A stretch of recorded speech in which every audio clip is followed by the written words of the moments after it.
I think it's all working.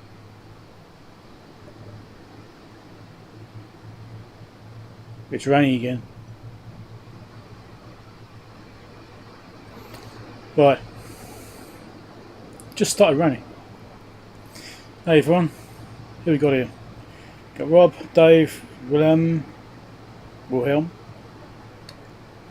Yeah, it's all working. Cool. I've had to rejig some of my systems, so I've had to try and make sure I haven't broken something. So yeah, I've got a USB hub running some of my cameras now, only some of them. If I put too many cameras on it, actually glitched a bit, so it couldn't handle having too much data going through it, unfortunately. So I had to rejig things a bit. I was trying to tidy it all up, but I don't have enough USB ports. I think I've got about, I've got 8, 13, 2, 4, 3. Oh, I can't even count them. 15 USB ports. Yeah, I've got 15 USB ports on my computer, and I've got currently 3 spare. Rain is good. Well, yeah, to a point. You haven't heard Auckland's had a bit of rain recently, and it's not been very good. It's been a bit overwhelming for a lot of places. So yeah, too much rain. Yeah, I've actually been all right here. Yeah, on Friday night I was at work, Friday evening I should say, and I actually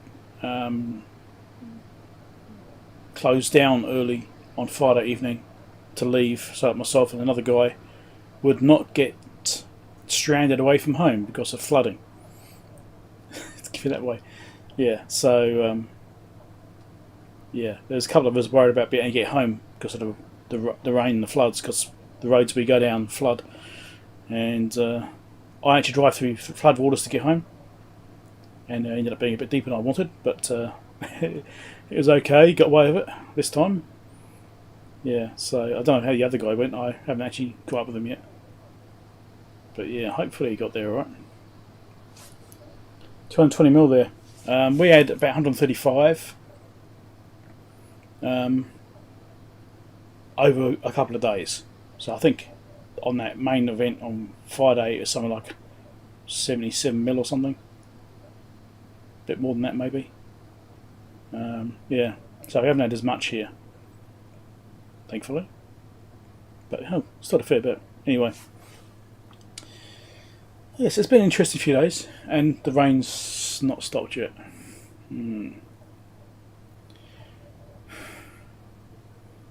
Yeah, so I've got a weather station runs here, and that keeps track of it, and it's actually accessible via the internet and stuff like that, so you can actually refer to it on websites as well. But that you can actually see the historical data and see when it rained quite hard and that sort of stuff. Yeah, it's actually a weather station I reviewed a few years back now, the Mysol weather station, and it's actually still going just fine. I actually quite like it. I never thought I'd actually like a weather station that much. I thought, oh yeah, maybe it'd be interesting, but actually, strangely enough, it is fairly interesting. Strangely, what amazed me the most actually is that it's got the outside weather station aspect of it, the actual sensor part, which is on top of a pole. I put in 2 really cheap batteries in that thing. A couple of like knockoff, I don't know, some cheap batteries you get in these multi-pack things from, for $10 you get a whole bunch of bloody batteries. And I put those in it thinking, they'll last a week or a month maybe. Anyway, that was 3 years ago now I think, and they're still going.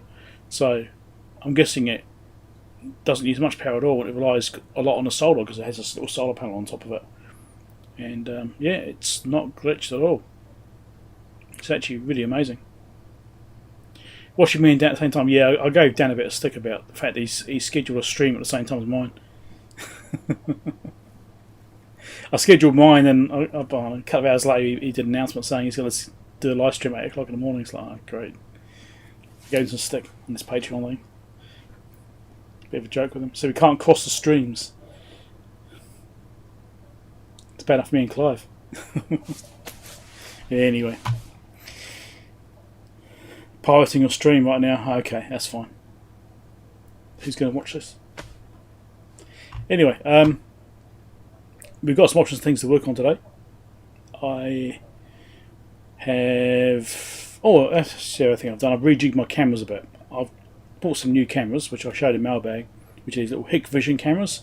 Very similar to the Logitech C922s, which I have been using.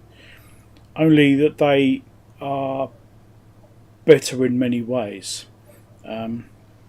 Wider viewing angle, which means you can fit more in. And the quality actually looks better. Colour accuracy was better, that sort of stuff, from what I could see anyway. But this is still my C922. What I don't like is large dynamic range, as in high levels of darkness and brightness. So my C922, normally, if I've got like bright sunlight coming through this window over here, you'll see the side of the face whites out a little bit, right? It's a bit too bright for it. Well, with the Hikvisions, that is actually slightly worse, not better. Although the camera accuracy and things like that was better, the actual dynamic range was a bit of an issue on that one.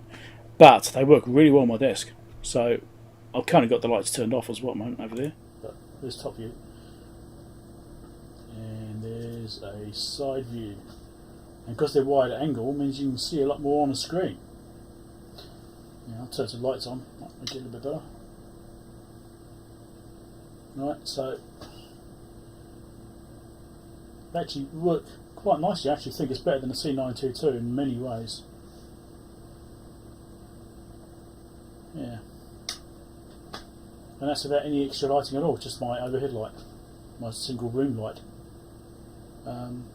So even that looks reasonable, whereas on the C922 before that looked too dark.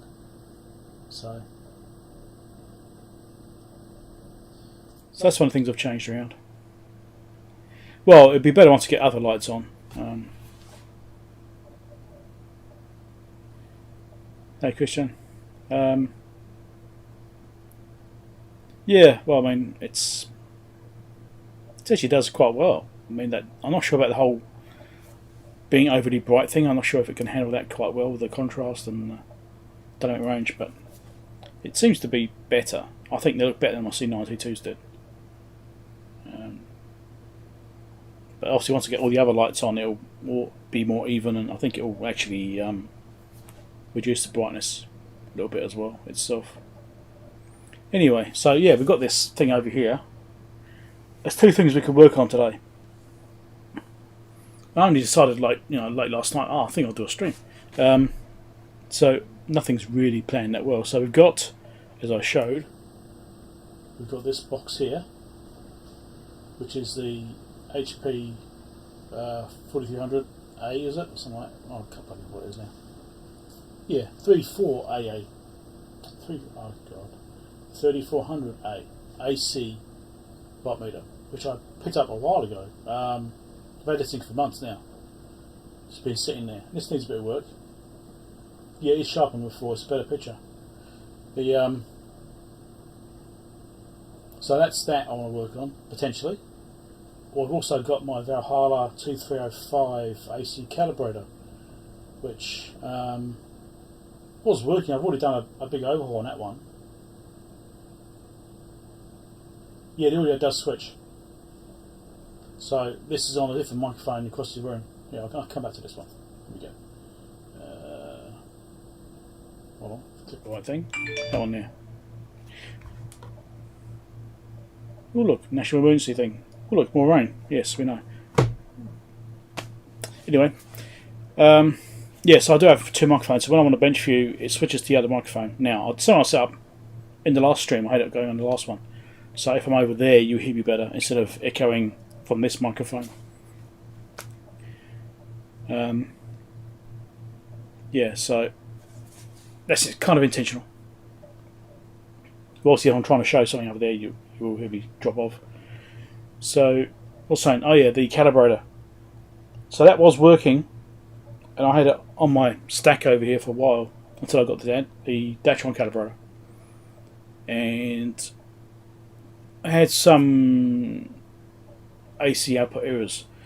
So I was trying to do recalibration on it, just trying to adjust it and just fix the offset it had and things like that. So I knew it was definitely wrong.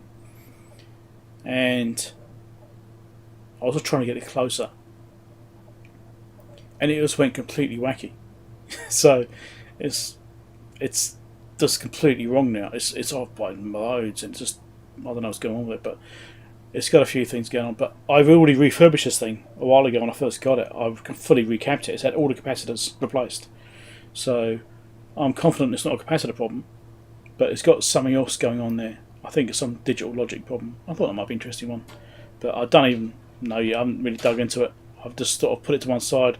Thought, well, I'll look at that one day, and it's sitting on the floor. It's been sitting there for 2 years. Whatever it is, since I got the Dash 1 calibrator, it's been sitting on the floor there. You can probably hear the cat meowing. She's been very vocal this morning. She woke us up 3 times before my alarm went off. Anyway. Yes, so we could look at that too. So we've got the options. We could look at the 3400A, which is going to be easier to work because it fits on a desk a lot easier. Or we could work on the calibrator and try and figure out what's going with that, but I haven't even thought about that one really. This thing I kind of know what I need to do. So this thing it's always reverts to top chat. I keep telling it to do live chat. It keeps going back to top chat. It's bloody annoying. I don't want top chat. I want to see everything. It's annoying. Right.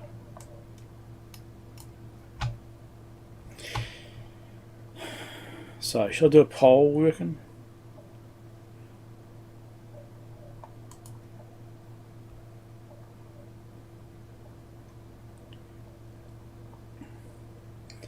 YouTube's also added that Q&A thing. I don't know about that.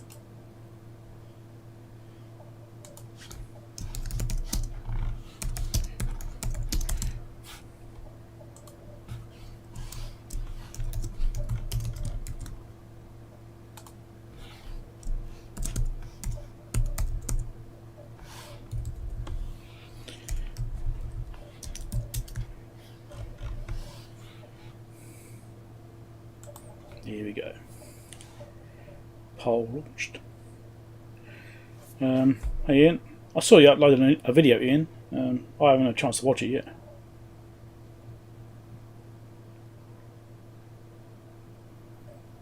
You also got the article electronics behind you. You should really read it one day. Yeah, likewise. I've skipped through it. I've had a little bit of a look at it. Yeah, I've got both parts. I've also got this extra one. Yeah, so there's a lot of information there. I know I have read some of it, but it's a matter of sitting down and actually having the time to sit down and read it. Yeah, so time for me is not plentiful these days at the moment. It's just very hectic. I've had actually quite a stressful couple of weeks, so I've had a lot to do, and I've been feeling somewhat overwhelmed with all the things I have to do. So I've started catching up now, and I'm feeling a bit better about things now. It happens from time to time. You just get busy. Hey Peter. Yeah, so I just had something like my car's HVAC system, I suppose you call it that, was been playing up. I started doing some video on that, and pulled the module out, pulled it apart on the bench, had a look at it, couldn't find anything wrong with it. Done a few little other things, but I don't have the gear for it, and I've ordered the gear. I haven't got it all yet, so it's waiting to turn up soon. So I want to sort that out. My bus has had motorhome, what you want to call it, which we use for events most weekends, which is why I'm not live streaming every weekend, because I'm out working at an event. That has an issue with the suspension. The airbag suspensions had problems. Like I did a video showing how to reset it, right? That little video I did, just resetting it, just basically putting the power on, resetting the computer. The reason that's been playing up is because initially I thought it was because of the brake pedal failing, like the actual the brake switch, brake light switch. There's a little video on that, remember? If you saw that. And that coincided perfectly with that thing playing up. It's like exactly at the same time. And I attribute it to electrical noise from the switch failing and arcing across the contact, stuff like that. So, and that seemed to be correct. But then I've had issues since then. Not immediately afterwards, but a little while, probably a couple of weeks later, a few weeks later, it started playing up again, and I discovered that one of the airbags had a pinhole in it, and it's been leaking a bit of air out, and then constantly running the compressor to try and pump the airbags up, and then the computer realises, hey, there's a problem with the airbags, and shuts off. Now what? Overdrive, right. So that's been a problem. So that's been fixed now. That cost over $3,000 to get fixed. And that's just the front airbags. The back ones haven't been done. Back ones seem okay at the moment, so it's not worth doing it yet. But yeah, it's a bit soggy here, definitely. It's not too bad where I am, thankfully. I've missed most of it. So yes. Had that, and then I've had a whole bunch of software and firmware work to do because the organisation we do the events for changed regulations, which is fine. Change regs is fine, or add new regulations or modify things, whatever. And I've had ages to prepare for that. Well, a few months to prepare for that. And so I made changes based upon the information they'd given me. And it turns out they didn't give me all the information, and some of the information they gave me was actually wrong. So, what they've actually said to me, even though we'd actually got back to them and confirmed, hey, are you sure this is the way it wants to work? Because I thought it was a bit funny and didn't seem right. And they confirmed, yes, this is how we want it to work. And so I wrote it all to that, and it turns out, actually, after I'd done a couple of events, turns out, no, actually, I don't want to do it that way. I don't want to do it a different way. So, yeah, I've had to rewrite things. And there's a while there to rewrite a few things a few times because they kept changing their minds exactly how they want to do it. It wasn't ever clear because they didn't give us all the information. But the information they gave us, what seemed to be all the information, is all that is publicly announced. And it turns out, actually, no, it wasn't all of it. There's a lot of interpretation there and missing information. And when the actual final regulations came out, it turned out that what they finally put in the regulations wasn't what they said they were going to put in. So, yeah. That was rather stressful because I had to do it basically immediately. And involved a lot of work. So that's basically done now as well. So the bus is sorted out. The regulation thing's basically sorted out. Also had a problem with some of the stuff I use for the bus, for the actual events. The modules I've built, which I showed videos about. I had a problem with one of the sets playing up. And I was trying to pin down what's going on because I had all this code rewrite at the same time, right? So I've rewritten all this code on the firmware, on the site, all these interrelationships that go on. I rewrote loads of code. And something was playing up. It's like, well, is it the code? Is it something I've made a mistake on? Is I missed something? And I just couldn't pin it down. I couldn't find it. It turns out what it was is one of the LoRa modules I used for the networking was failing. And its RF output was dropping off. And luckily I have Heathkit for that. So I was actually going through, just eliminating everything. So I basically realised that it can't be the code because I've got 4 sets of these things. 3 sets are working perfectly fine. 1 set was playing up. And I thought that was interesting. And so then I actually tried mixing and matching bits of the sets together to try and get set 4, put it in where set 1 runs, and change some of the configuration so it's running as set 1 to eliminate the physical hardware. And that did work. And when I realised, okay, so that works, but what's the difference between these 2 units? And that was the channel they're using on the LoRa, which means they go to a different gateway unit. And then I thought, okay, well, I've got this set which is playing up, and I changed that one to be on a different gateway unit. So go the opposite way. So it's effectively moving that unit into a different ring, into a different event section. So using a different gateway, it worked fine. So that eliminated the actual hardware that's being used during the event, most of it anyway, and I narrowed it right down. So then actually, after the events are finished, the past week, basically it took me 3 days to sort all this mess out. I went through and tested every single unit, all the radio gear on them, using my CMU200, and discovered that one of the lower modules is not outputting the power it should be doing. And actually, also discovered something else which I completely forgotten I'd done.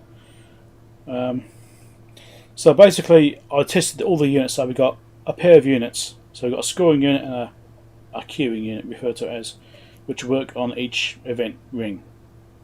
And then I've got a gateway unit. So 3 units all up, really. So you've got a gateway, queuing unit, and a scoring unit, all work in conjunction together.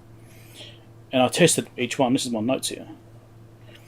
And they're supposed to be putting out 20 dBm. That's what they're rated as anyway. But that's actually not quite true. So basically all of the queuing units, all of them were between 14.5 and 14.9 dBm. All of them. So those are all working fine.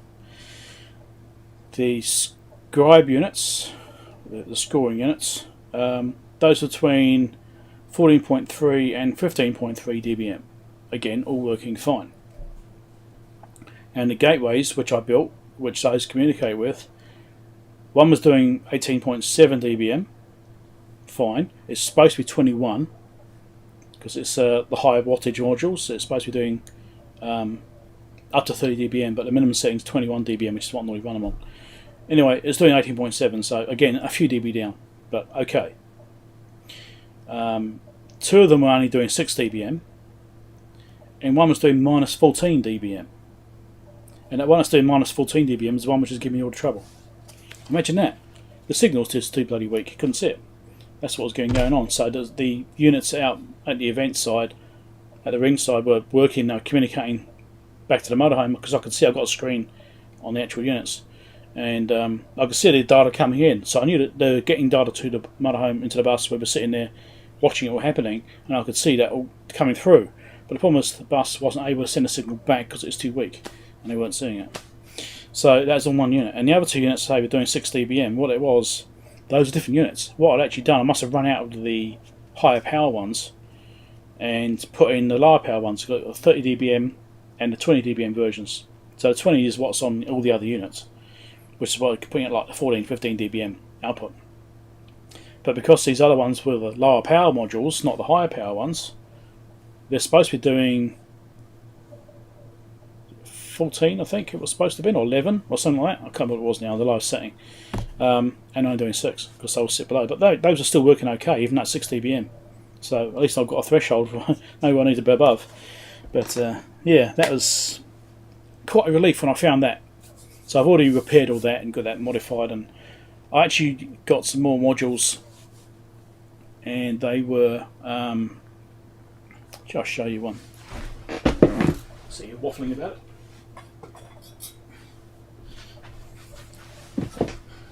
So this is actually the module which failed, and I bet you can't see it. Oh look, it did. Wow, I'm surprised. So this is the module which failed. You can see I've opened it up. Have a look inside it. Physically, can't see anything wrong with it.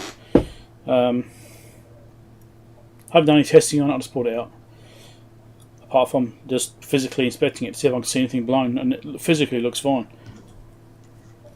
And I've recorded some footage on this on a video, so I'm actually going to cover this in the video, so you'll see it in future.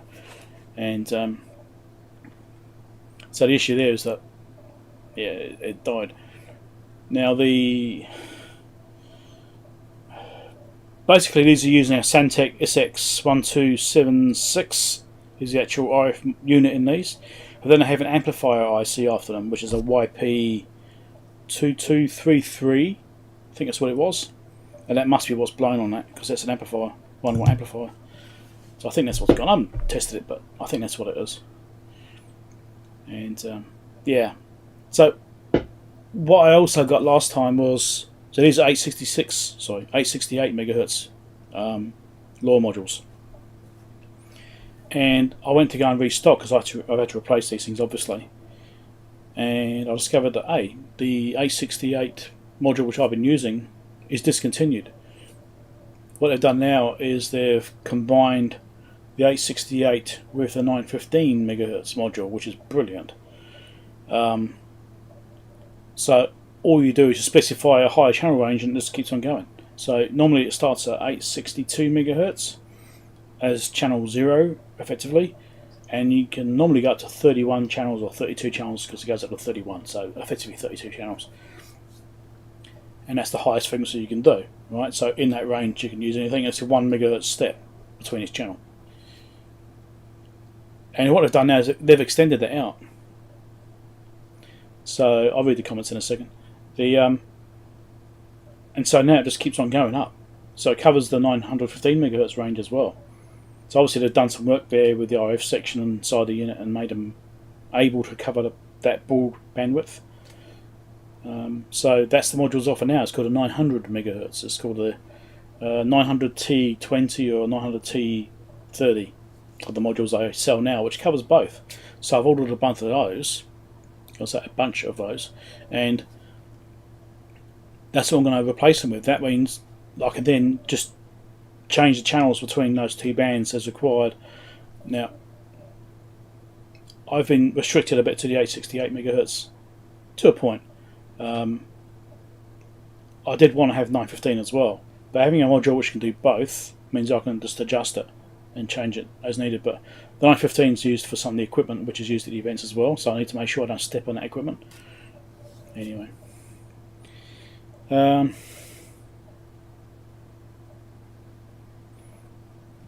AFSK or UHF, oh, okay.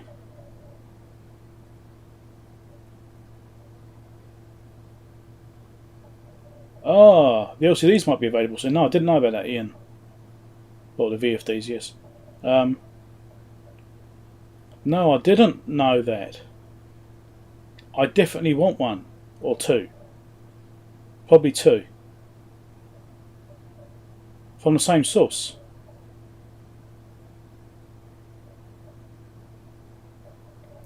Okay. If it is who I don't remember exactly who it was now on the forum, eh? I definitely need to get onto that one then, because as you know, the screen is not great on mine. I managed to recover it quite a bit, but it's still not great. It's good enough, it's usable, but I definitely like to replace it.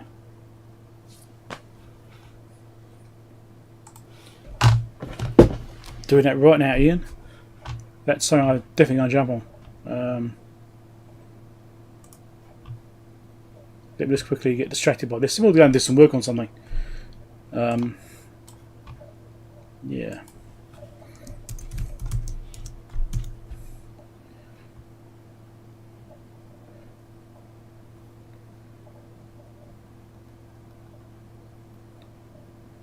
Mm-hmm.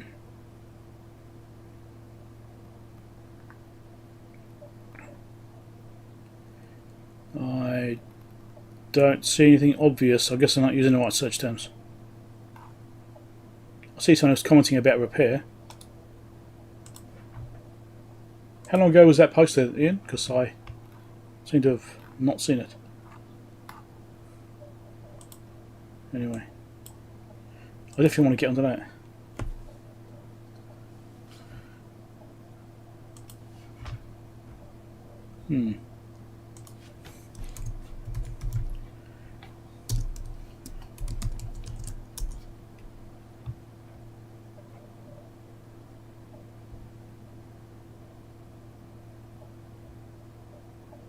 Yes, yeah, I can't find it yet now. I have to look for it later on, but yeah.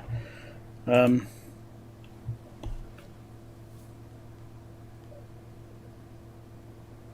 you messaged him? Okay.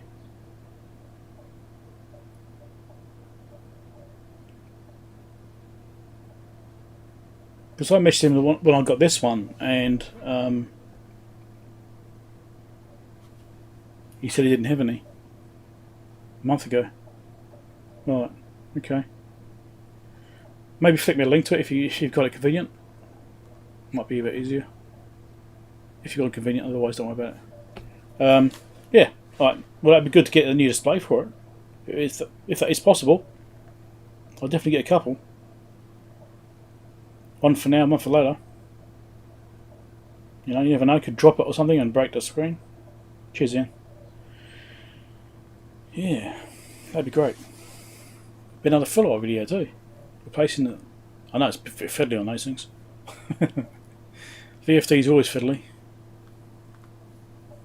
Okay, so anyway. So that is my stress of the past couple of weeks, is trying to sort this mess with the bloody systems and the coding and all the firmware and websites and the web servers, and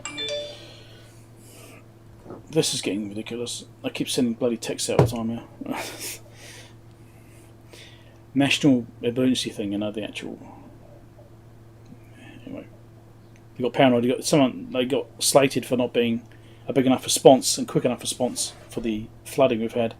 And so now they're just spamming with bloody notifications. It's just ridiculous. Anyway, so yeah, tough lunch. I'm subject to another. Right, let's look at the poll. Right, HP 3500 seems to have it. We'll look at that.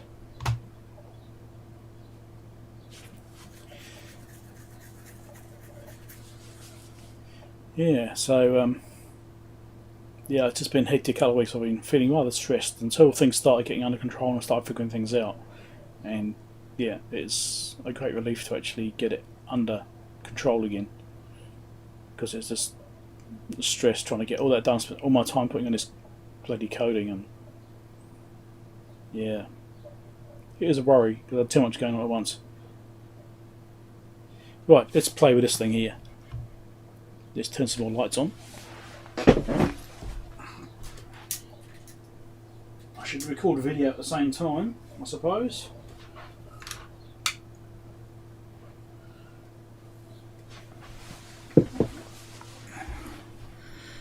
Let's see. Do that one there. I think we should both views.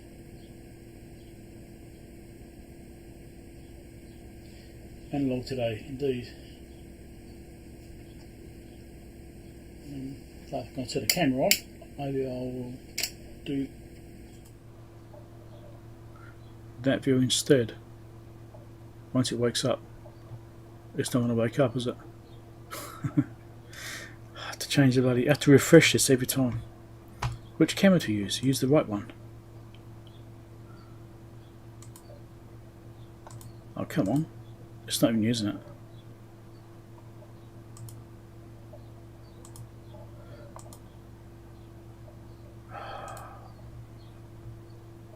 It's got confused.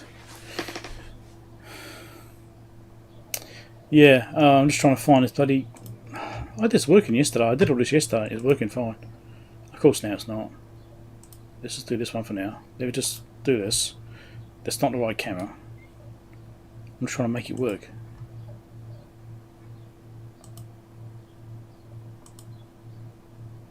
There we go. Right.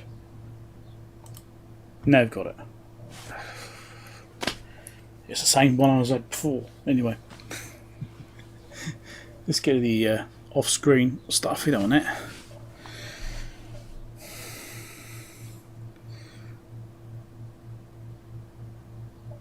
Yeah, the hot air station's still working fine at the moment.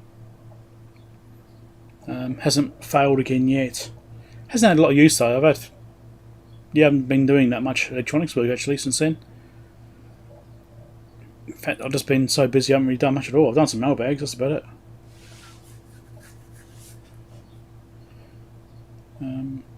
Yeah, it's done very little use. Maybe 5 minutes since the last time. So I don't know. Anyway, I've got the redesigned impeller inside the case.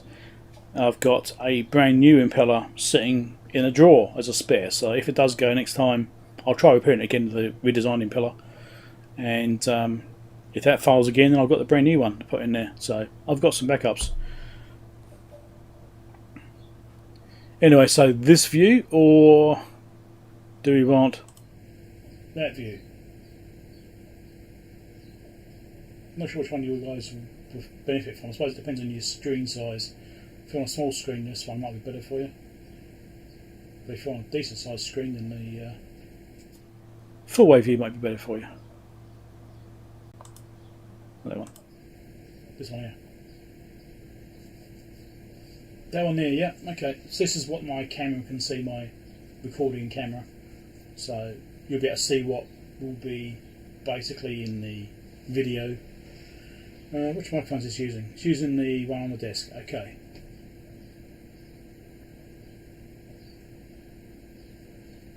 Yeah, I'm far away from it right now. So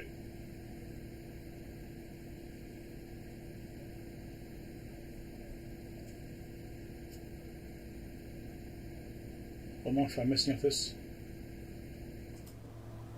I do have a microphone messing off that one. Interesting. Okay. Well, this is using the bench mic, which is 6 feet away. So when I get closer to the bench, it'll sound a lot better.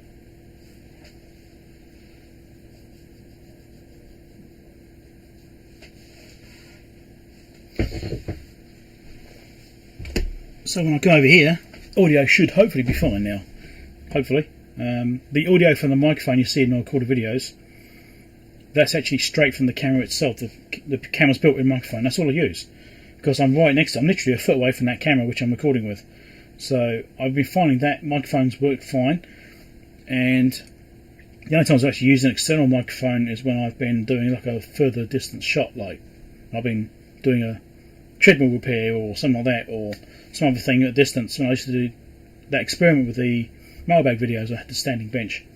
I did that a few years ago now. That was one which I had an external microphone on, that sort of stuff. So these shots I'm just using the one that's in the camera right there normally, but obviously on the live stream I'm using one which is over here, which is right there. There it is. Alright, so the only problem is over here I can't see the chat, so what I should actually do is get my tablet over here and sit it right there so I can see it. Let me do that.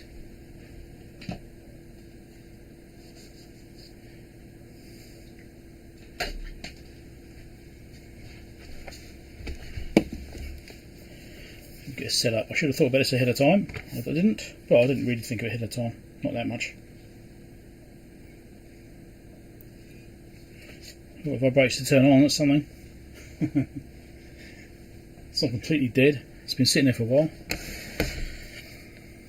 I'll get this thing up and going and we'll get started.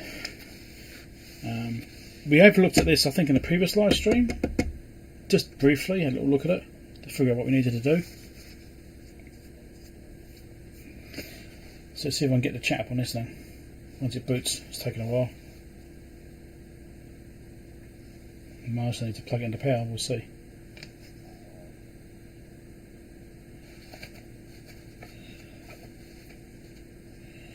Right.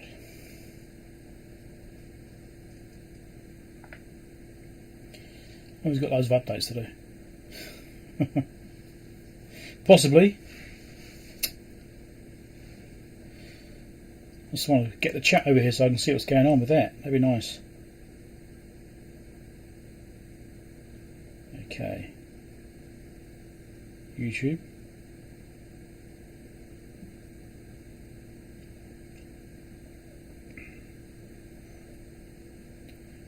Wish this thing was faster. It's okay, but I guess I'm just impatient.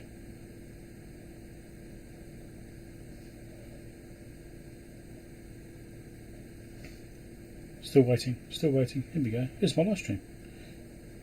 Just turn the sound down. Don't hear that.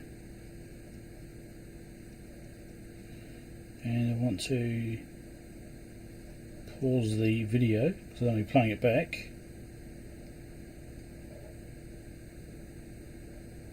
And live chat it is. Okay, there's the chat.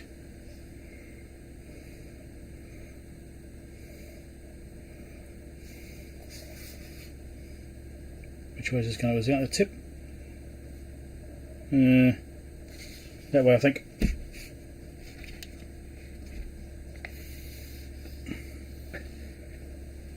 All I've got to do is remember to look at it. Let's plug in some power. So there's got a cable sitting right here, might as well plug it in.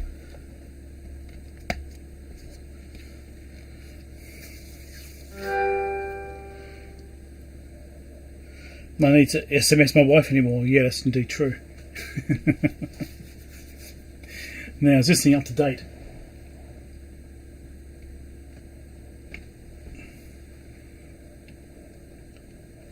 No, I can see a message on over there on my computer, which isn't over here.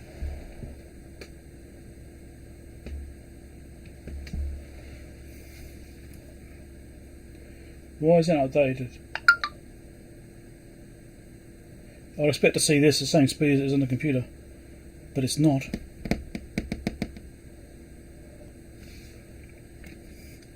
Is it because I'm not playing it back?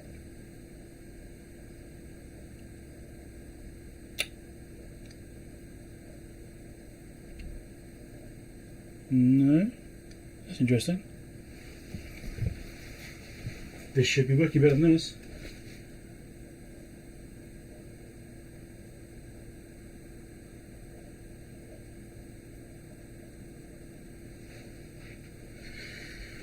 Well, it's got chat, but it ain't great.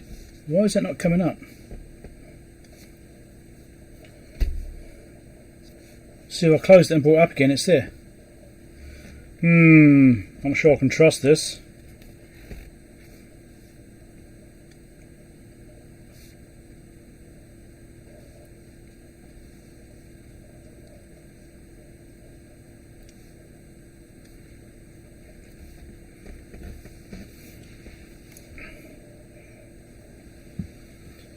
Well, it's okay, it's put up on the computer, so I'll have to check the computer every once in a while to make sure this is actually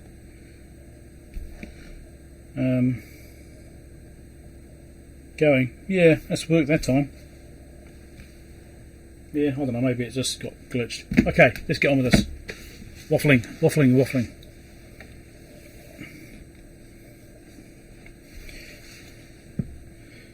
I don't have an iPad. This is a Blackview tablet, which I did a review on. Got it for free. Yay. That's probably why it's a bit slow. Anyway.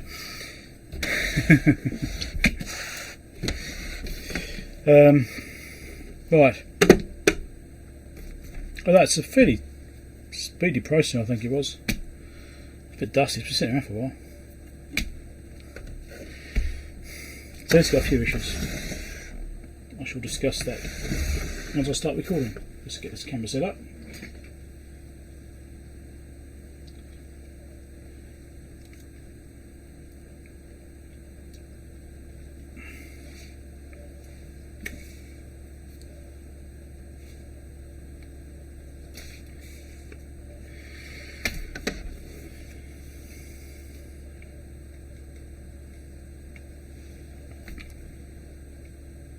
And the iTunes... Oh, you're kidding me.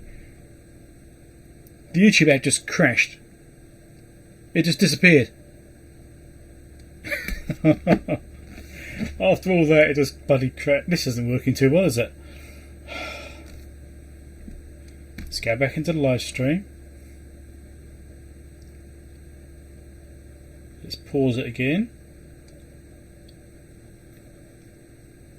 Okay, chat's going again. Hopefully it stays going. Right. I'll have to see if that keeps going, I don't know. Anyway. Let's start recording some video on this. Let's move this light around a bit.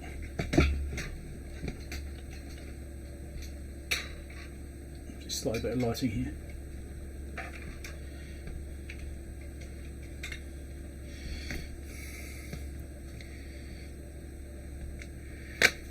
Right, today we're going to look at this thing.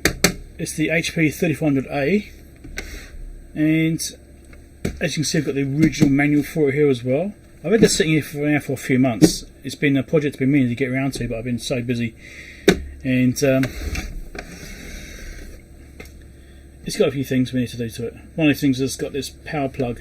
So I haven't even powered this thing up yet. I've got no idea what kind of condition it's actually physically in, as far as, well, electronically in. But the plug is one of these early HP ones, these 3-pin ones. I mean, you can still get these cables. I did find a website which has got them, but they're really expensive just for a power cable. So my solution is going to be, for a start, to put one of these in. I'm just going to convert this to be a modern version to take that problem away completely. And yes, that's hopefully will fit in there. It's a bit tight. I'm hoping it'll actually go. Because obviously I've got to cut a hole in it for this to actually fit in there. It's close. It's really, really close. I think it will just fit. I mean, there's a switch just here, and I think it will just clear that switch. So, yeah, it's tight.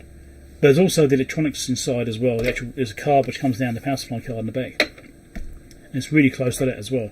So, worst case, I'm going to have to stand this off to create clearance on the inside. Alright, so instead of having it flush, I might have to stand it out a little bit, some degree, to get clearance. We'll see.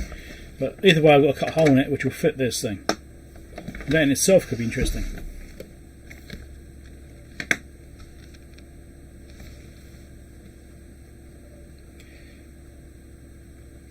You just use Firefox to view it. Yeah. Nice cap background. Yeah. I know some people like the caps, eh? I seem to get comments recently about not having caps in my mailbag videos. I wonder why that is.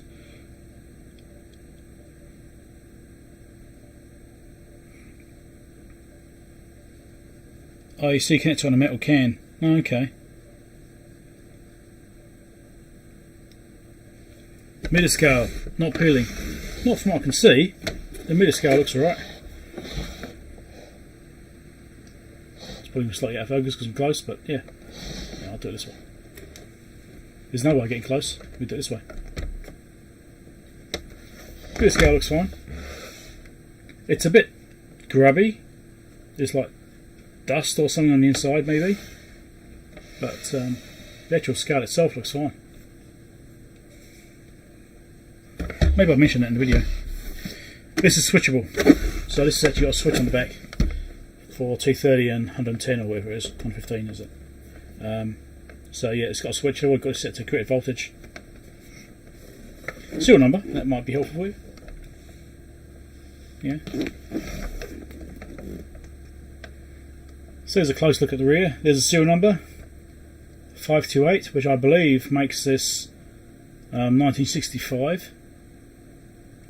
I think it starts 1960 if I remember rightly. I think that's right. So serial number starts at 1960, and then from then on it's, you know, the first digit of serial number, the first two digits of serial number, depending on what it is. So in this case it's a single digit. Is the number you add on to that year, which tells you the year it was made. So power switch, and obviously there's that close view of that connector which we need to do.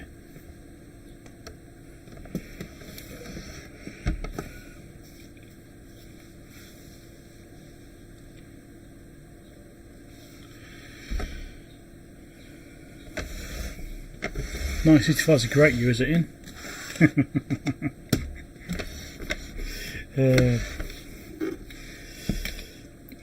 Anyway, zoom out again. It's a nice fitting switch actually. Switches don't feel like this anymore. It just feels quality. Anyway. Alright. My tablet's gone to sleep. That's annoying. Wake up. Don't want doing that either. Okay. Oh, look, updates. It's almost like a Windows machine. Anyway, let's get started on this thing. So like I said, I've got no idea if this thing works. No power cord to test, etc. etc. I mean, I think I actually do have a power cord. I've got one power cord which is used on another old HP piece of gear, which might even be in a drawer behind me somewhere actually. But I'm not going to bother with that. I'm just going to change it over and then go from there and hope that electronically it works. The actual meter face is looking good. Some of these do have issues with the actual meter flaking away, so this one's good. But it does have like dust or something on the inside of the glass. So if I can get this meter apart without causing any damage, I would like to pull this glass off and give it a clean just to make it look a lot nicer, because I'm sure it'll make a huge difference to how it appears. But that's minor, that's cosmetic. Let's do the electrical first and see if it actually works.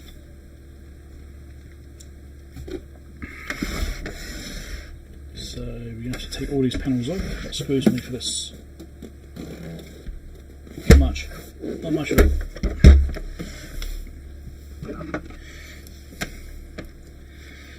So let's get all the panels off this, so the ones that matter anyway. Just got to take the top and bottom ones off. I think the sides can stay as they are. Come on. This is a bit tight, this one. Lift up. There we go.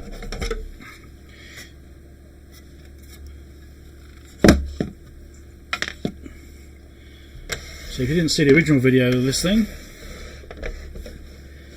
that's what the insides look like. Very old school. There's a few capacitors in there to look at. Some of them tantalum caps don't really care about. They're probably still fine, not necessarily, but they probably are. And main power supply, which is, you need to check all these, see what these are like. I expect that these will be gone. I expect they will be. But there are some tantalums in here too. I think I have to look at the service manual to actually see which one's which, but I think on there's tantalum, and that's the genetic behind it. Anyway, yeah, so this back panel is close to the power supply board right here.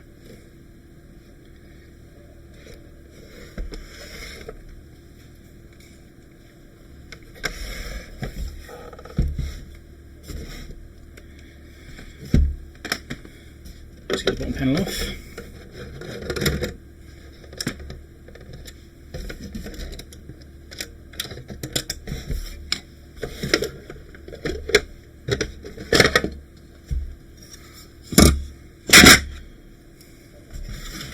So now you get an idea of how little room we've got to work with here.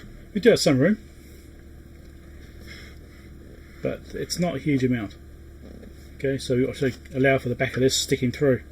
So it's similar to what's here already, but I think we are going to be going higher up. Now, because of this pin arrangement, I'm not sure if I can get it in there nicely or not.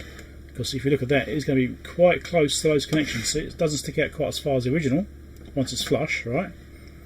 But you can see how close it is to that connector in here. We might be alright. I mean, it's possible maybe I could fold these over and make them a bit lower profile, but hopefully I don't have to go there. Don't forget it is going to be mains power as well, so you need to keep some kind of clearances too for safety. Now this chat hasn't updated on this tableau. Has it changed over there? Yes, it has. So this chat's not updating again.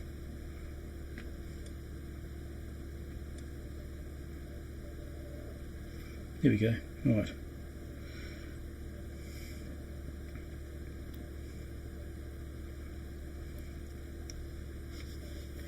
How's it compare spec wise? Yeah, good question. Yeah, I do like the old capacitors in a way, the design. Got a big capacitor here. This is an interesting one. See it? Big chunky beast. I believe that's one which might be a problem, we'll see. Spec wise, well, this is an AC RMS meter. So the lowest one here is 0.001 volts, so 1 millivolt there, full scale on AC. And you get a digital meter these days, anything below that you're going to be struggling to get a decent reading from. And this also has a quite big bandwidth. I think it goes up to like 1 megahertz, something like that. 1 megahertz of bandwidth on it. So yeah, these are quite good in that way, just the way they work. That's my understanding of it anyway. I could be completely wrong. I could be talking a whole bunch of rubbish, but I think I'm right there.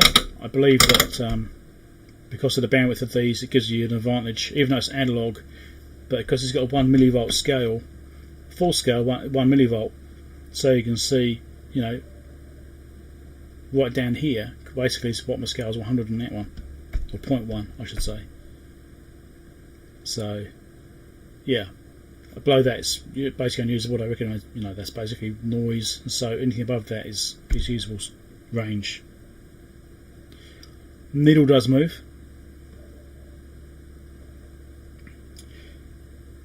Most of the stuff I use is Well, most stuff I do videos on are things I purchased for me, and basically if it's not a review item, it's something I've purchased. So anything like this, any bit of test gear like this I've got, if it's test gear, it's mine. I purchased it to fix it to do a video about, for those that don't know. 1984 was the last manual, yes. They made these things for years and years. No hacksaw for that, yeah. Thick metal panel, indeed. Anyway. So there are some advantages to this thing, potentially, that once it's set up correctly, you can get some really fine measurements on this thing on low voltages, which are harder for digital meters to pick up because of noise. Anyway, so we've got to try and pull this apart and decide how to dismantle it. Now this is riveted, which means those have to be drilled out. I need to go and get a drill. Dremel? Yeah, maybe. I mean, how much have I got to cut out? I think I need to kind of go down as much as I can. So I've got to allow for the fact we've got this bottom panel on there, right? Which I'll just close the foot on. So this has to be a clearance, right? So I can't go down too low, otherwise it's going to interfere with this bottom panel. So I've got to look at this alignment. If I only cut the top, I'm going to be too close to that switch. Pretty sure I'm going to be too close to that switch if I only cut the top. I might be right. I was looking at this before trying to decide how to do it. There might be enough clearance here to get away with that. But a little bit each side is probably going to be the way to go. The width of that hole that's there presently, that's a good enough width. I'll sort of increase the height a little bit. So I could probably just get a file and just file it away, to be honest.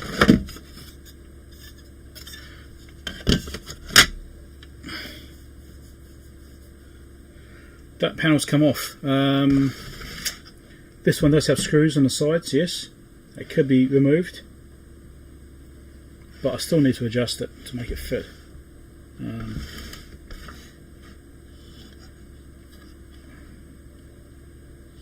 Let's see, what would I have to take off to get that panel off? There's a few wires I have to take off to get that done. Not sure I like these AC wires on here though, actually. Let's record some video on this.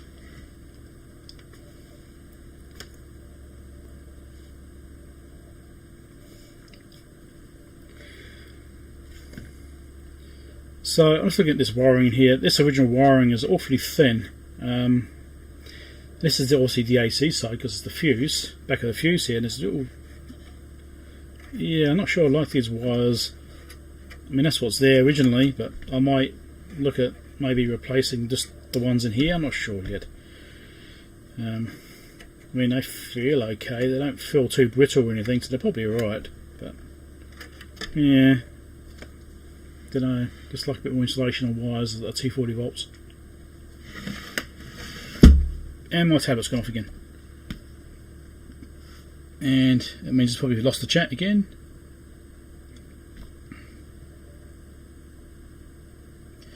Captive mains lanes. Yeah, that was an option. I was thinking about potentially putting a panel over this and putting a gland in there with a cable that goes straight through, so I've got a static lead. But I prefer to have an IC cable if I can. That means when you're not actually using these things, you've got the thing in storage put to one side, you haven't got these cables laying around over the place as well. I prefer to use this if I can. I've got loads of these connectors, so I'm not really worried about that. I've got, I don't know, probably a dozen of them, maybe more, for things like this, for this particular purpose, when you need to swap them out. Anyway, I'm just going to get my drill so I can drill this connector off. Then we'll have to look at the wiring and strip all that out. What bits on here? I might need a slightly larger bit for this, I think. I've got this massive bit, this one here. I used this a few times, it was working really well, and I went to go and use it yesterday. It says it's not inserted anymore. Guess I had an issue with that one. Let's just sort this out now for a better one. power's not on. Yes, my phone alarm's going off for some reason. Why is it going off? That's weird. It's a candle alert. What on earth is on there? Let me have a look.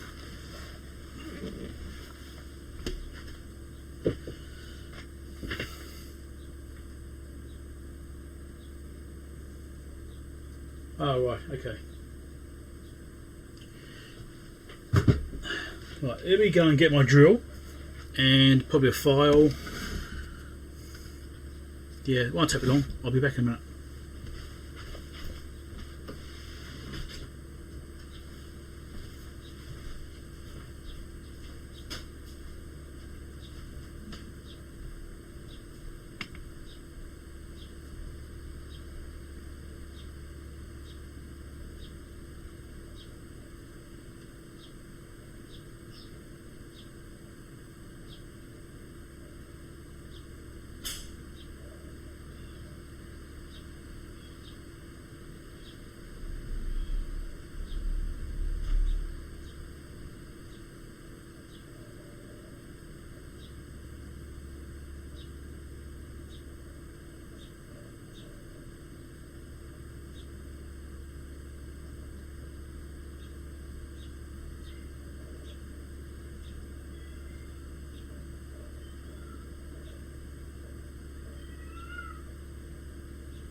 Okay, I'm back.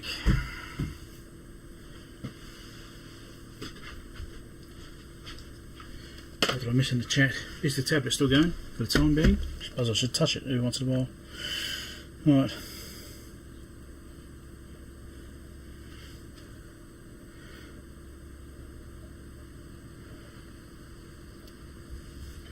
Yeah, it's a pretty big tip, that one. It works really well, but suddenly it doesn't work anymore at all. It's currently 21 degrees. It's rained about 36 millimetres of rain so far this morning. If anyone cares about the weather. Right. So this is where things are going to get messy. So I've got files, a couple of old files there that I need a couple of different sizes to get that thing machined out. I may have to remove that panel in order to get enough clearance to file it nicely without risking stabbing something. We'll see how we go. But I'm going to get metal over my desk. That's the bit I don't like. Let me get a mat underneath it so I can make it a bit easier to deal with that.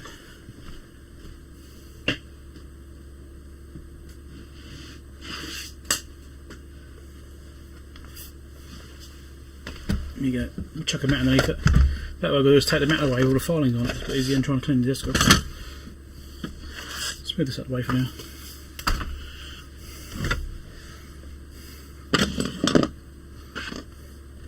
So yes, I've got to drill these rivets out.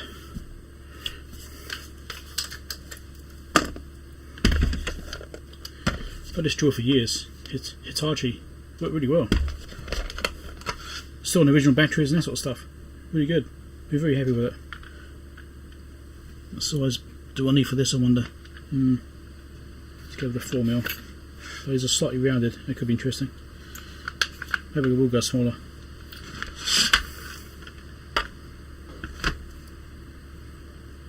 Well, 21 degrees is quite cool at the moment. I mean, it's because it's been raining for a few days.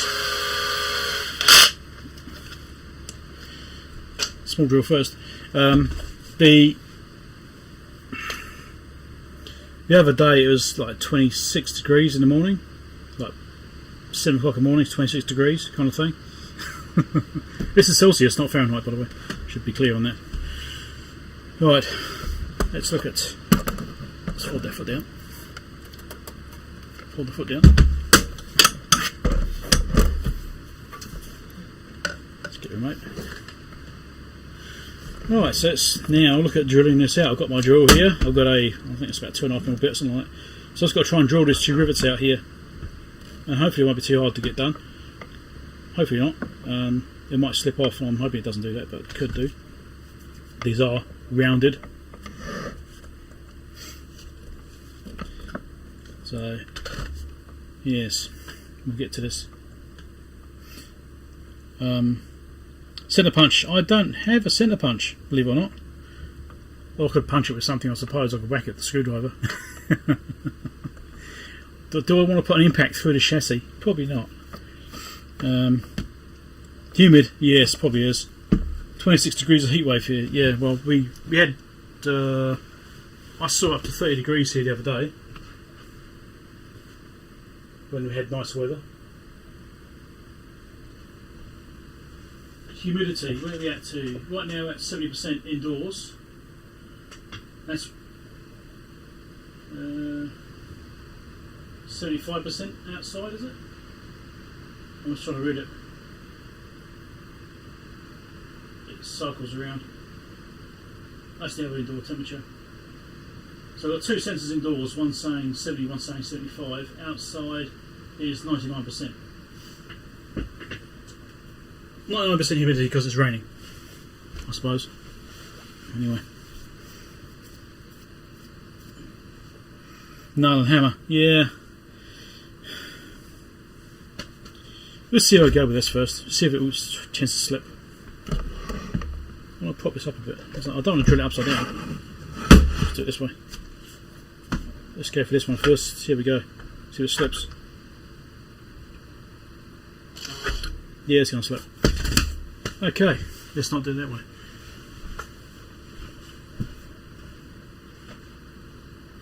Hammer. Kind of. Nail.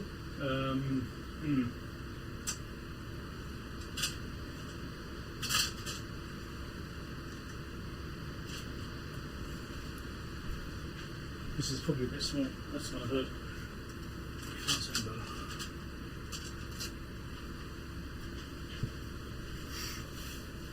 Oh, my tablet's gone off again.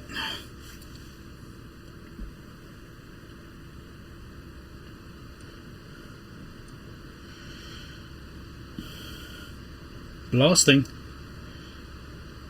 Will I also recap it? Yeah, it does need recapping.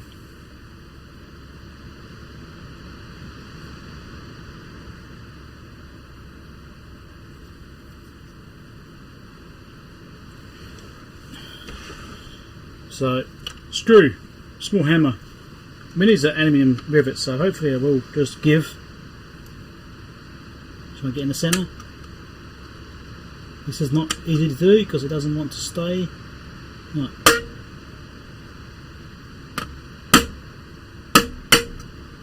Come on. Do you know what I've got somewhere?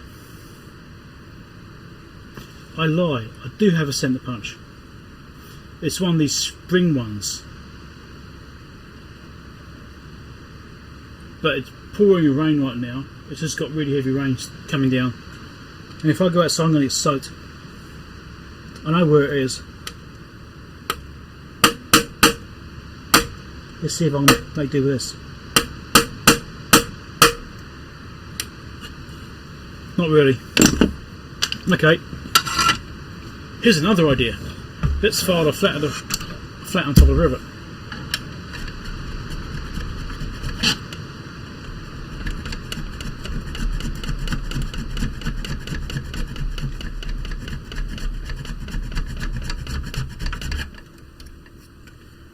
Because the rivet's flat, I should be able to get a drill on it. Hey.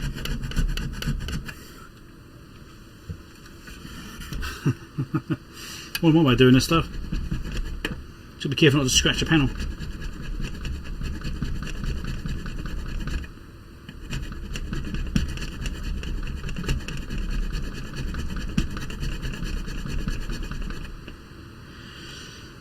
Right. Rivets now have flats on them.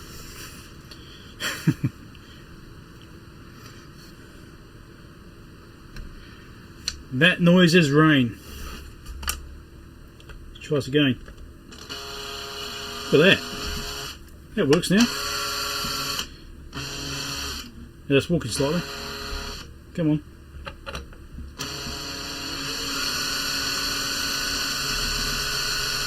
I think this bit's a bit dull. This bit must be dull, surely. Yeah, it's not the best. Let's go for a smaller one. Get it started.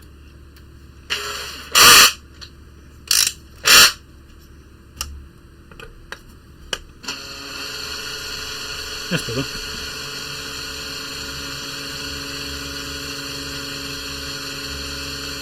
I'm intentionally going slowly. This does go a lot faster than this. I should record this, shouldn't I?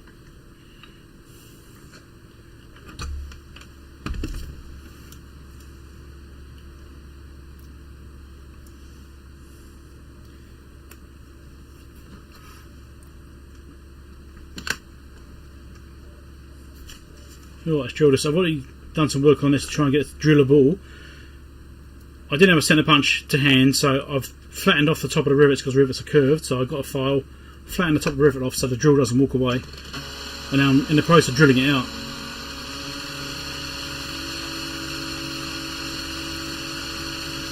And I'm intentionally going very slowly.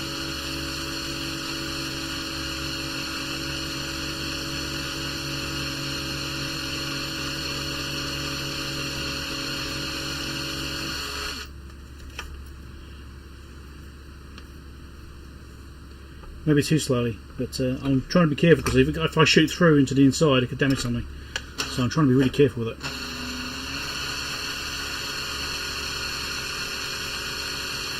I was trying to get a nice lead in, so I've got something to guide a bigger drill bit in so it doesn't just go walking, because all we've got to do really is just get the top housing off it and it will just fall off. And the actual outer section, I'll sort of shear that away from the centre. Come on, get in there.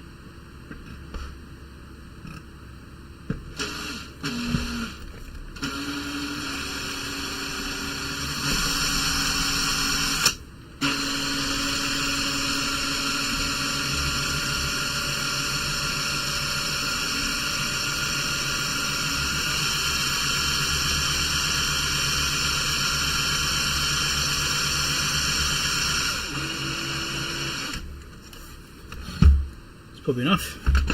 Let's change the bigger bit.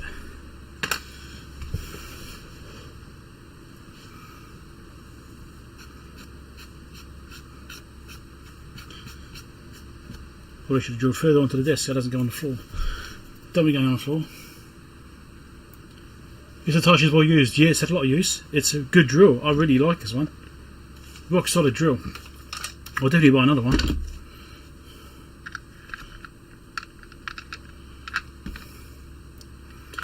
Now this set used to have, like my drill set here, this used to go down to 1mm, was it? Yeah, 1mm. But I've lost the 1 and the 1.5mm because I had them outside on a deck when I was building a deck a year ago. And I happened to be hammering nails in the deck, and this was on the deck because I'd used this to drill some pilot holes. And I left it open, and these drill bits all bounced out, and the small ones fell through the gaps in the wood. They go on under the deck. Someone will find on Monday. Anyway, let's go to a 4.5mm. Let's go 4.5 because it could be about a 5mm hole.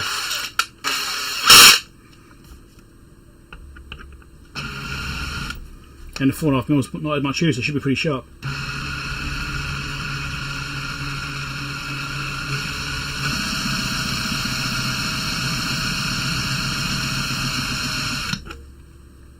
Should be.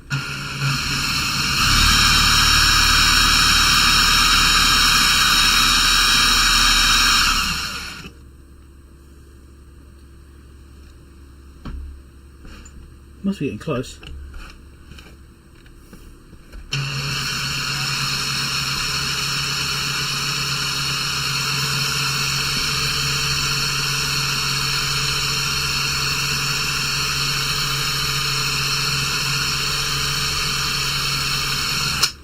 I'm actually starting to wonder if these are stainless steel rivets, because it starts cutting off really well and then it gets worse.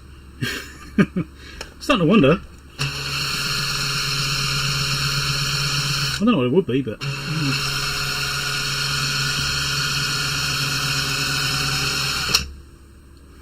So trying to walk it downwards, it's sitting very slightly high.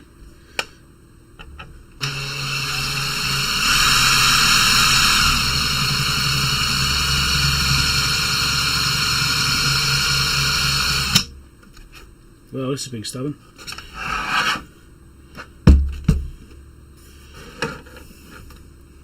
Do the same on this one.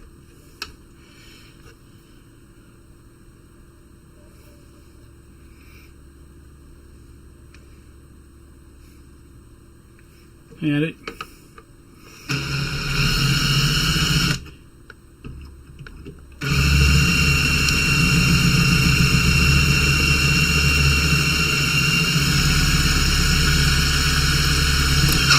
Yeah, that's something gone.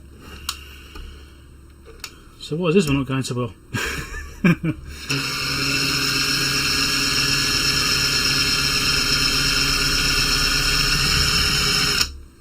I'll go to the bigger bit on this side, maybe. I think I've got some slightly off centre.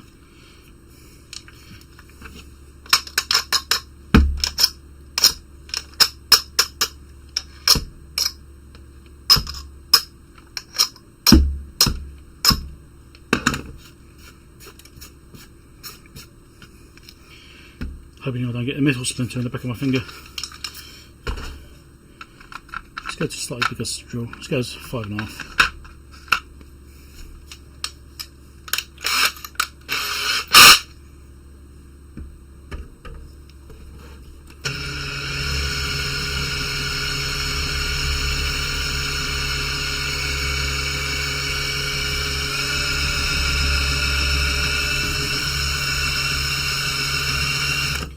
Try and do it slowly. Come on, break. Here we go. Gotcha. Here it is. And I should have been recording it. So there we go. I've just finished drilling out the tops of those rivets, and there is the connector out. It's got a capacitor on the back of here. I probably should replace that as well. Looks like a ceramic, not a safety cap, but anyway, we'll see.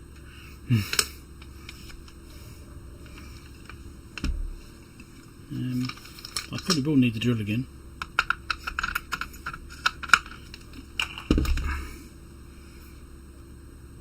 Yeah, I've got some Y2 caps. I've got some. I'm not worried about that. Let's just get the worst of these shavings away. Don't want that falling into it or anything. And get rid of this, so I don't end up leaning it and getting a metal splinter. That's why I got the pad.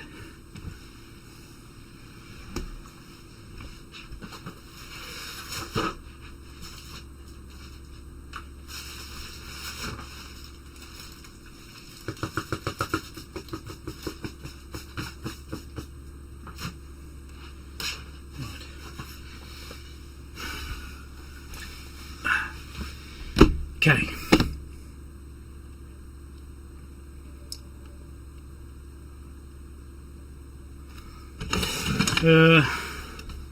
This connector is a HP thing. It's a US style, I suppose, from the 60s. I think it used to be fairly common in the 60s, but not so much now.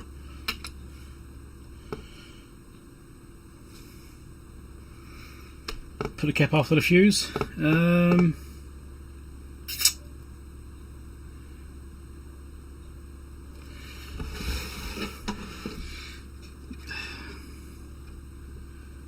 This is actually a three-legged cap. It's got 3 legs on it. Let's have a close look at this.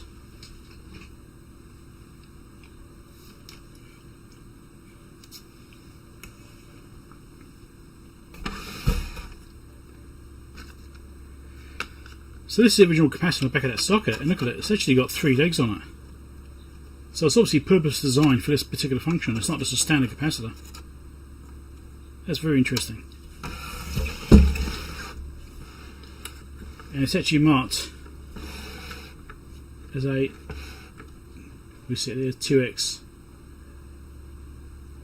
250 volt AC.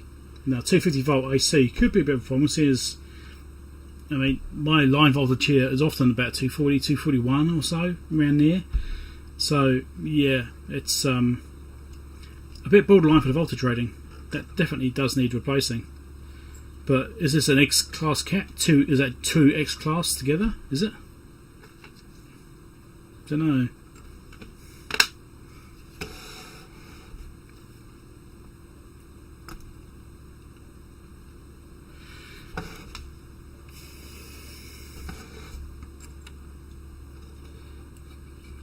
So there it is.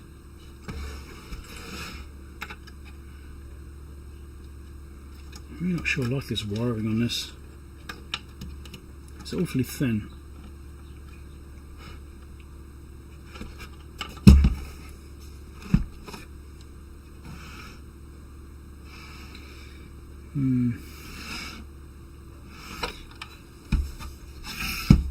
Just trying to decide if I should do something about that. Oh, where's that bloody wire go?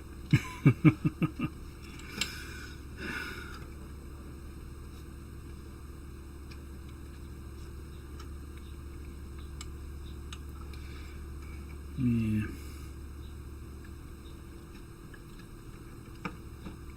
So looks like the black wire is the earth wire, which disappears somewhere.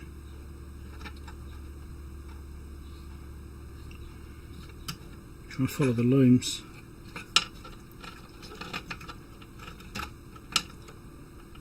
Yeah, I think they come over to here because it goes to.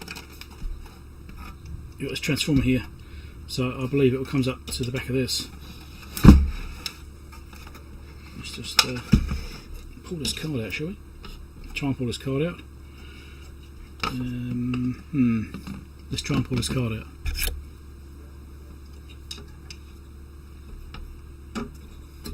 Yes, I'm pulling over a pair of tweezers.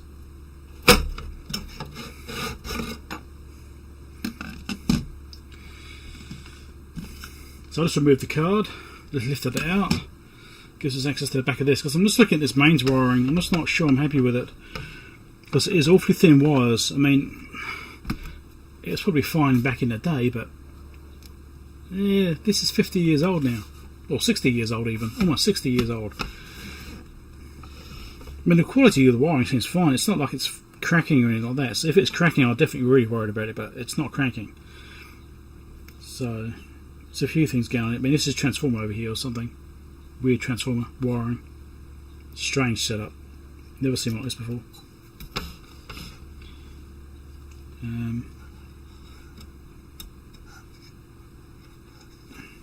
We've got some wires going through like a little grommet here, but it's a metal grommet. But it's a nice soft edge, I suppose. It's a few things that aren't a bit interesting on this. Anyway.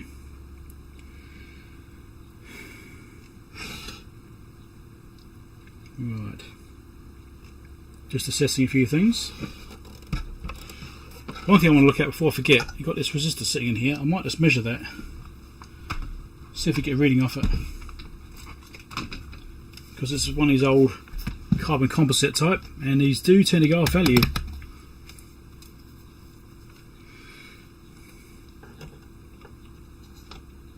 It's across a capacitor, so I might not be able to read it, but we'll give it a go.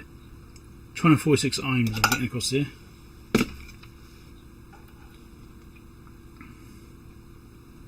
So it's brown, brown. Red, brown. So it should be 220. So it's gone high in value by about 10%.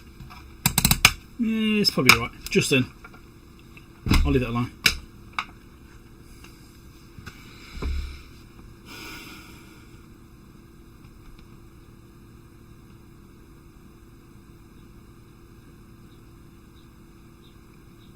You notice your audio is muted. It's funny. Two cats on package, you can get more. Yeah, okay. I can't say I've actually seen those before. That dual cap thing. So we've got. These should be easily traceable. I should better take those wires off. Let's adjust this back down again. Get the iron running. I'm feeling a bit cramped here actually. I'm feeling a bit claustrophobic. Everything's a bit close. Let's move things away a little bit. Give myself some elbow room so I can flay my arms around like a madman. Right.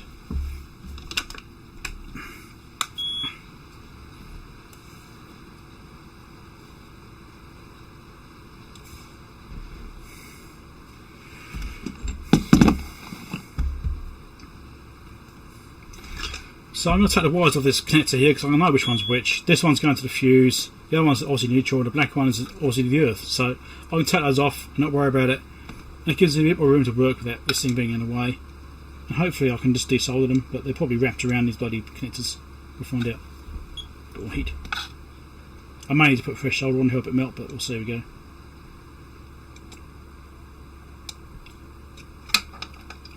Yep, it's wrapped, and I'm pulling it and it's not coming off. Of course. Why make it easy?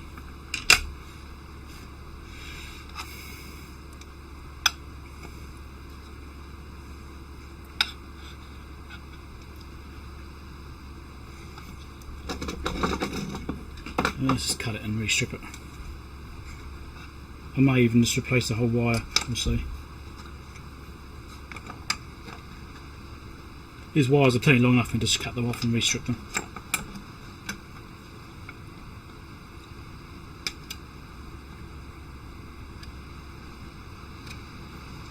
Apart from the neutral, which is awfully short.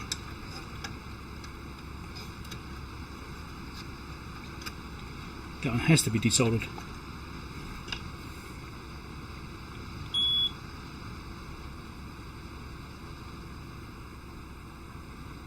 Well, I presume it's neutral. I always presume the phase or the live, whichever you want to call it, always goes to the fuse because that's the way it probably should be done. But sometimes that isn't actually the case.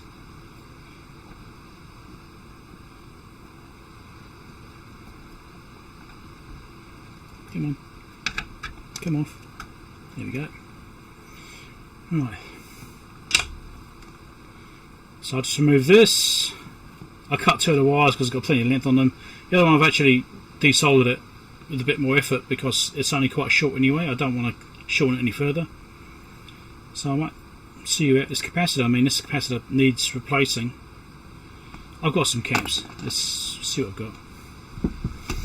So Y class and X class are what I need.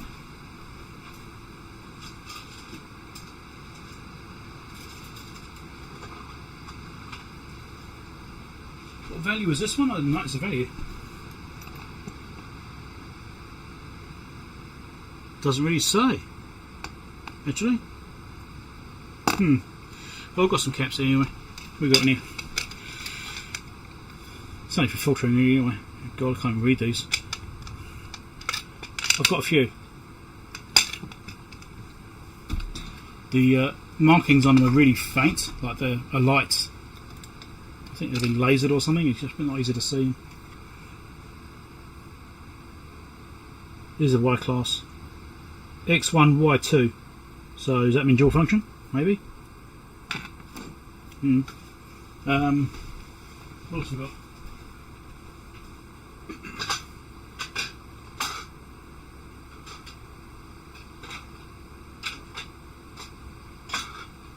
Don't really have any dips type.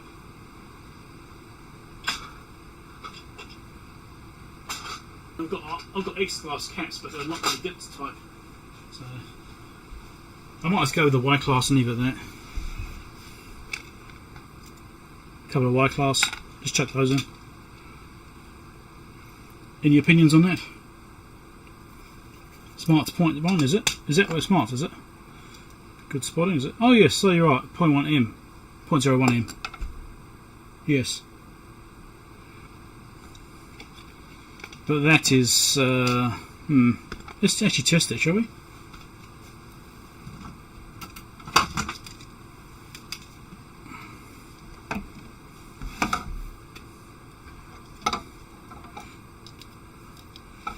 I'm guessing that's between the earth terminal on each side. Yep, 10 nanofarad. To that side. 10 nanofarad to that side. Yeah, so this is seemingly a Y class cap, really.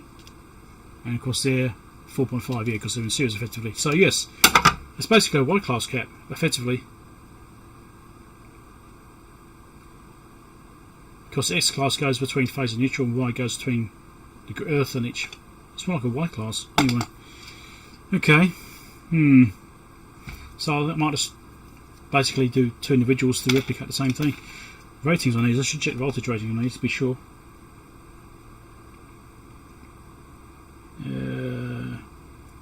250 AC as well. Okay. It's not really improvement then, is it? Apart from they're new. I think these are all the same. I might have got a whole bunch of the same type.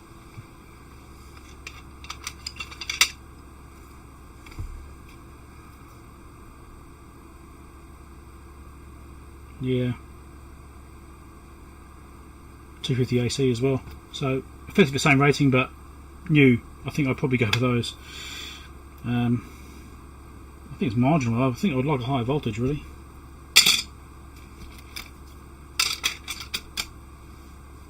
Opinions?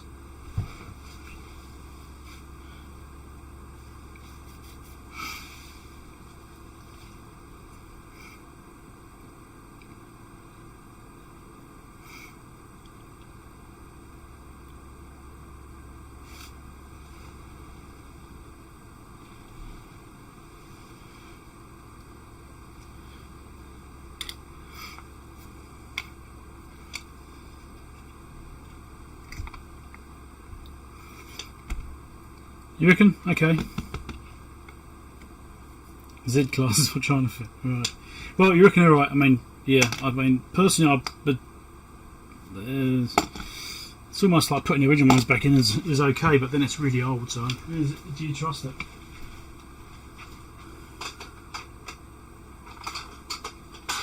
Because I do have some X class here as well. I mean, also these capacitors are quite large values. They're 3.3. Was it 3.3? Was it? That was this was 10 nanofarad. I forgot what it was now. Oh. Check it across there again. Yeah, it's 10 nanofarad. These other ones are only 3.3, so they're a lot smaller. This dip type is anyway. We're getting 3 nanofarad out of that. Smaller value. Is it going to matter? I've got some 27 nanofarads here. And yeah, I've got some 27s here, this type.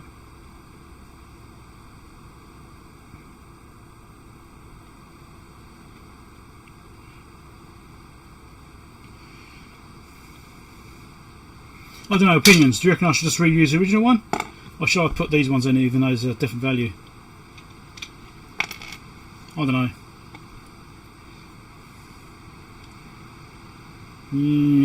It's not likely to go bad, is it? It could. I mean, I've got these here. It's only because they're different values, so. I mean, it only really affects filtering. Does it probably matter that much? Realistically, could I even leave them out completely? Probably. Yeah. I mean, the other thing I've got is these ones with the built-in filters, right? But they're too big, physically too big to fit in here. That was something which I did consider, was because I've got these filtered ones, but they're like this long, so physically it wouldn't really go. But it was a consideration.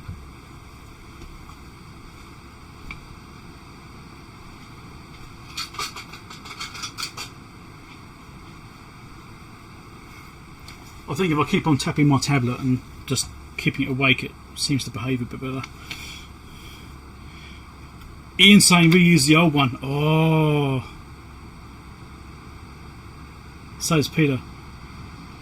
Go original.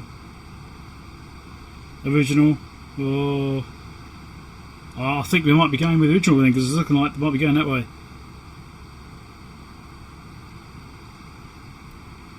And then Smoke Component says replace it. Me too. So you reckon original, do you, Rob? I mean, I don't really care that much. I mean, it seems fine, probably. I mean, what's going to happen is going to go wrong. It's going to bang. It's not like it's fused or anything, because it's not. Not at that point. Old one. Yeah, okay. We'll go with the old one then. We'll do that.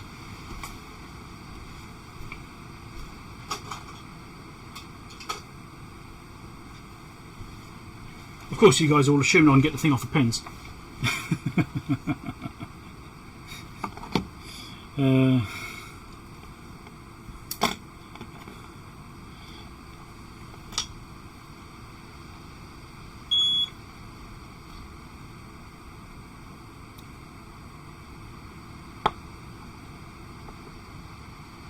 Might put a fresh solder on this to help it. There you go, it's one pin.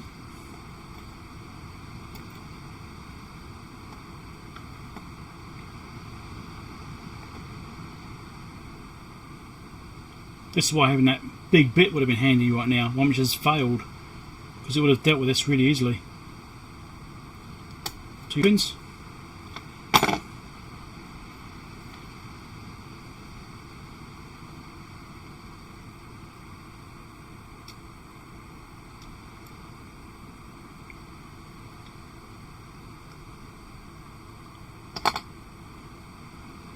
It's not a reefer, that's certainly true.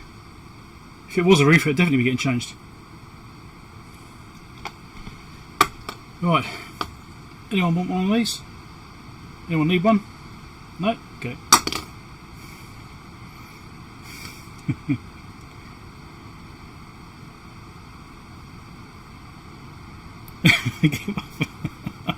Yeah, put your own markings on, make it what you want. Yeah. Let's get rid of this mess here.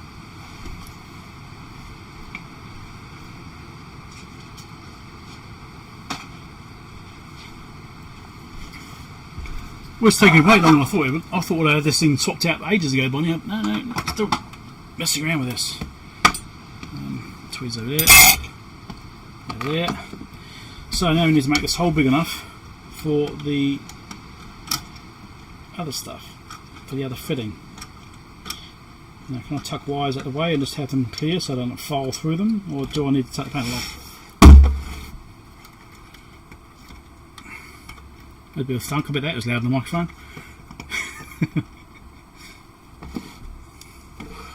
So I'll turn it that way up and file a bit of that. You reckon? I'll need that mat back again.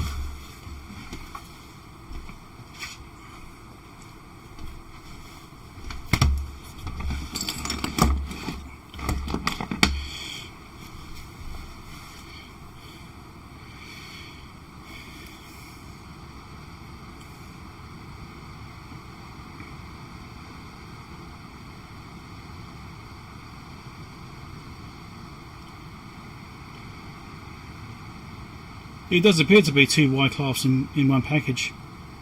The interesting thing is, it says on it 2X. So does that mean it's 2 X class caps, not 2 Y class caps? But, oh no. We'll just copy the original. That's alright. That's what you guys voted for. It's all your fault if it goes probably wrong. Right? Right, so cut a little bit at the bottom of that. And then we can go down slightly, you see, so we're going to cut a little bit at the bottom out and then cut some of the top out. And make sure I don't accidentally go through the wires.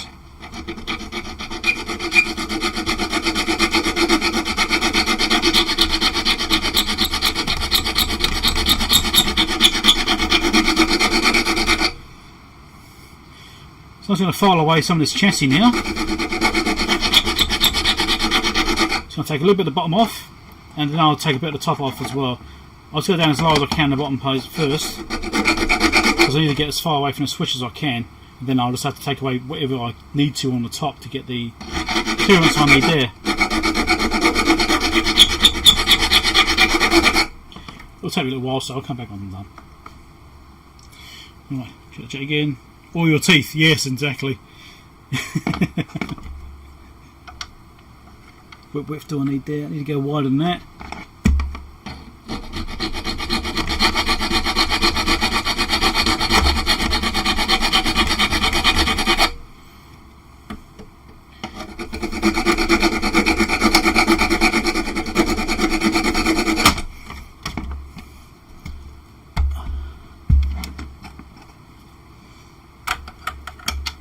Of course I could just like put pin marks on the chassis but that's too easy, isn't it?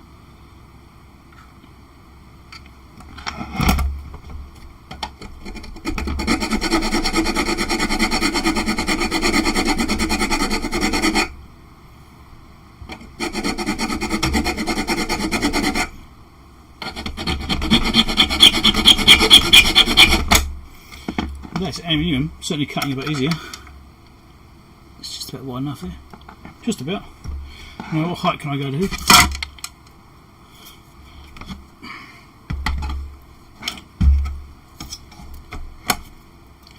Sound of drill was far more bearable. Yeah.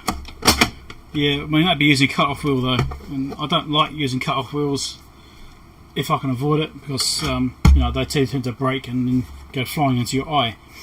So I tend to be more cautious about that. So they can definitely go down a bit more, I think. Yeah, just slightly. Let's push right up and just get weight on it. It's actually about the right position, I think. I think I'll have to go upwards from there.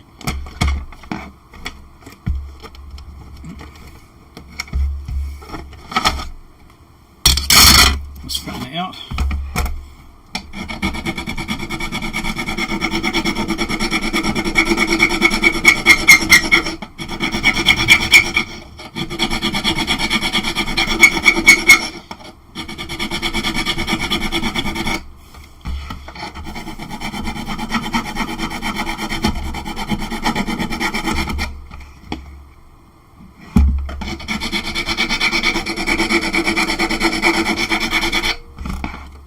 Okay. How's my air pump repair holding on? Yeah, it's going good. Still working fine. You don't know what it is, Andy? It's an RMS voltmeter. Yeah, I'll show you. You did miss that bit, did you? Here you go. It's one of these things. Right. Looking at this, it's not quite parallel. Sometimes it's easier to see these things if you put them side on. Sometimes looking horizontally you can actually be deceiving, but if you look at it vertically, sometimes you can actually see the parallel aspects a bit easier. Sometimes it's looking a bit close, isn't it? Let's just go. There you go. So yeah, it's not quite straight. Got to make it a bit thinner here.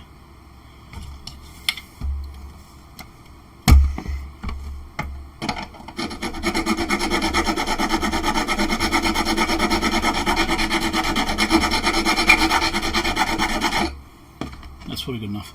I'm probably being too fussy. Right.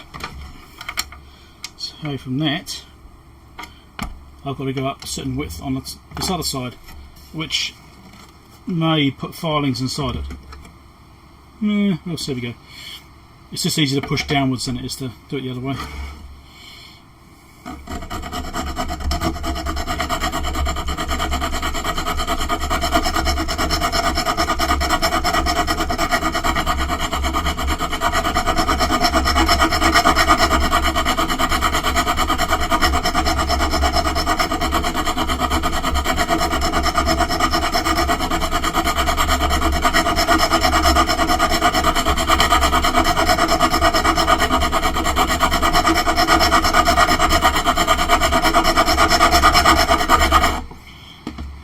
Okay. Should be.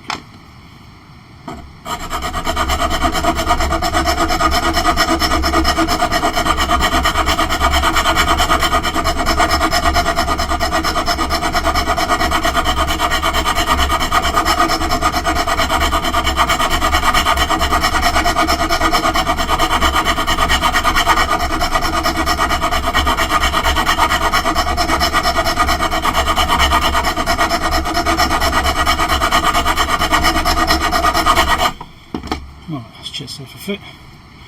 How close are we?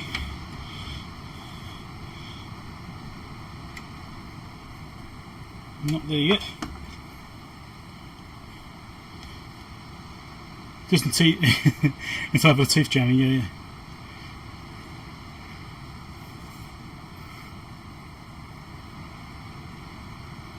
Oh dear. Watching someone fall now. That's very funny, Andrew. Fun night watching someone filing a hole. What's your life come to? Indeed.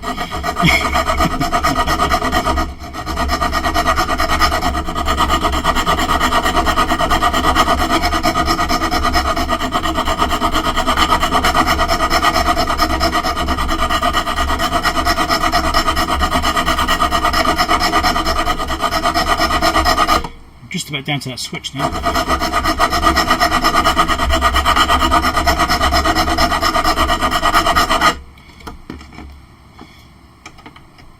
So it's only just going to go, I'm pretty sure of it, eh? It's really close.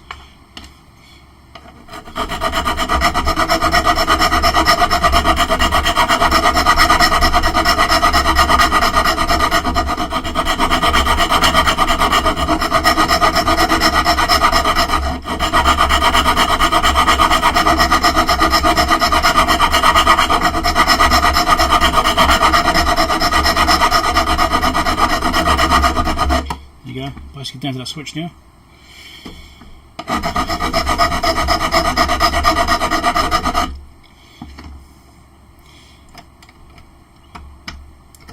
Okay.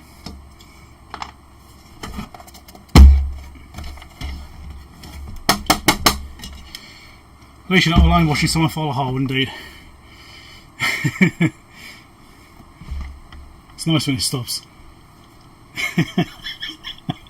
Next to it, then a chalkboard. Yes, indeed. Right, that is just about there. Right, I might need to tweak the angles very slightly. So I've got to take these corners off here. Alright, so we're filing this down. It's basically down to in line with the switch. It's basically parallel with the switch now. It's right down to that level. It's almost enough height, so I need to bring the bottom one down slightly more. But I also need to take these corners off here yet, because it's got to go into these angles in here. Those need to fit into there, so I've got to take these corners off, and then it should be a lot closer.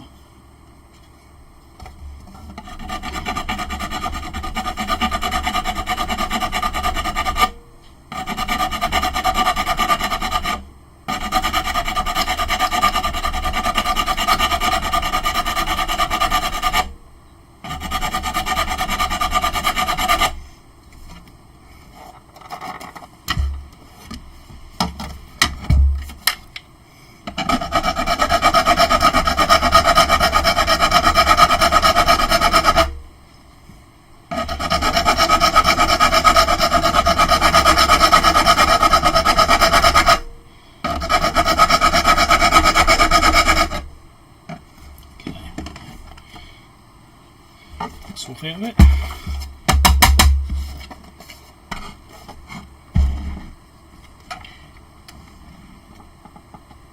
It's really close.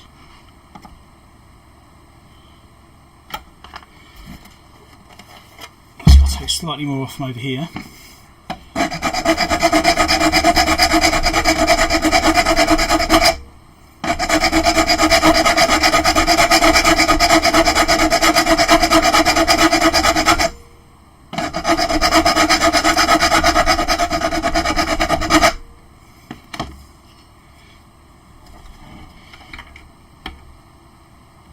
Yep, and slightly more here.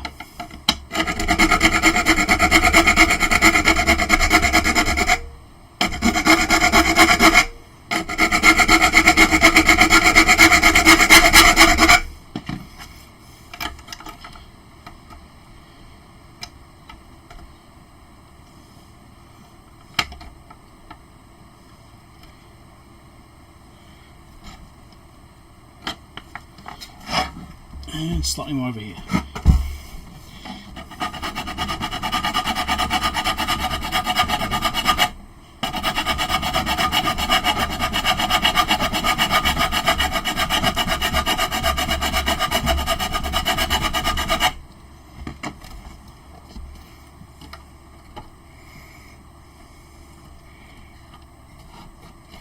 Really close to getting in there. Yep, I think it's just the height now, and maybe a little bit of horizontal adjustment on the back piece here as well. So maybe lining up for those original holes. If I get it onto one of those original holes, that'd be good. And move it sideways very slightly. Yep, looking pretty good. Right. Check again. Perfect fit with the hammer. Yeah. That could be next.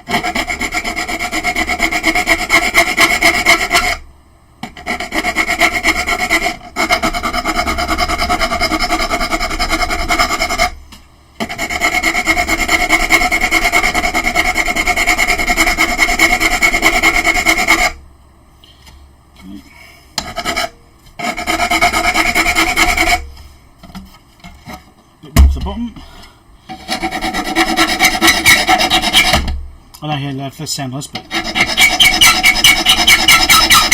ooh, that's awful.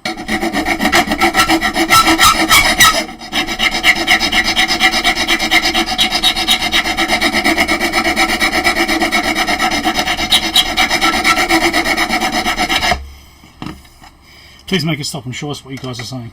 Hey, it's in. Good enough, I can stop filing now.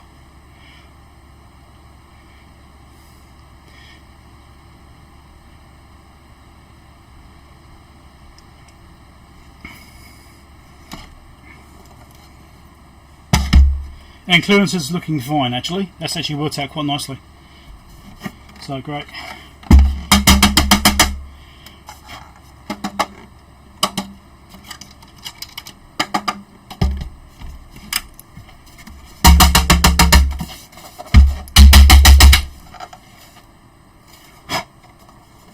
Okay, let's get this mat out of the way.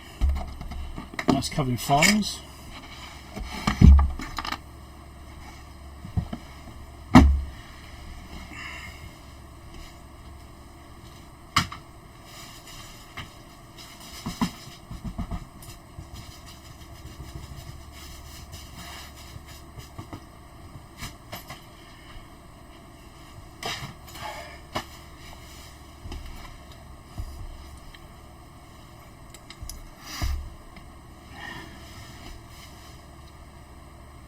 Tracy? No, not Tracy. I don't know where you're getting Tracy from. It's Dinah.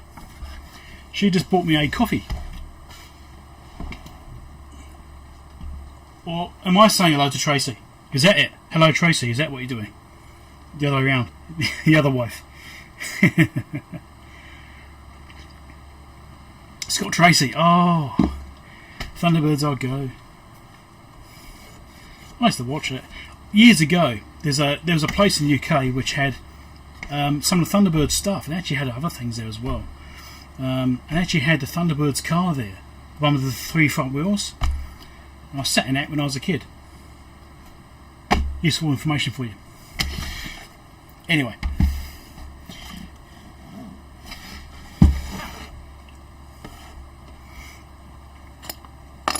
So, this now fits. This records a video. Oh, I need to get this cupping shot. So, I've now filed this away. This now drops in really nicely. That's a good fit. That just about lines up to the original hole this side. This hole will need elongating very slightly. And we've actually got plenty of clearance inside there for the wiring, which is a good relief. I was a bit worried about that being too close, but it's actually looking okay. So sometimes it's a bit hard to judge these things unless you sit there and measure it up thoroughly, and I wasn't going to measure it, I was going to just sort of chuck it in and see how it goes, because worst case I would have 3D printed a spacer to bring this out to stand it off from the casing to create clearance in the back. So I had an alternative backup if it didn't work out this way. So it wasn't like just throw it in there and hope for the best, but well, it kind of was, but you know, there was a plan, honest. It looks a bit rough. I don't care. Do you want to polish it with sandpaper? Your wife is Tracy, right? Why did I know that already? I should have known that already.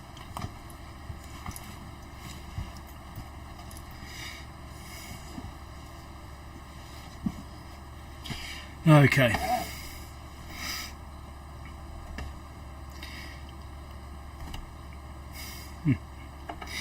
So we've got to get some hardware now onto this thing to bolt this in place. Now I need to drill one more hole, and I've taken the mat away again to obviously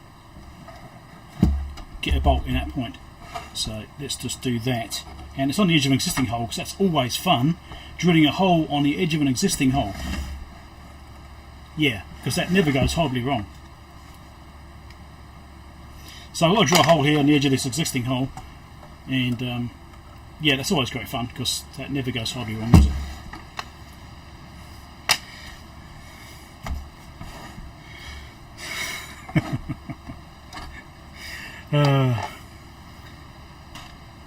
Alright, let's see. Let's get a. What size am I going to use? 3 mil? Yeah, 3 mil. And let's try and drill an elongated hole. What could possibly go wrong? There's no wires in the way.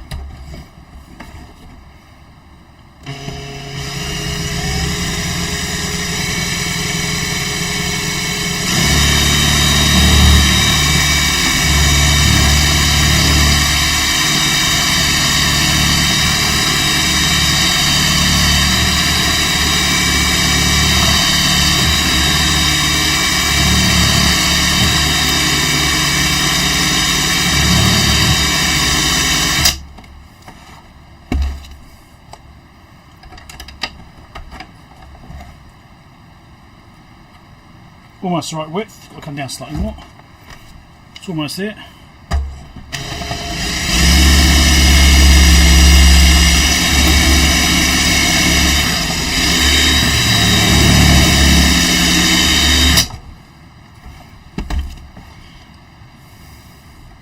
Because if I just drilled the hole out with a bigger drill bit, it would have made it bigger in both directions. I only want to go bigger in one direction. That's probably enough to get a bolt through there now.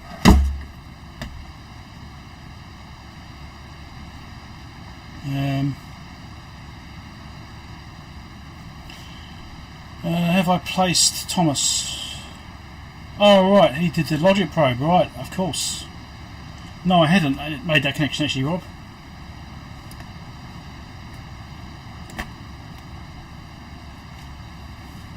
Next mailbag, set of needle files. I have a set of needle files.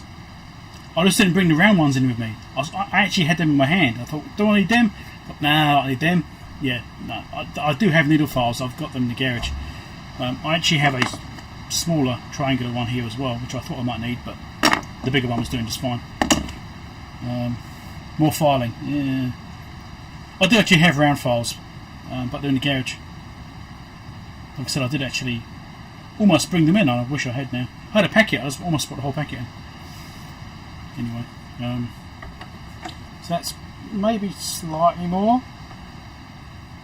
Both holes are actually a little bit on the top side of these connector. I might drop them a little bit.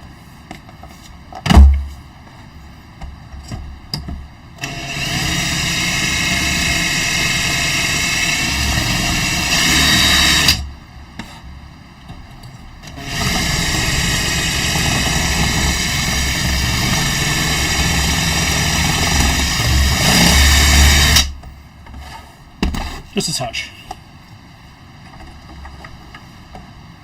Yeah, that's looking more reasonable. Right, let's get some connectors. Well, connectors. Let's get some bolts and hardware and stuff, and I'll bolt this thing on. Yeah, it's still running.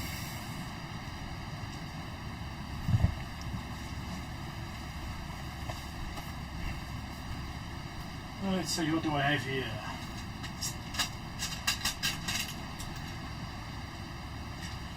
Now, it's always changed finding suitable hardware.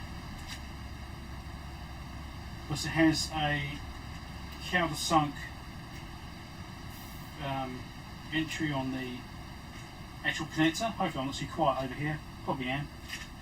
There's sort of countersunk screws, which I don't think I've got in that size. Of course I don't have to use countersunk, but I do still need to have nuts to go onto the bolts.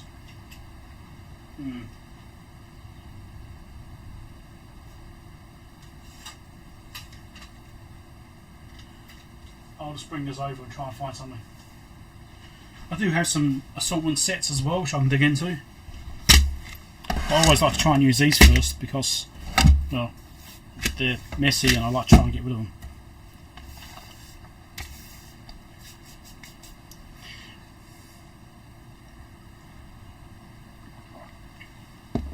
Let's see what I've got in here.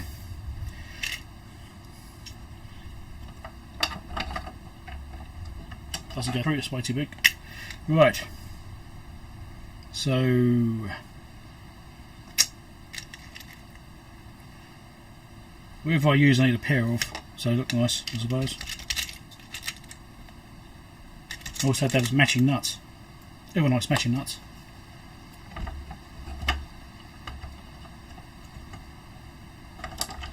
It goes through there, but not quite through the hole, just about through the hole. I might have to adjust that slightly more. So I've got a pair of screws that will work, or a pair of bolts. I do have nuts to suit.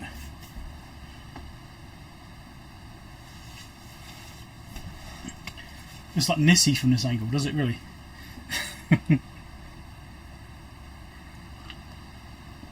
Can they make a living from electronics repair in New Zealand? I doubt it. I don't do it for a living. I do it as a hobby. I don't know. It probably is possible if you get in the right market. I mean, I know there are repair companies out there. I'm not one of them.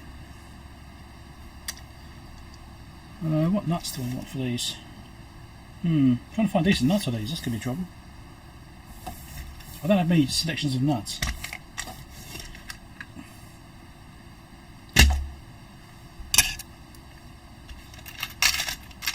This isn't well organised. This part of it is definitely not well organised. That's definitely not the right one.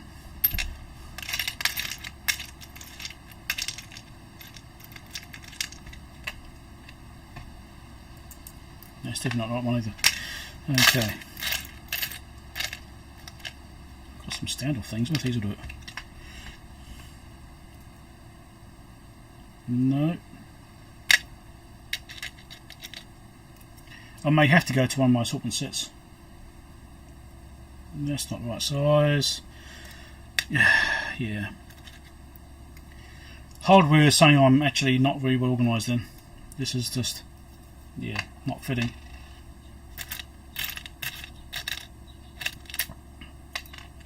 I should find nuts and then find bolts that will fit them. Maybe that's the way to go.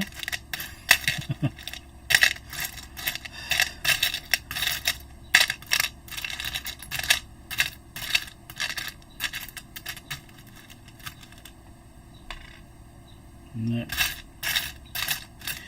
This is not going to be a very thrilling video, is it? This part of it. Watching me trying to find nuts. Okay, look at the assortments I've got. I think all the assortments I've got are too small though.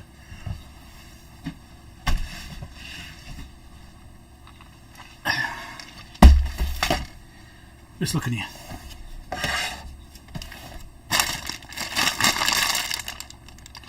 I think the largest I've got is like 3mm.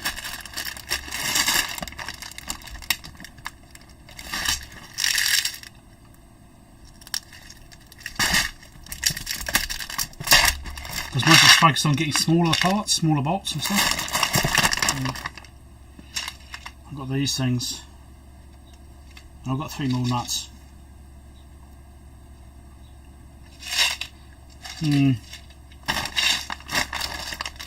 If I have to.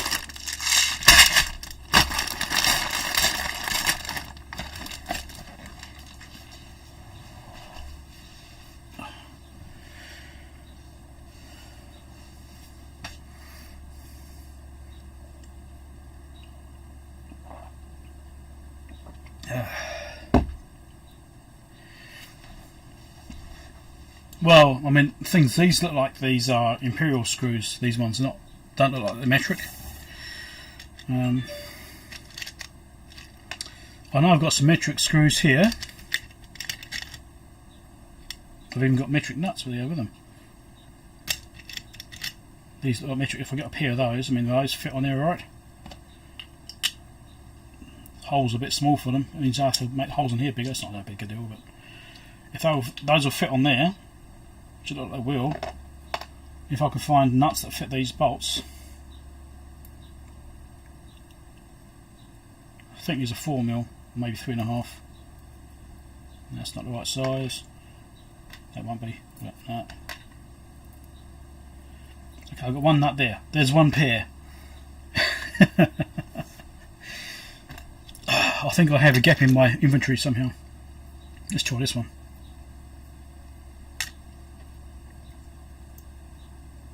There we go, 2 pairs, we're done.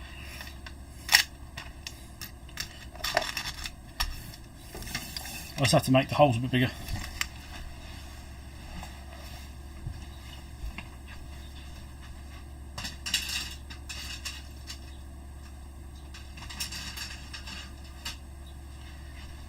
But as you get all these screws and stuff I've got in here, the things which I've rescued off bits of gear which I've scrapped or salvaged or you know, worked on, whatever, which are just they're just random bits of chuck in drawers and come in handy one day.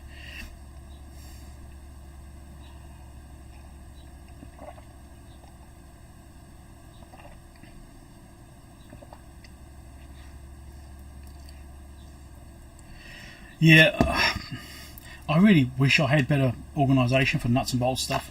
That is actually so much bugs me each time I go and do something. Because as you saw, it's like messing around trying to find something which is suitable. And yeah, I'd actually prefer to have that better organised. Oh, thunder. Now when we get lighting around here, it tends to blow up my modem, so hopefully my internet doesn't go off. It happens. Right, bigger drawbit. Now these 3.5 or 4. Anyone take a bit? Look like 3.5, strangely. I'll do some more drilling.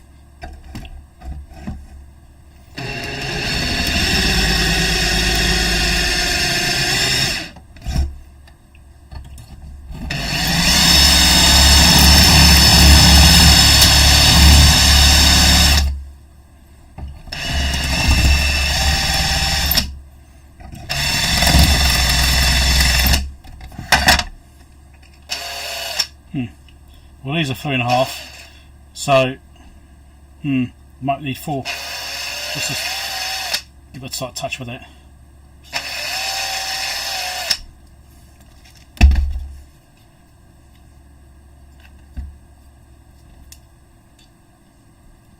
Yeah, it goes through there now, just. So I think this must be 4mm then, not 3.5. It just goes through as well, great. I think that'll just go. Right, get the swap out again.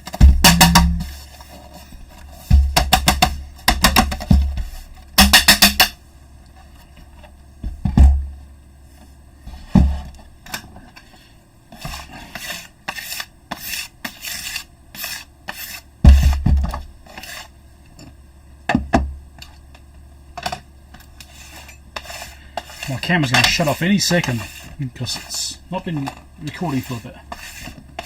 So if you go blind, don't panic.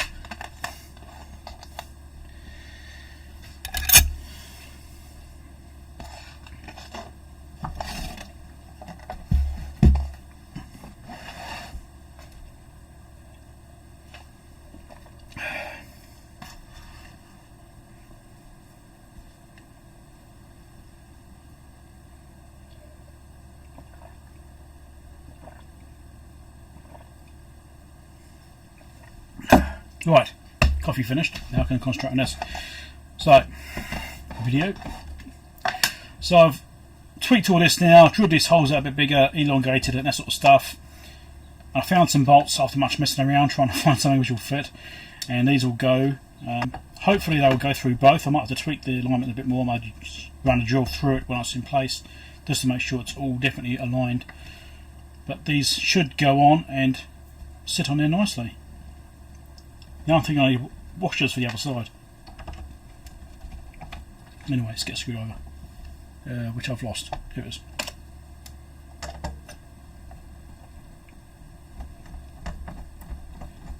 Yep, it's going through. Great.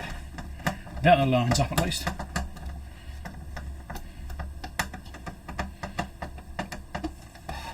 Beautiful. Well, not beautiful, but ideally I'd have countersunk screws for this, so I don't have the right screws, so. Or bolts. So making do. As long as I go in and hold it, and really, to be honest, that's what I'm really worried about. Is this one going to go in? Come on. These holes are pretty close to the actual things. There we go, that's going. Put itself straight eventually, it's a bit wonky right now. There we go, it's going in straight now. Look at that, it almost holds itself. Don't need bolts at all. Don't put nuts on. It's fine.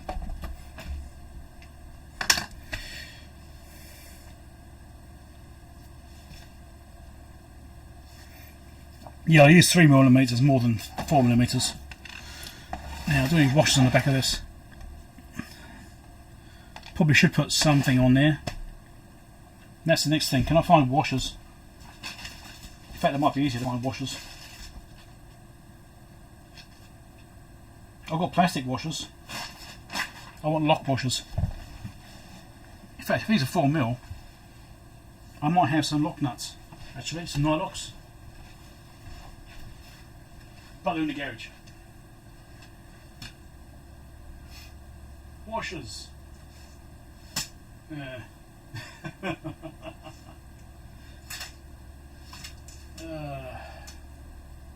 Seriously, I haven't got the right size washers in here. I'm sure I'll be fine. I mean, there's enough meat there to hold the nuts themselves. What I'll do is I'll put some thread lock on it, which is on the outside of the room. Shall I go and get it again? Put some of this on. We just won't tell anyone, it'll be our secret. No one will ever know. I think this drill can go now, actually. I'll put this away. Get rid of some of the clutter.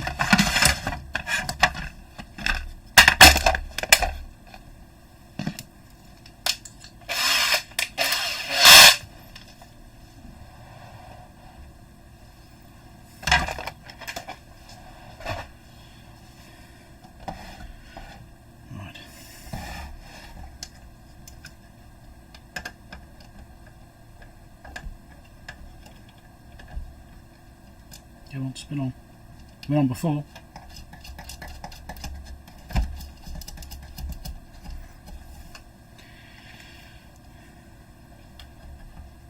Of course, this one's going to be awkward.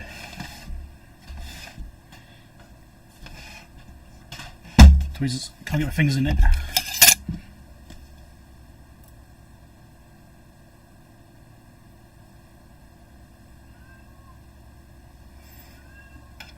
Oh, let's put some thread lock on it, it'll be alright.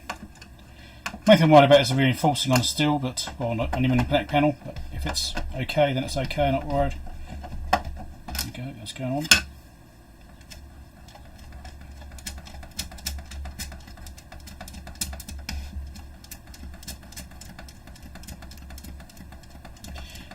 Now, I'm not going to be able to get a spanner on these.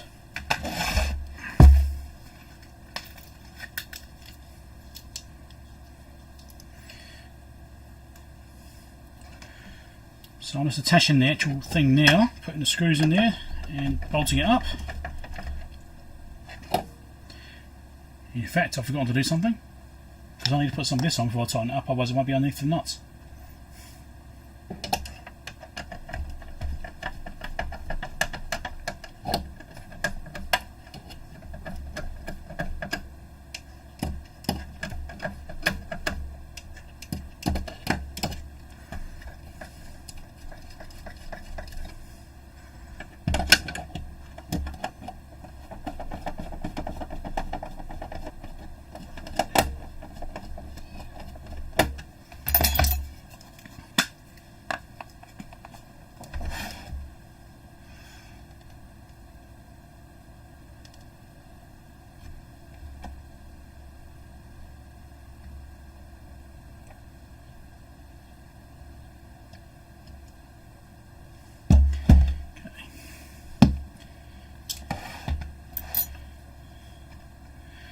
Now I put thread lock on, now I can do them up. Because if it's not underneath the nut, it's not going to do anything. Well, not much anyway. It might stop it falling off the bolt, that'd be about it. But ultimately you want them to actually not come loose in the first place.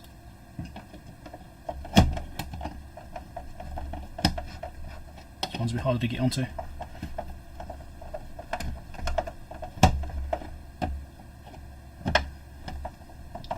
Trying to hold it so it gets down at least. Here we go. Yep, that's done. That's done.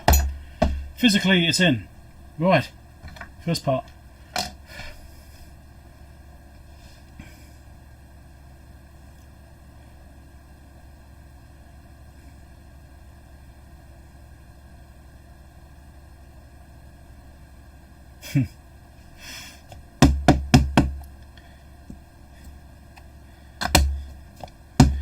Right.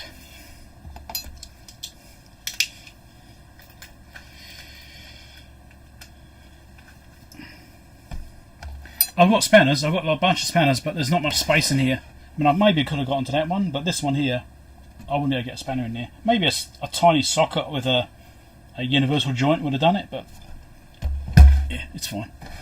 Wasn't worth messing around with. Okay. So do I use the original wiring or not?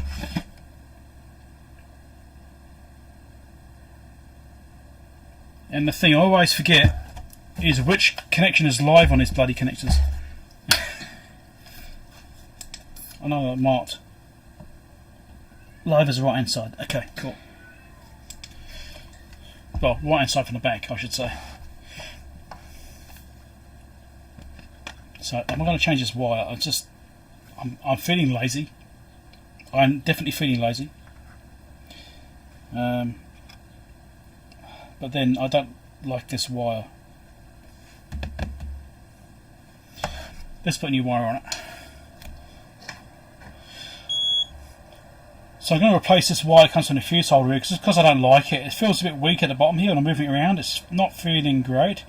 And it's also really thin. I don't particularly like that, so I'm going to try and unsolder it. I don't think I'll be able to though, because it is wrapped. I can see it's wrapped. But worst case, I'll just cut it off. And then I'll just put a new wire across here, just to tighten it up.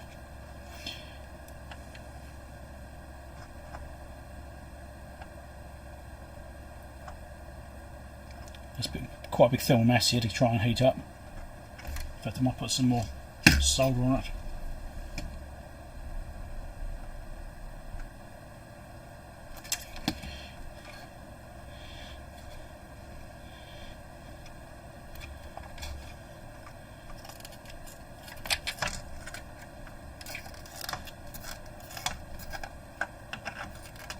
Come on, there we go, it's off.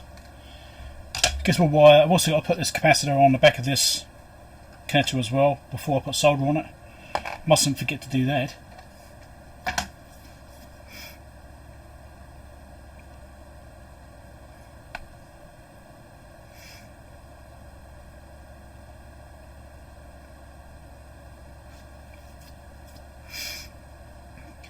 Yeah, the wires look too thin for what I like. I mean, it is meant for that circuitry. I mean, the other wiring is the same size.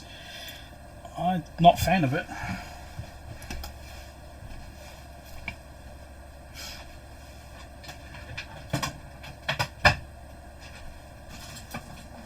Let's find some mains cable.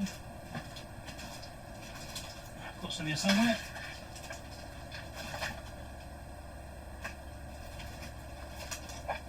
Somewhere.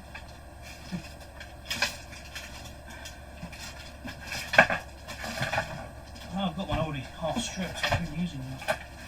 Just got to find it.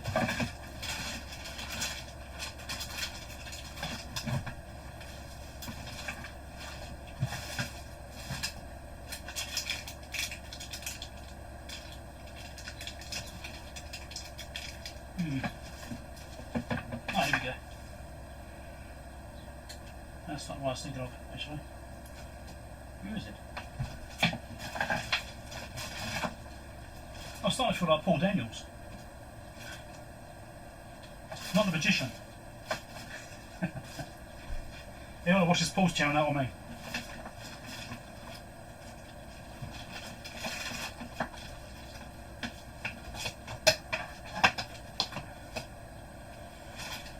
Right, let's just grab this one.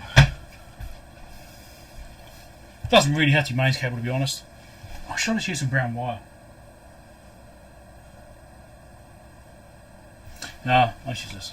We'll cut this plug off anyway.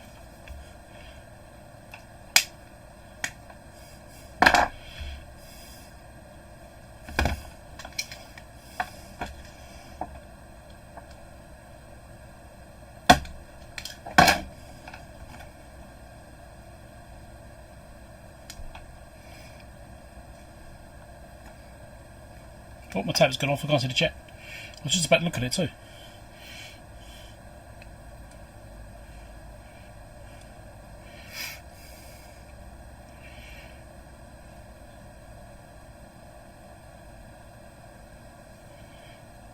You done piloting the stream? Okay. Hey Dan. You finished yours then?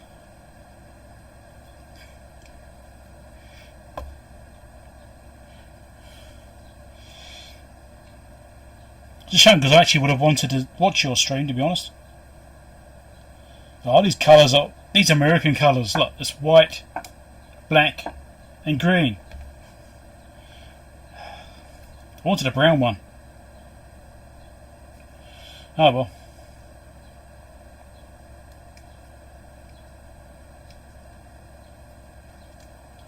Kind of it all, I suppose. That's got fabricant. Right, can I strip this out?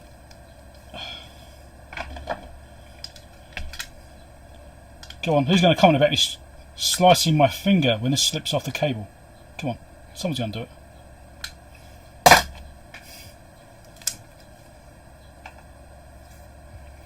Oh, your back settings can't be the PC. Oh, okay. Oh, white wire, that'll do. Don't it too long. Yeah. Want a bit of slack in it so you move things around if I need to. Yeah, I do. Better be.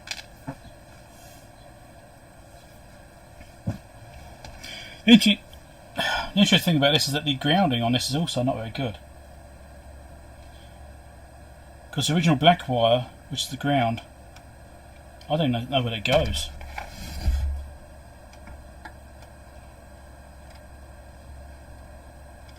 I don't know where it disappears off to. So that kind of makes you wonder about maybe replacing that ground as well, to be honest.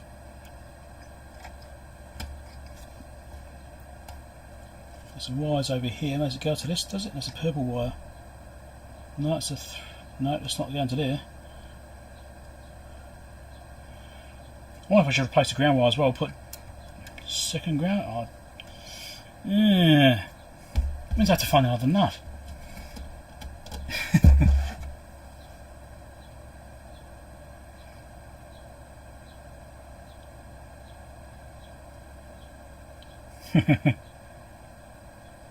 Panel wire use any colour. Yeah, but I like to use colours which are logical. You know, just the one I suppose. Logical. Yes, maybe. Now, should I use proper strippers for this?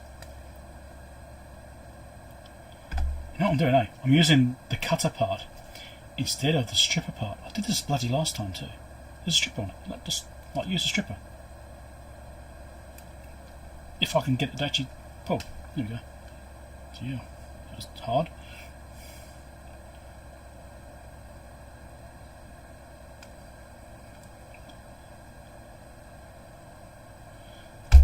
That's better. Right. Give it a twist. Keep forgetting it's got a stripper on it. It's in my hand. I still forget it. Right. So I'm actually going to feed this through, probably do this one that way around, this one's slightly longer, feed it through untinned and get it through there. Then I can still wrap it. Hopefully there won't be enough solder, won't be too much solder, so I can wrap it around and then solder it properly. That's the hope. Or I could try and clean the solder off, but you know, yeah.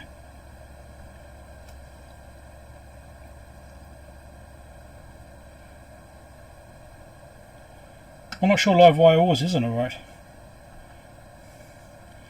I don't think it always is. Come on.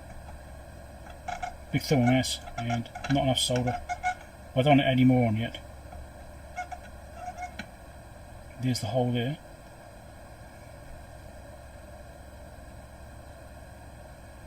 It's through.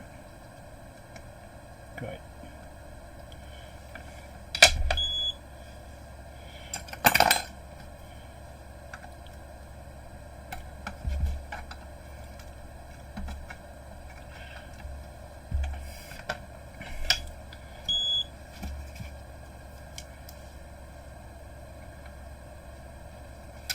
I was expecting the whole end of it to turn around, but it did.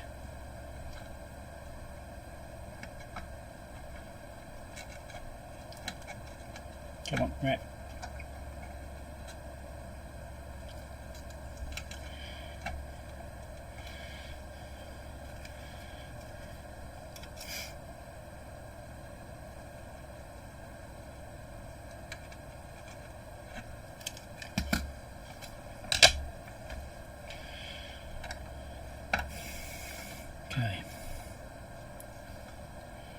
Now, I have to put that on there. I have to put this on here. Out to the way the existing wiring.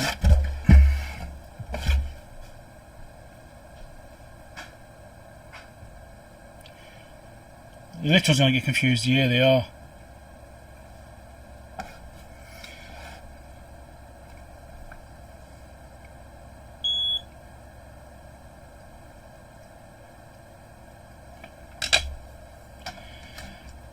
So I'm going to reuse this original capacitor because I had some discussion in the chat in my live stream and they said, yeah, we'll use the original one.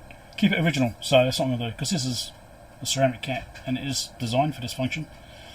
It's old, but it's probably still fine. I don't see a problem with it. I did do a test on it, it seemed okay, so I'm just going to put it back in. If it goes bang, it goes bang. I've got RCDs everywhere. Should be fine.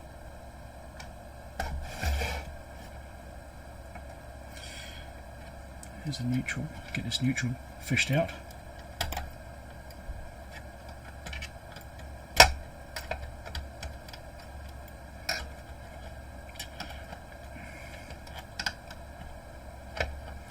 It's not liking this wiring set up on here with it away from the mains.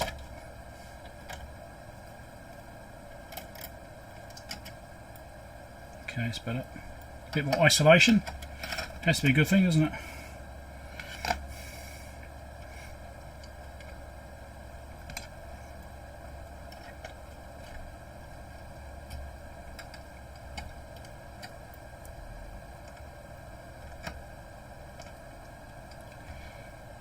Now I'm going to manage this. I'll try and get this across 3 terminals at once and get the wires in and solder it without blocking the wires from getting in and without this falling off.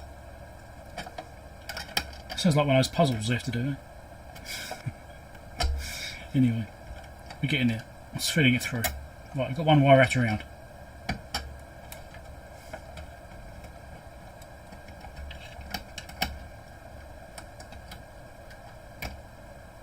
Two wires wrapped around. There we go, we should be good now. So this earth I'm a bit worried about. I want to change this earth, I think, because that earth wire is puny.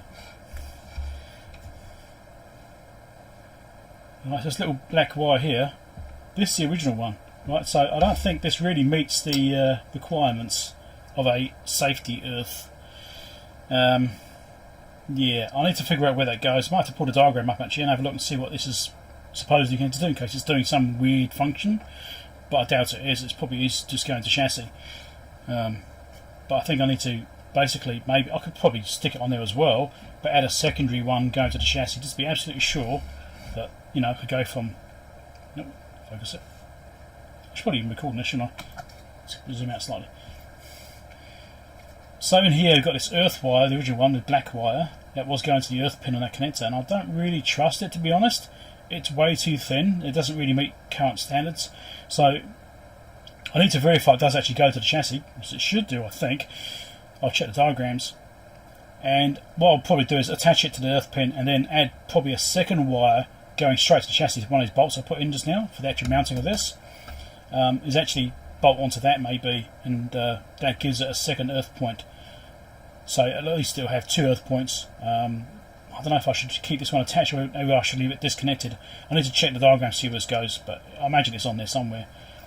But it should just go to the chassis, it may go nowhere else, but it just seems to just disappear into the loom, so I don't know if it's got some other function, I don't know. But I need to check that.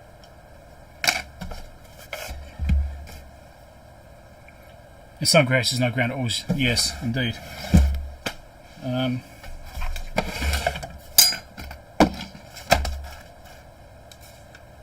Manual. Wiring diagrams. AC, that's the input connection. Where's the AC input? Power supply.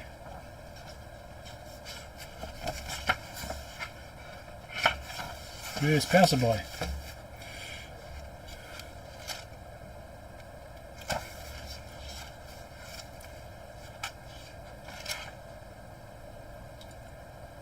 That's from a transformer. We're getting closer.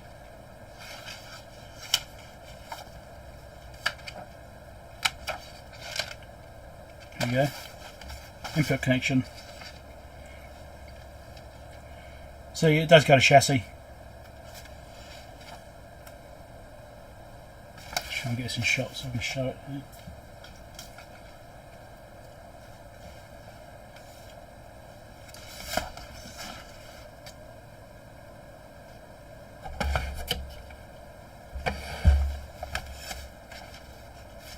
Shouldn't be wearing a wireless ESD strap. I am. See, it's here on my wrist. It's even metal to make sure it's well grounded.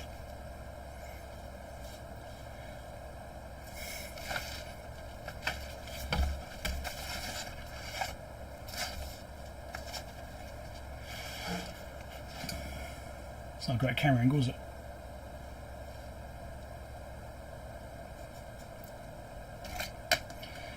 So I found in the diagram where the AC input is. This is the original connector here, and you can see the centre pin used to go to ground directly. That's it. So I can probably take that original black wire, forget about it, and replace it with a new one. It shows the capacitor here, C3A, C3B. That's that dual capacitor which I've refitted. It's back in place. So that's all fine. There's nothing untoward going on there, nothing weird. I'm just surprised that earth wire is so underrated. Yeah, I need to do something about that.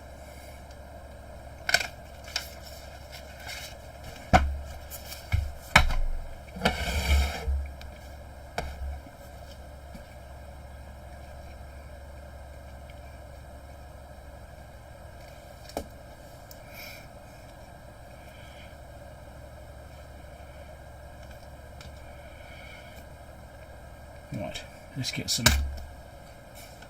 viewing first. You know what this means? I need to find another nut, because I don't want to use the original mount nut, because I want to pinch it between two nuts. So I need.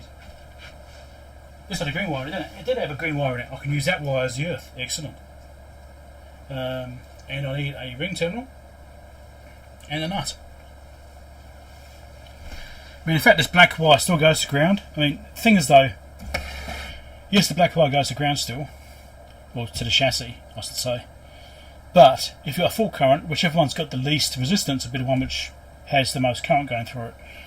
You know, it takes the easiest path. So if this one happens to have a better connection than one I put on, which is possible, then this might end up melting. So I'm inclined to leave it off completely, pretend it's not there, and just refit my own one. I think that's probably the best bet. Unless this goes to a shield on this transformer, in which case you might have something else going on, but I didn't seem to show that on the diagram. Anyway, need a wire. This can be very long-ish.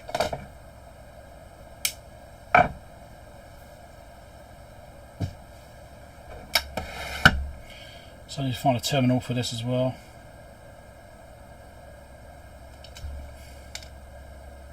Shouldn't really be a problem, should be pretty straightforward.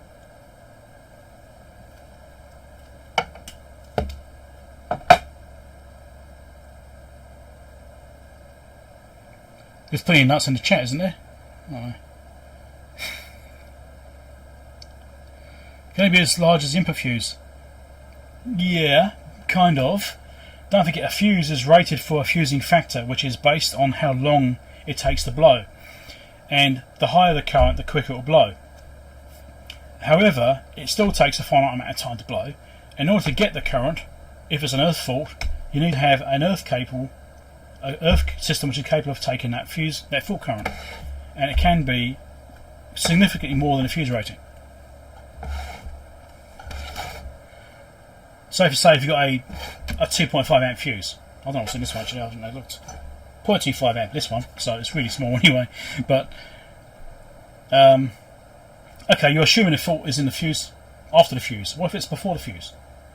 You know, maybe there's a physical damage and something goes wrong here, right? You know, maybe something goes wrong and shorts out something in the back here, or something before the fuse. It's possible. I don't know. But yeah, you have to allow for potential prospective fault. Was it prospective fault circuit current? That's the term I think it is. So yes, the fuse may be say 2.5 amps, but it might be able to handle 100 amps for 10 milliseconds, and so you need to sort of handle that. Or whatever, I'm just putting numbers out my arse basically, but it has to be able to handle a higher current than its rating, because they will not blow straight away.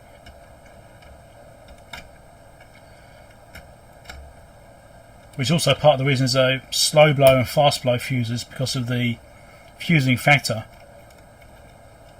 and how much overload they can take before they will blow, how tolerant they are, and how quickly they blow that over that overload current.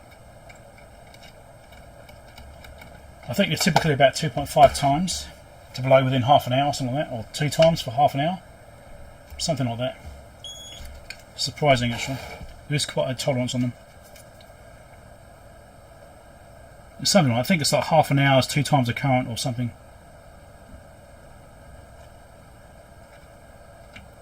Anyway,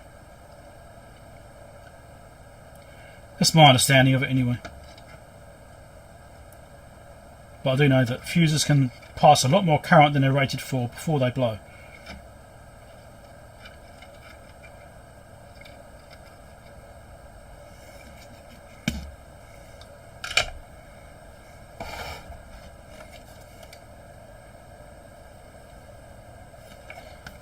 Solder okay.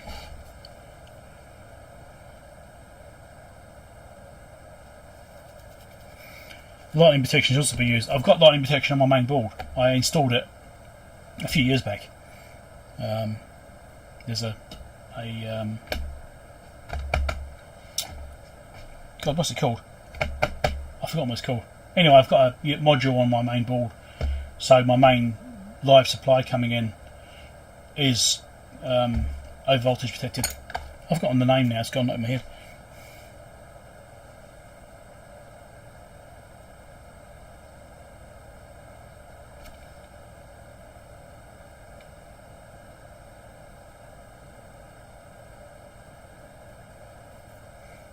MOV, yes.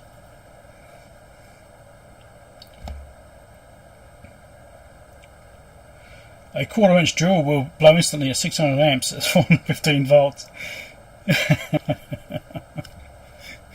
I'm sure there's people that have done it. Right, I need to get a crimp in here. And we've got to find another nut.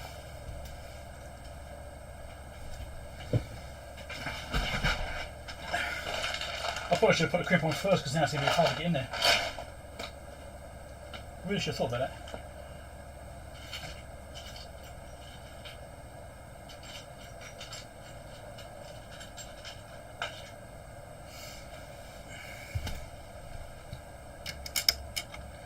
One terminal.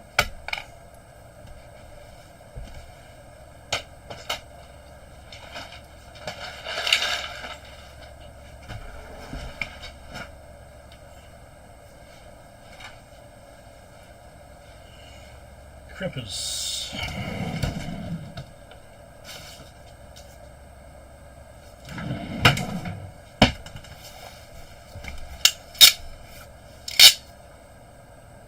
Let's probably do it. Let's find out. It's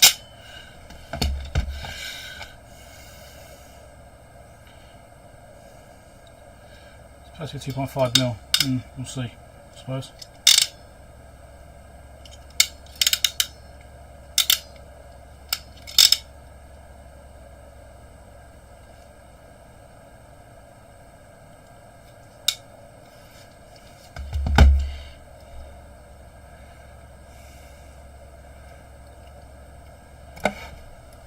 Really see what I'm doing, can you?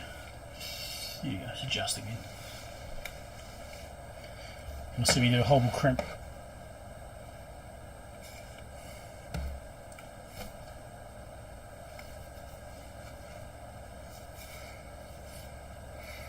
Hardest part is finding a fuse and the blue light stops.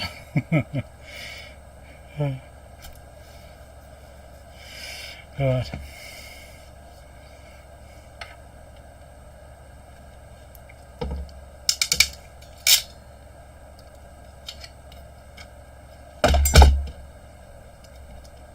This is fine. Now here's another nut. We know how this goes. So I've attached it. I can't say it. I've attached a new earth wire because I didn't like the original one, which is tiny. Crimped the connection on. All I've got to do now is find another nut to put on that bolt, which I fitted over there. Yeah, that's always fun.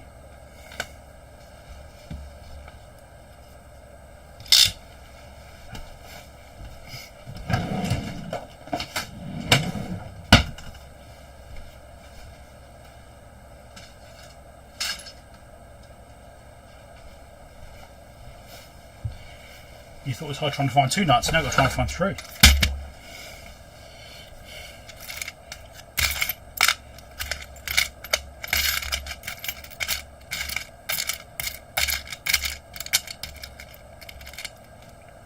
Did I find one? Did I strike out? Did I get lucky here?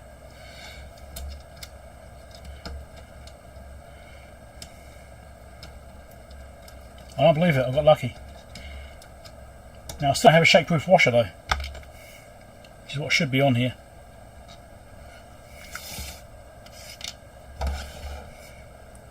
I might have some actually. Somewhere. That's not one. I'm looking at the bottom of the thing here. I might have some in here. Like I said, I've really got to reorganise this thing. It's just awful. You know, I need something like, you know, like this, but smaller.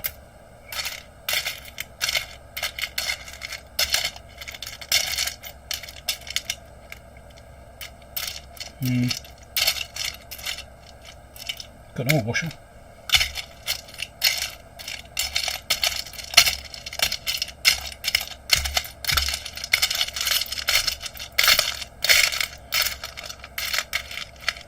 Yeah, sod it. We'll just go with what I've got.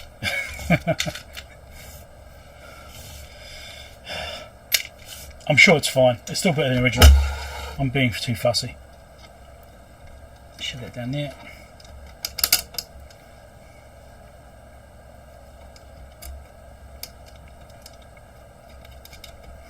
And I'll put some of this on as well, won't I?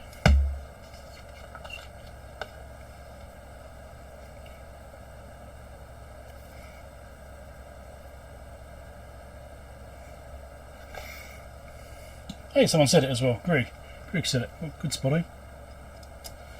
I almost forgot. Now I've got to try and make sure I don't accidentally insulate this. Let's put it on before I put the nut on it. So much gap there to get the thing in. And I'm drop and lose the nut.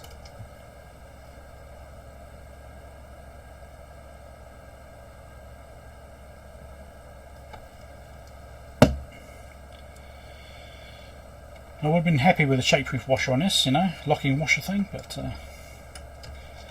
this should be fine. It's not going to go anywhere.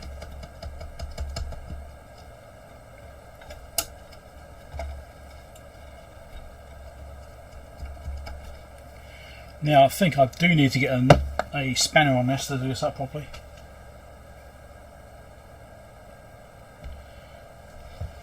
Well, the Loctite's on the threads.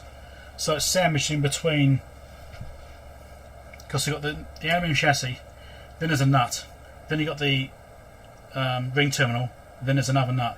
So there should be a solid electrical connection between all 3 of those. Yeah, but also it relies on this plastic not deforming and becoming weak. That's the only problem. Ideally you go straight through metal without anything else there, but I haven't done that. Spanners. Do I have spanners in this drawer?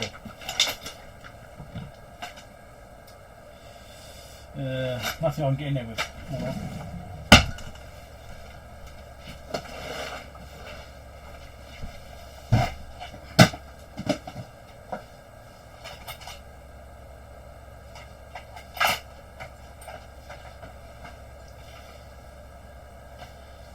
Now I've got to try and find what I can get in there with.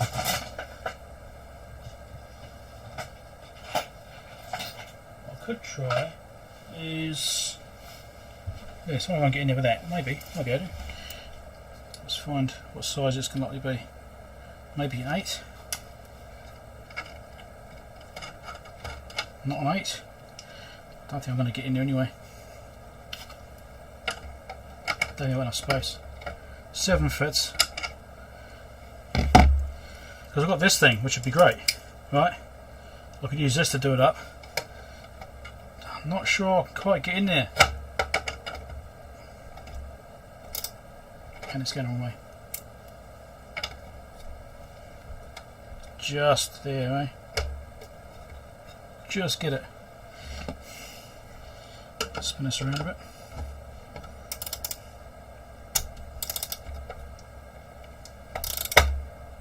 Just fits. How's that for fit?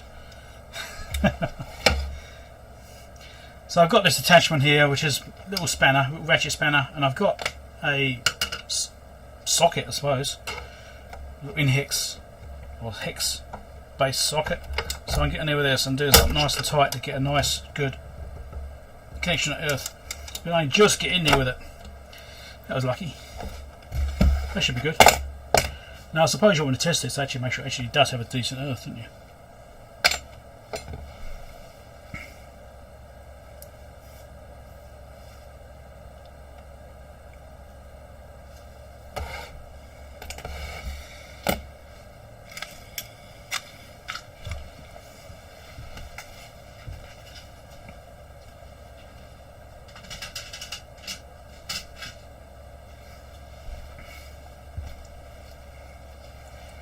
Smoke test, you're not quite. I will do a quick check from the pin to the chassis, just to show I've done it, I suppose. You should always test what your work has been like.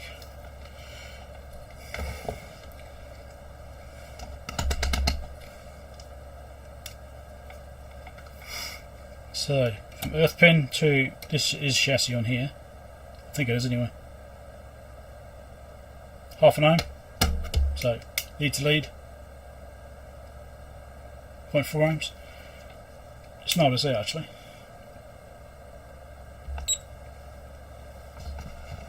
And you should show it on camera. Right, so just do a quick check, just do the multimeter test, just to make sure we do have a reasonable earth continuity check. So I go into here, which is earth. There we go. That's looking alright. I nulled it out before with the leads, so there will be a bit of a difference there. See, 0.1, I'm getting nulling, minus 0.1, so that is definitely well below 1 ohm, so that's fine. Let's go to somewhere else in the chassis. Being aluminium could be a bit tricky. Could be a bit tricky because they're anodizing. Let's go over here. This is an ohm, front panel area. Yes, I know. And actually, let's go to here. Main switch is always a good place to check. There we go. Get dirt on there. Yes, I know. That's fine.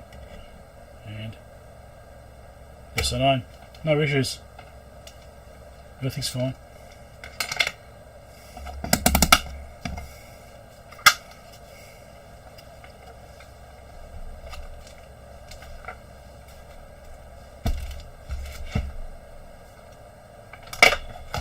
I'll catch that, Randy.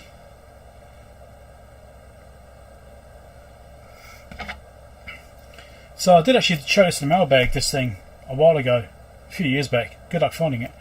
But one end's a square drive, and the other end's a hex for fitting in like screwdriver bits, stuff like that as well. So I got this for this kind of use, you know, trying to get into a tight space. I wish this was a bit shorter though, that would be nice. But things to have.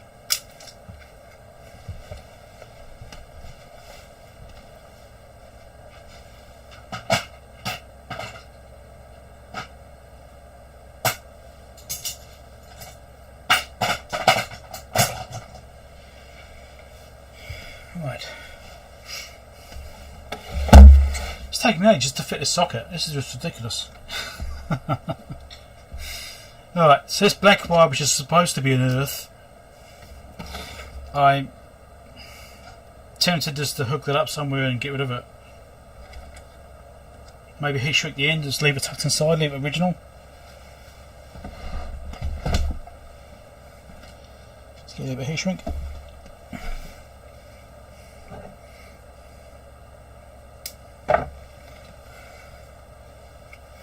Shouldn't bloody matter really, but you know, I could just leave it attached, but I'd rather not risk anything.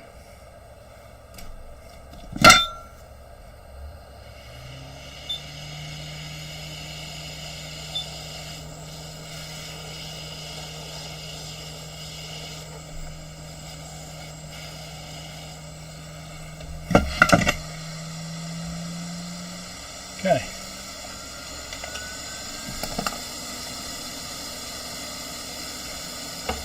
As you hear, the quick is still going just fine. I actually think it sounds quieter than the original.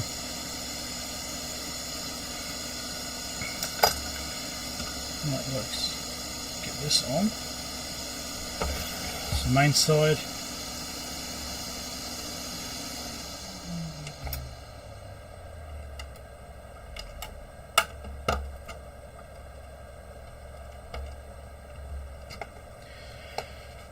Now I would have put heat shrink over this wire. I'll explain why I didn't. So when I'm doing mains connections, I would actually put a heat shrink over the wire and make sure it's covered as well as possible for future people which may want to work on it. Could be me, could be somebody else, who knows. But because there's a capacitor now, that's not really going to be possible because it's kind of in the way. So one solution could have actually been to put some big heat shrink over the whole thing. That may be possible. No, not really, because the earth is kind of in the way. But the yeah, I'll just have to just leave it as original, I suppose, and just have it tut up. So I'll attach these two wires and solder this up. I actually record a video about that. Probably should actually. So what I normally do with these is I put some heat shrink over the wires and over the terminals to help insulate the mains voltage from contact, but in this case, because of the capacitor here, it's not really possible, not easy to do, so I've had to leave that, and it will just be as original, with exposed connections. Really, I can't really improve upon it, not easily. I may put some liquid electrical tape over it, that might do it. There'll be something at least.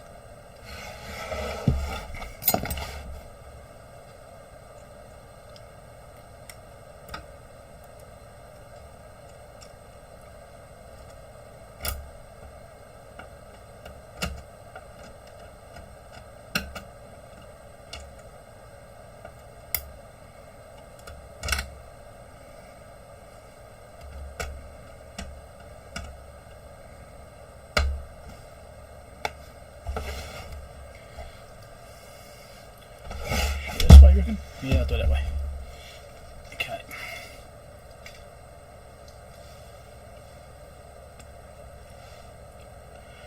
I don't know if the airflow is any different, actually. Unfortunately, I had no measurements of what it was before. So even when I did measure it now, because I do have a anemometer, is it? Is that what you can pronounce it? Airspeed monitor. I do actually have an airspeed tester. If I didn't melt it by putting it in front of the air system, I do actually have one. I could measure the current airflow, but I don't know what the original airflow was, so it'd be kind of pointless. I should say. Pronounce it. So it's soldered his wires on, wrapped them around. So we actually get to the point very soon to be able to test it and see if it actually works. It'd be nice to know if it actually works.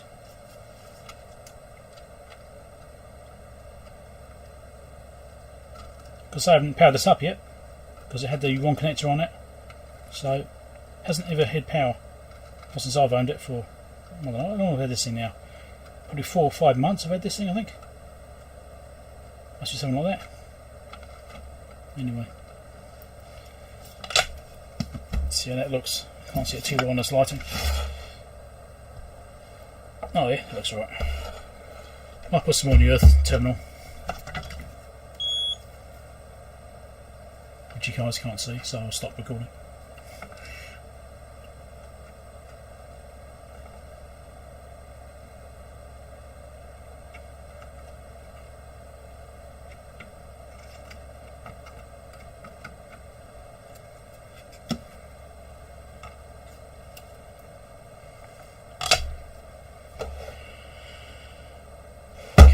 With that.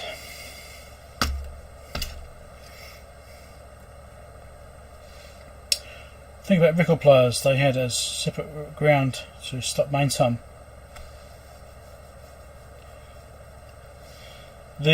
Well, that's why I checked the diagram, because that was some of the things I was considering. Right, so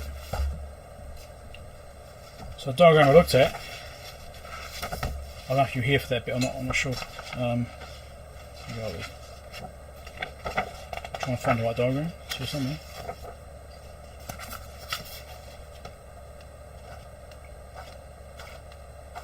Come on, where is it?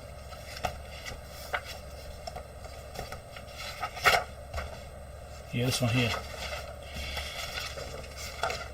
So I actually referred to this before I decided to change that. Right, so actually it shows the earth coming in from the connector going straight to the chassis. Right, so that's what it shows on the diagram. It's not showing any weird isolation barriers and all that, so I think that's all correct. But yeah, I see what you're saying about the isolation for ground and that sort of stuff. I'm aware of that kind of situation occurring.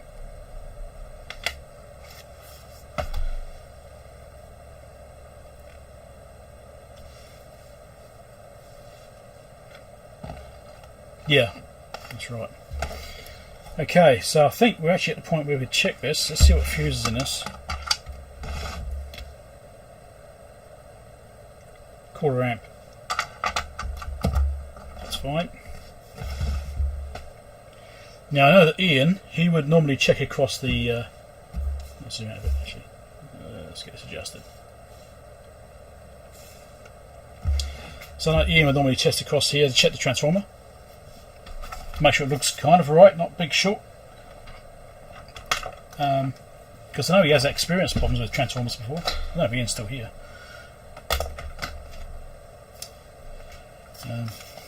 He might have gone to bed by now, it's a bit late for him. So, we'll do this test as well. Just across these connections. I don't know if the switch is on or off. Well, we're seeing mega ohms across here, so the switch must be off. Here's the switch, here it is.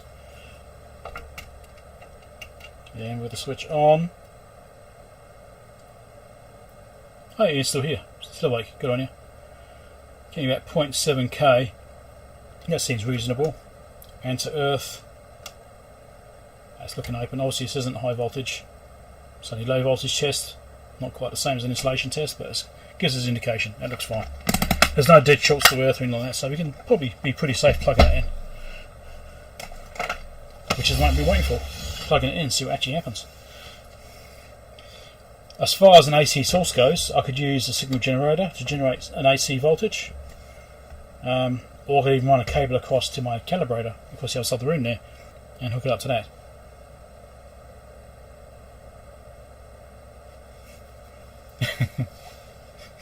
Right.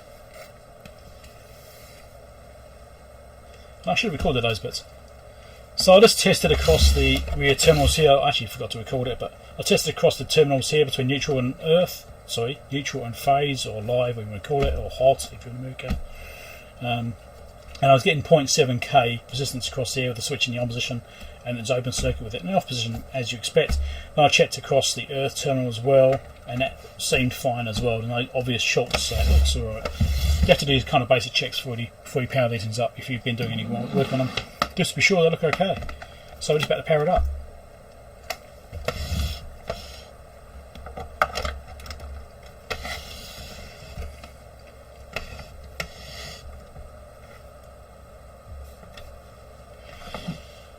That's in the on position, let's turn it off. Let's spin this around to try and see the hopping meter at the same time.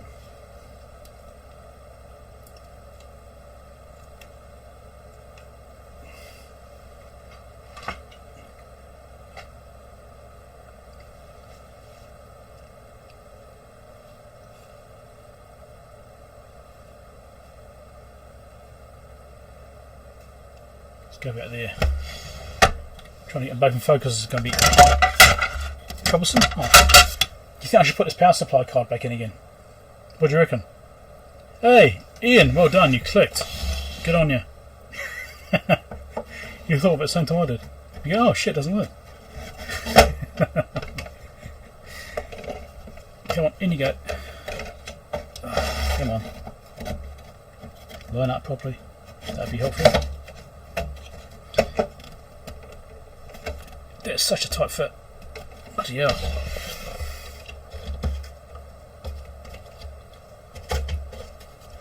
And it actually drops out these slots, which doesn't help. It was in the slots when I was trying to push it just then. It's like the board's just a fraction too small. Come on. Trying to keep it in the slots. Here we go. Right. Dim bowl tester, I don't have one. We go for smoke tests here. We do smoke tests. I should zoom out slightly more. Okay.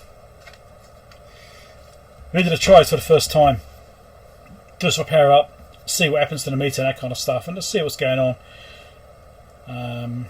I'm not sure having the input floating. I might actually put a dummy load across that. Yeah, 50 ohm load. Let's make a 50 ohm load across there in case it matters. Don't it floating. Let's try it. Power on and the switch off is nothing drawn, as expected. Let's flick the switch on. You have a light. You have some meter movement. And that's on the lowest range too. I should probably clean this up. But that's going off scale like that. There you go, it's coming back down again. Because it is dampered as well. Don't forget I was on the 1 millivolt range there. And it probably needs calibrating. So at least on this high range it looks alright. Yeah, that's looking like it's behaving properly actually. Ish. Waiting for magic smoke. So we're drawing 8 watts right now, which seems reasonable.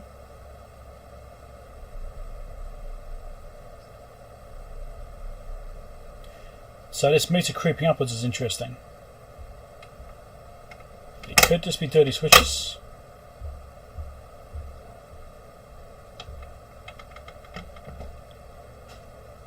See, even on the highest one now it's sitting up there. Take that off, does that matter? I'll put it on a precaution, maybe it's a mistake.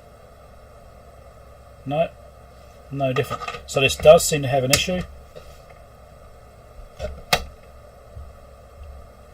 It could be capacitors reforming and that sort of stuff. It could be because the switch is dirty.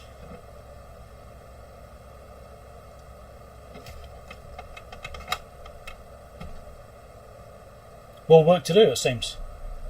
It's great.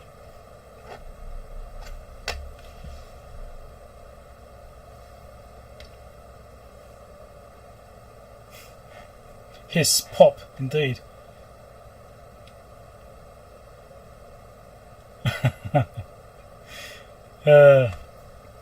So it's powered.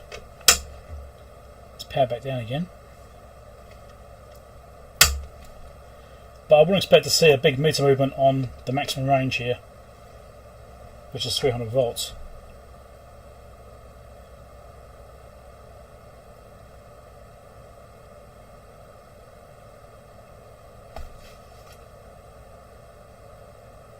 It's definitely got some interesting behaviour. So this does have optocouplers in it, like special ones which are designed for it. It could be related to that. Could be a power supply problem. Don't know.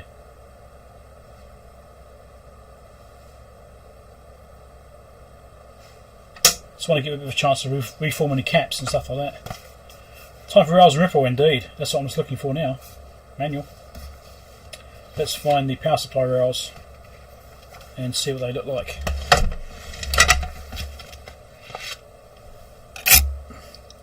Turn the power off over there for a minute. That's the input circuitry.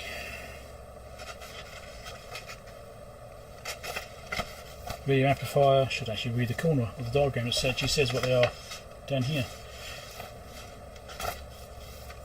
Photo chopper. This is what I was mentioning about the thing there.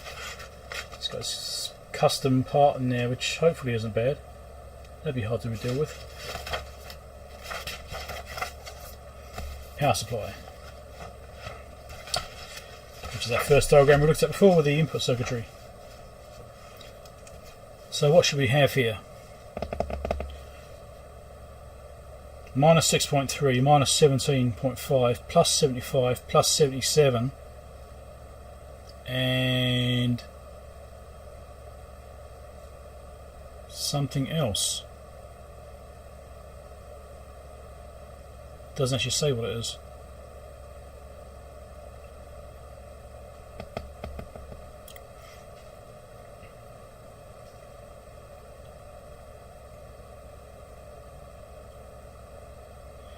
And I think that's all off that back board, that rear panel board.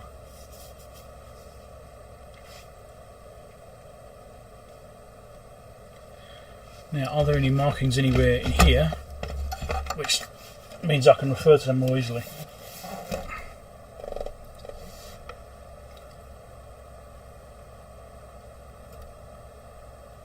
It's got the transistor numbers on there, I think. Yes, it does. That's about it.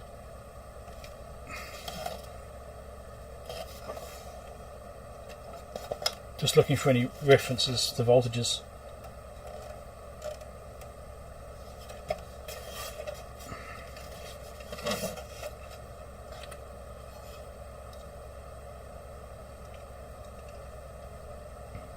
Well, I'm guessing that's pin 1 up that end. It comes down this end. So, I'm guessing that's the way it's organised.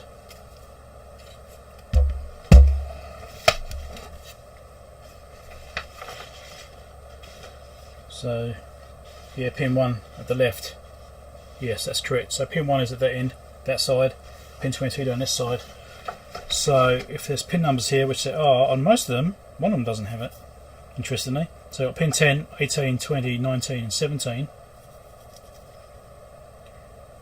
You've got a ground. Also mentions the transformer inputs as well. So I do have the pins here, so I might actually put a diagram up on the screen so you can see it.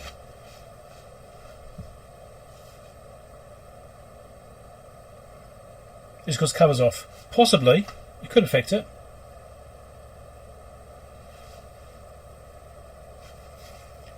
You'll say stuff like, don't eat the batteries. Yeah, don't drink the battery fluid. Right, let's pull the manual up. Let's go to this one. Let's find the manual on the computer. And let's find it. Manuals. HP.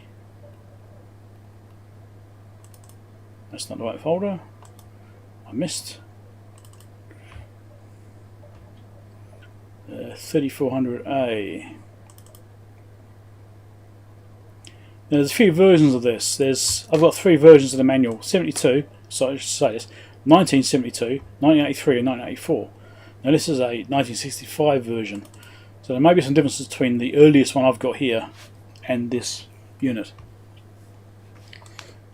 But yeah, there it is. So we want diagrams which are much later on.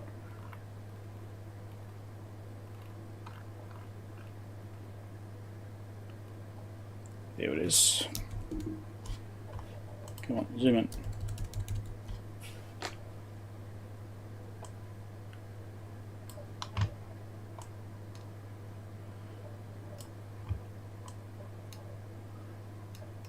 So I've got the AC input side here, which I messed with before. We can ignore that for the time being. And so, trying to fit on screen what I want. Let's leave 100%. That'll be too small then. Anyway, so these are the outputs here. So we've got minus 6.3, minus 17.5, plus 75, plus 77, and these mystery ones here, which come off the bottom of this transistor, which is tied to this, which is a negative supply derived from the 75 volt. It looks like it's interesting.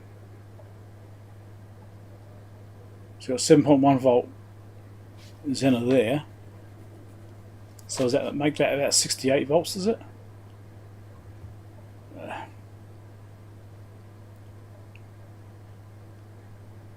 That's interesting.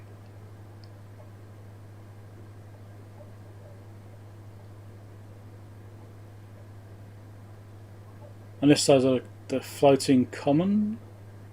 No, can't be. There has to be a negative rail because it got a positive facing to the 0 volt reference here. Anyway.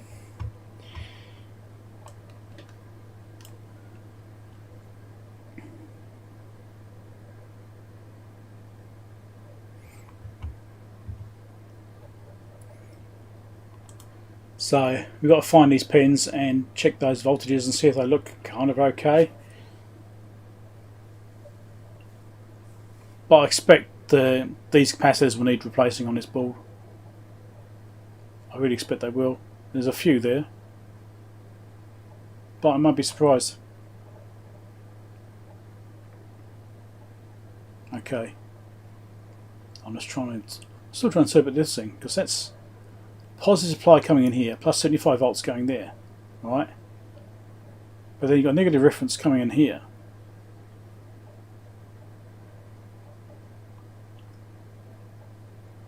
So that is turning this on through a big resistor.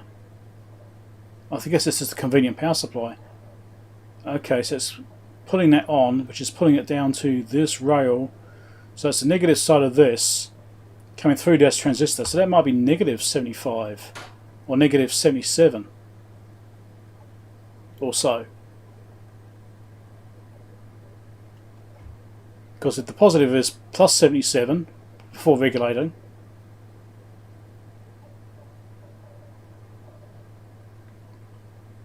and it's coming off from before that diode, negative side of that diode, that's because it's negative facing, so that must be a negative 70 odd volt rail.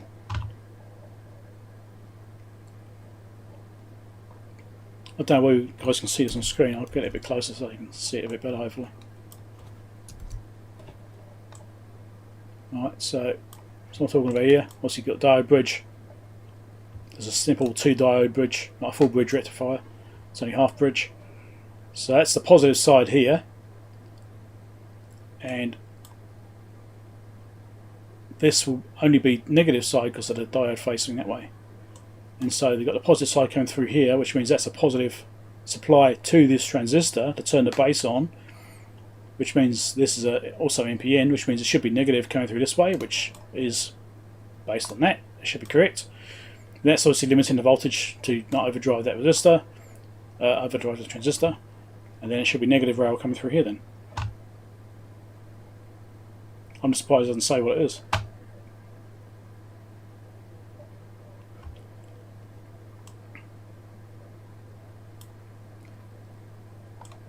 Yeah. Okay. So that's what I need to look for. Now I could program the scope. I could. I'll just use the multimeter and just have AC mode on there and see if we can see any ripple on AC on that thing.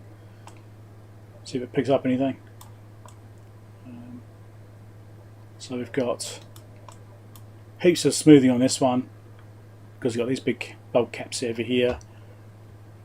We've got these separate regulators. One's going to the chassis there.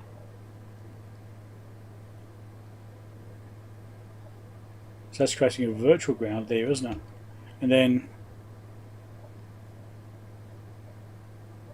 that's between the minus 17 and the plus 75 volt for the virtual ground. Okay.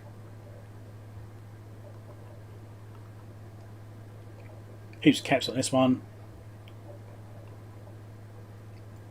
Almost nothing on this top one. We're going to let that little one there. Decent sized cap on this one. So yeah, there should be reasonable smoothing on all these rails. So I think it references as 0 as a virtual ground, I think. So it has an internal virtual ground. Well, which pin is that coming out from? But then I just got it tied over here to this transformer over there as well.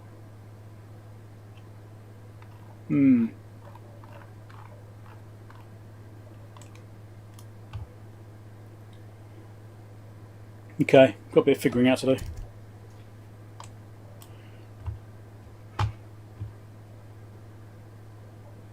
Now, do I leave it on this view with that,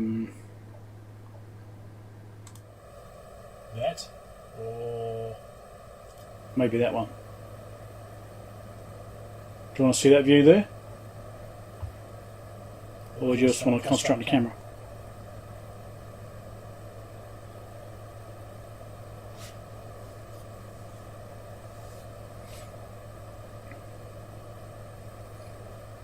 Because then you can probably follow through a little bit more about what I'm doing. Hopefully.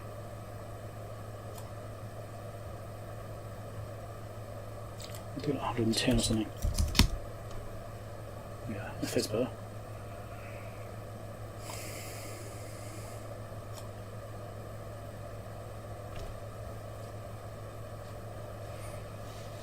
Okay. Which microphones is he using? Oh, it's using both. Is that echoing at all? Does that sound awful?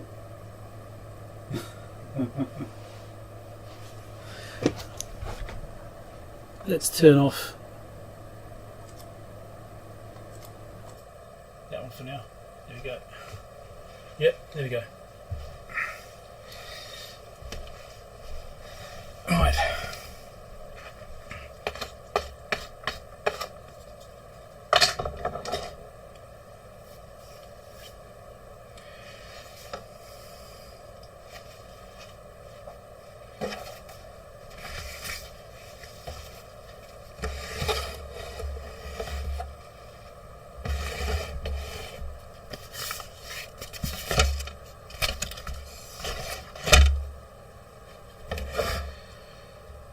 So what wire colours do I want?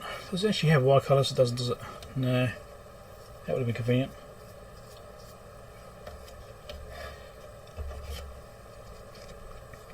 Let's put the tablet back up again. Oh, it's completely gone again.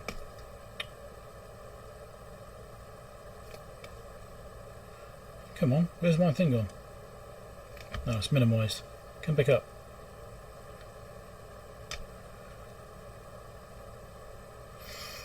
Right.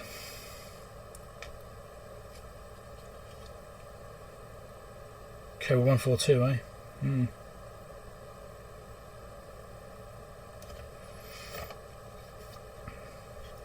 Yeah, I haven't done much CB work in a while. I've been approached a couple of times about doing some CBs.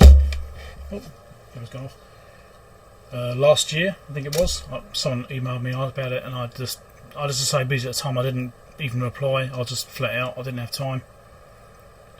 And yeah, I don't really do much CB work these days. I mean, I have done plenty in the past, but probably not as much as you guys do, because CB is not exactly a big thing over here.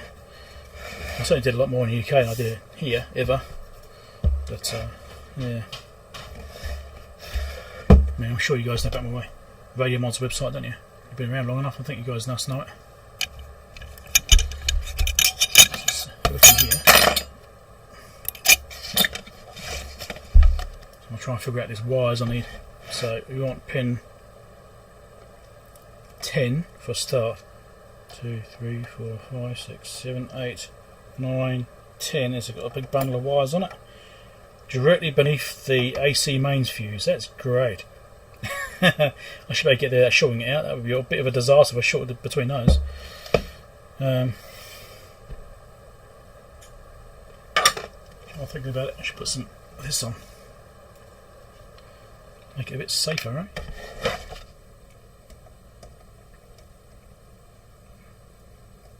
I've had this one sitting around for a while, so it's not particularly great. It's a bit clunky, a bit gluggy, this one. Anyway, pretty sure anything is a good idea.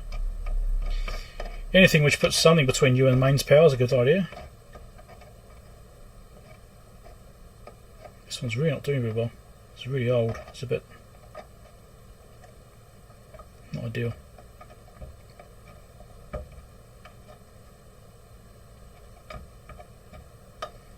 It's making a bit of a mess. It's not very good, this one. I've had it sitting around for too long. I need to get some more. It's gone off a bit.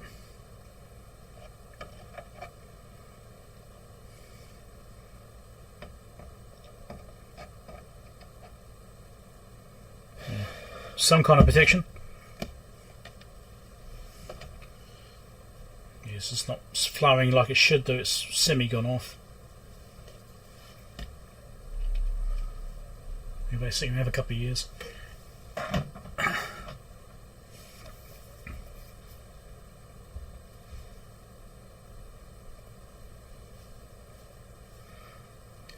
Oh, they're getting glitching. I've got something like probably 20 radios or so sitting around. Maybe more than that actually. But most of those need fixing. Am I getting packet loss? Yes, I've dropped some frames. I'll adjust the settings a bit. It's normal for later in the day to have to drop it down a bit because it struggles as more people get online.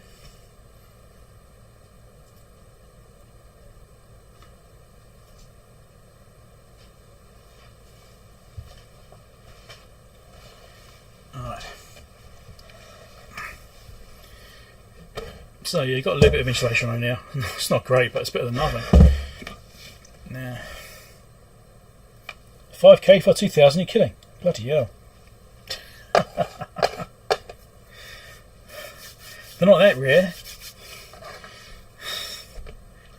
And they've got their own issues. They've got a few things, haven't they, go wrong with them. Right. Multimeter. I just want to do AC/DC, can't it? I think it can.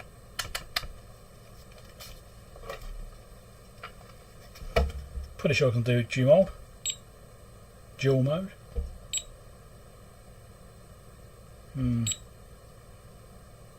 Not in the way I want.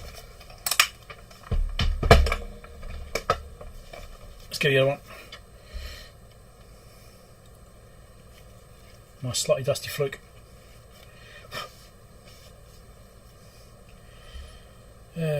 Right. Menu. I want AC and DC. Or DC and AC. Let's go DC and AC.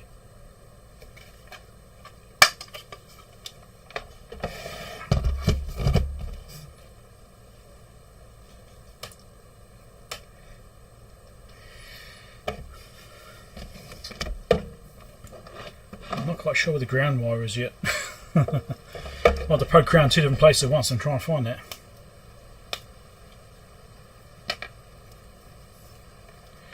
And here comes the rain again. So maybe the ground is the chassis, but I just want to check my probing axis. So there's pin 10, and then we've got 17, 18, 19 and 20. So 22 is the other end. So it's only this capacitor, so I'll lift this up. The power is not on yet, so I can touch this fine. Let's lift this up so I can get in there. Move those wires out of the way. Okay, I think we should be good there. Right. So that's 22, 20. Sorry, 21, 20.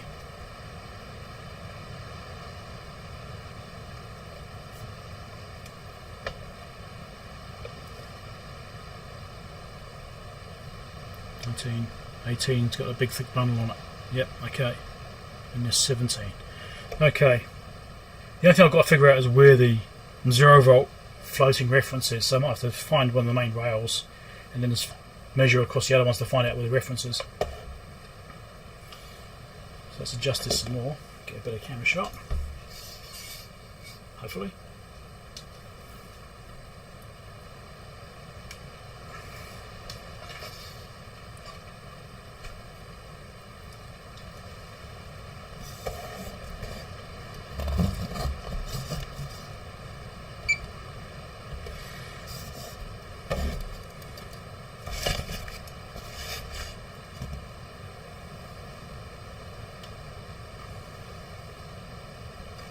Put the top pick on, that's not good. Right. And the rain's pouring down again. Reflection's always going to be a problem, aren't they? Right. Power is off. Get rid of those metal tweezers.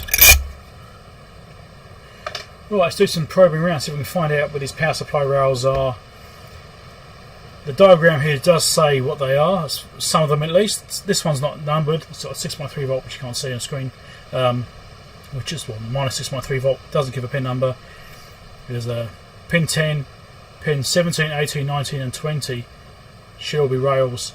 I don't know what a 0 volt rail is yet. I've got to try and find that. It doesn't actually say where that comes out, at least not obviously. So I'm going to have to probe around just try and figure out where the 0 volt reference is for all these voltages. And I've got my multimeter set up for volts DC and volts AC, as you can see. I'm just going to refresh the backlight so it stays on a bit longer. We'll turn power on and see what we get, and try and see what we can find. So I'm going to go first from the chassis as a 0 volt reference and see if it is correct or not. It may not be correct. So there's a bundle of wires just here, which I believe there's nothing there. Oh, probably got something to turn the power on yet. We'll turn the power on first. Right, 0 reference. This bundle of wires here, which I think is minus 17, there we go. So that's ground referenced. So that should be minus 17.5. We're slightly off there. AC ripple, nothing showing up. We've got, then we want pin 20, which is here.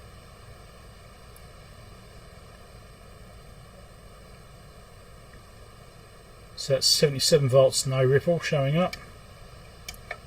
Pin 19, large ripple on there, and 3.6 volts. 21 volts AC on pin 19. So 19 and 17 are a bit of a strange setup. I don't think there's really much smoothing on those particular pairs anyway. It's a bit of a weird setup. So 17 and 19 should be very similar. And there's 19 here. Yeah, very similar indeed. I don't think that's right though. And pin 18 should be 75 volts. Getting 72 with 2. Oh, he gets a ripple there, and then it disappeared. Maybe it's just my connections. As it settles down, yeah, it's getting 72. So that's sitting slightly low. Okay. And then somewhere there's a minus 6.3 volt rail, which I don't know where that is yet. Might have to probe around and try and find it. There's a 25 volt rail. Interesting, that's not even mentioned. There's a 3.3 there, nothing.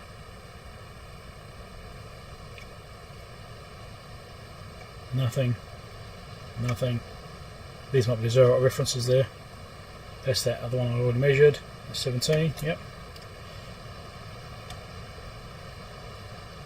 There's a plus 17 again. Oh, sorry, it's minus 17 there. Get it right. So there's 2 minus 17s, is there? That's interesting.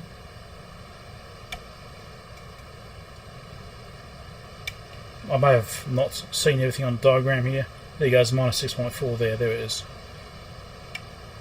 So what pin's that? That's 1, 2, 3, 4, 5, 6, 7, is it? Yeah, pin 7, that's on. Got minus 9 there on pin 8, sorry, on pin 6. There will be some AC circuitry coming in here as well from the transformers because they come in. 28 volts DC there with a lot of ripple. That's on pin 3. That's an AC input signal, and that's another AC input signal. Okay. So we do have some ripple there. Definitely got some ripple on some of those rails. So let's just recap the damn thing.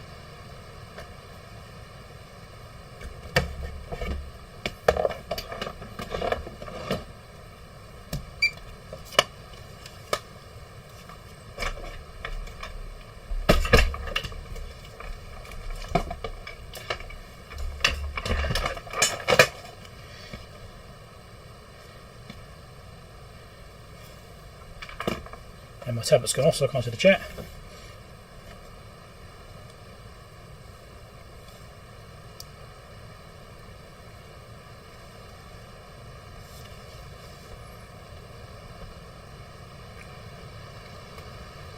$11 and 12 should be supply ground, you reckon?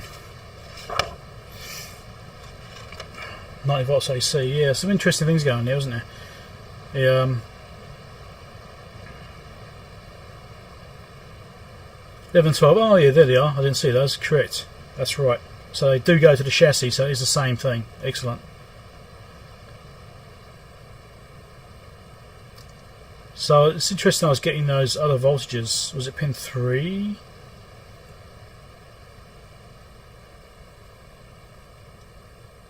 I don't see pin 3 referenced.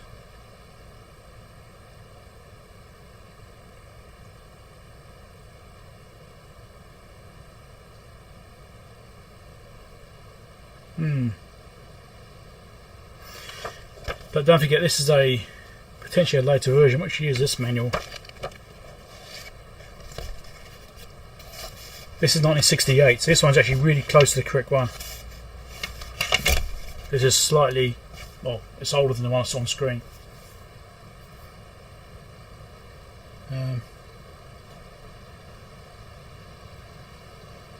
Catch up the chat. eBay is getting ridiculous. I keep looking at test gear on eBay and just looking at the price and walking away from it. It's just ridiculous. Now you're getting gear which is, selling for $1,000 or $2,000, which really shouldn't be selling for that much money. And broken stuff, it's just.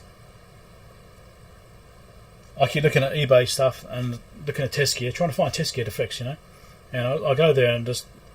It's getting to the point now. It's just, I can't buy anything there for the right price. It's just too expensive because there's no way I can actually get any money back on that. Now it would cost you money to fix it and to sell it as a working unit. I would never get the money back. It's just ridiculous prices now. It's really frustrating because I'd actually like to find a source in my country where I can get better broken test gear. So I can get it cheap, but I've not come across anything because it's just. I think this country is a bit small, really, for that. Anyway, let's pull this card back out again.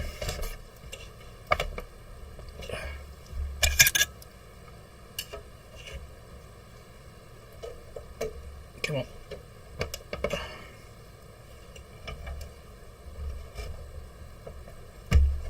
Don't be a bugger. Come on, he's in this last time. Why are you stuck now? Why are you stuck? Is it rubbing against the side? I think it is.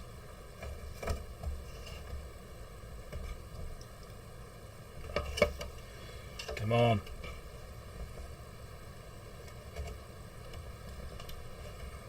Why won't I come out now? I remember when I first pulled this thing apart the very first time, I did have trouble with it. I had to kind of walk it out from the sides like this, trying to basically wedge it up. Not a great way of doing it.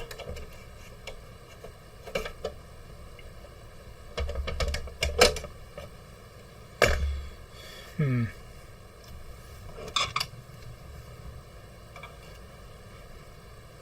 we go. Yeah, walking it out from the sides definitely loosened it.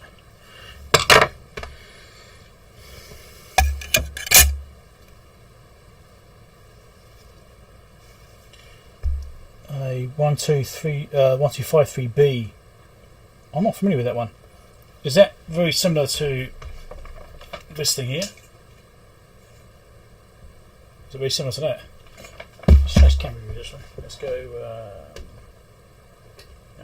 There you go. You can see a bit better now.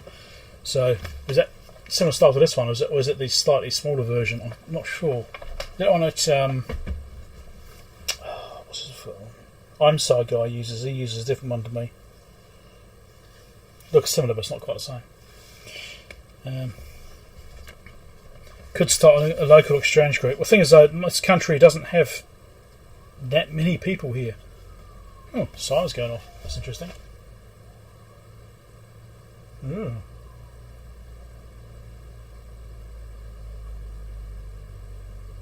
I think it was a fire engine. That doesn't go off very often. Usually when someone's had a crash. Right. Get the board out.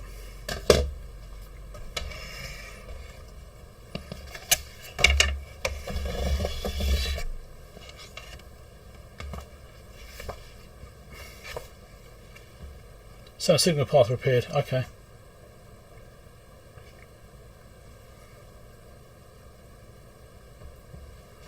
CB here is pretty dead. I don't say I used to get a lot more radio stuff to do, mostly from truckers, and it's just died basically.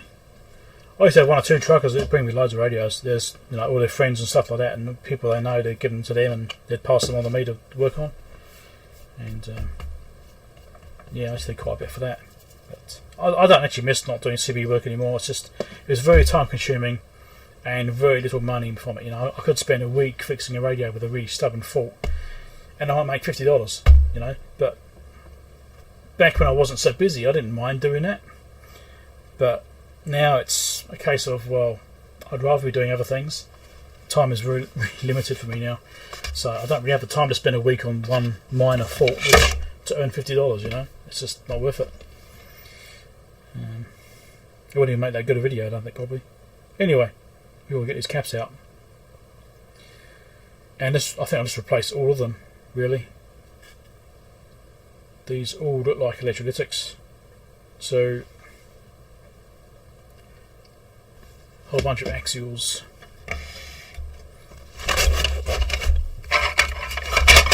Let's try and get some space to get some caps. You don't use CB much now, yeah, they don't.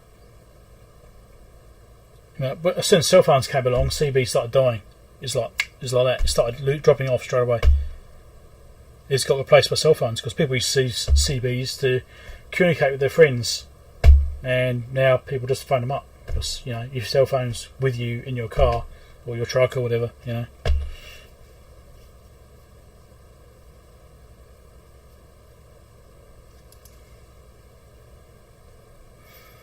Anyway, focus. Right, turn this on. What caps do I have to replace with? So, what the hell are these markings? Right, that's just 4050. Is that 40 UF 50 volt? Or is that 40 volt 50 microfarad?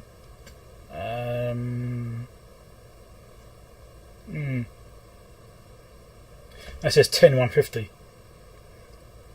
So it must be 10 microfarad 150 volt.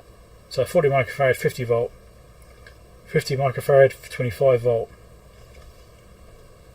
Yeah, and this marking matches as well. 35 microfarad 250 volts. So it's microfarad then voltage.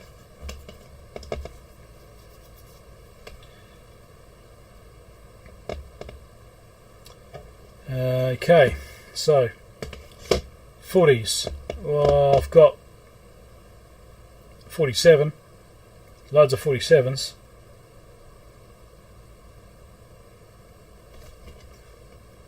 Tell me what that is until I get that one out. And these are 50s at 25 volt. Right.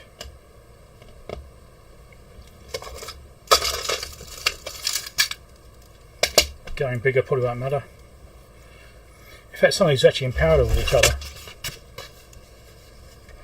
Like these ones here, these are in parallel. That's a filtering cap setup. I did see a different setup. Where was it?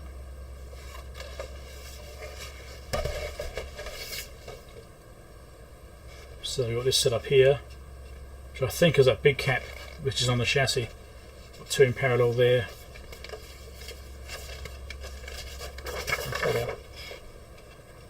There's 2 in parallel here.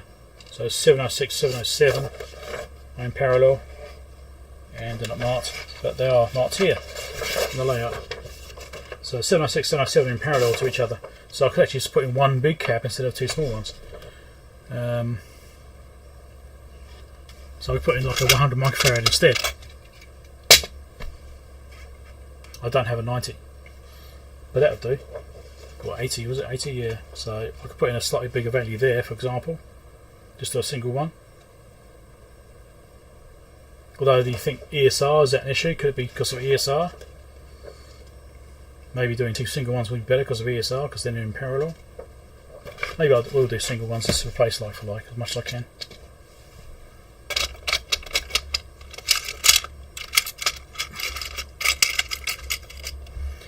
So those are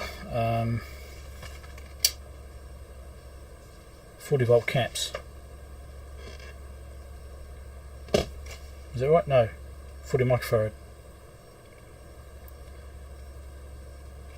And that says it's a minus 26 volt rail.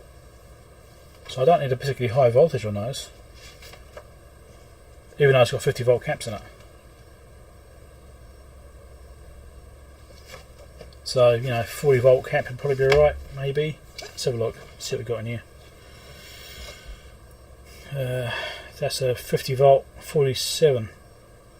That's pretty small, isn't it, compared to the original? Let's get this camera view adjusted a bit more. Here we go. And the tablet's gone off again because I've been looking at it for a while.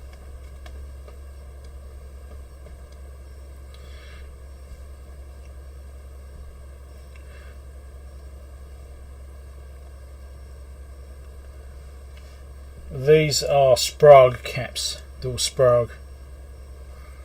I mean, I could test them to see if they were right or not, but I'd rather just replace them and done with it, and then you know that they're going to be alright for a while. Just amazes me the size difference between these two. Yeah. It's only 85 degree rated though, this one.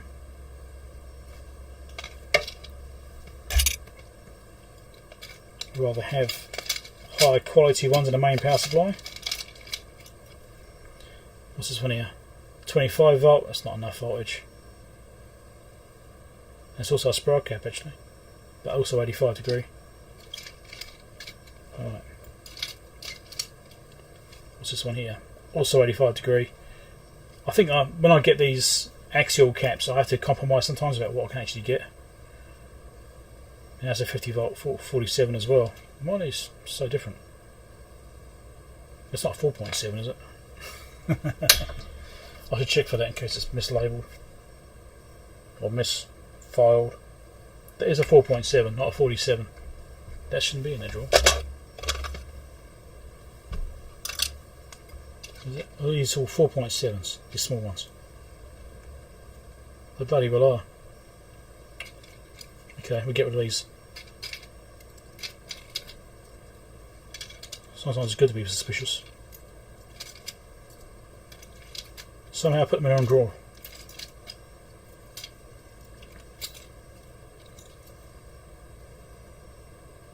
Double check, make sure all the same ones.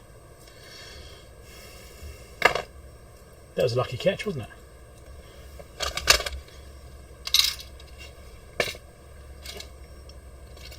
I think that might be it. What's this small one here?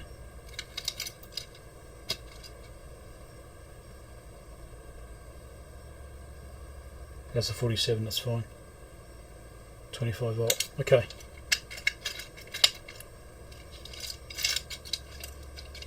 I think that's all the mistaken ones taken out. Must have been a rushing when I was trying to do my filing. Okay. Get those. That makes a bit more sense. The size difference isn't quite so big now. So that's those two will do.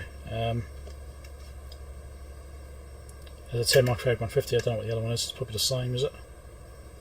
Looks like it comes on the same rail, so it probably is. Let's get those out. 6 hour stream? I don't know. We'll see. Right, let's put some fresh solder on these and I'll get them out. Drop the temperature down, don't cook the board. And where are they? Yeah.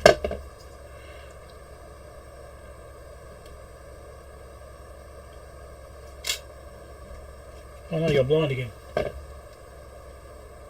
should be recording some more video on this, shouldn't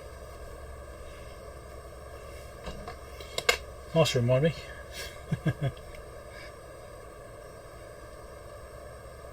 Need more caps in my bag? Yeah, I think I do.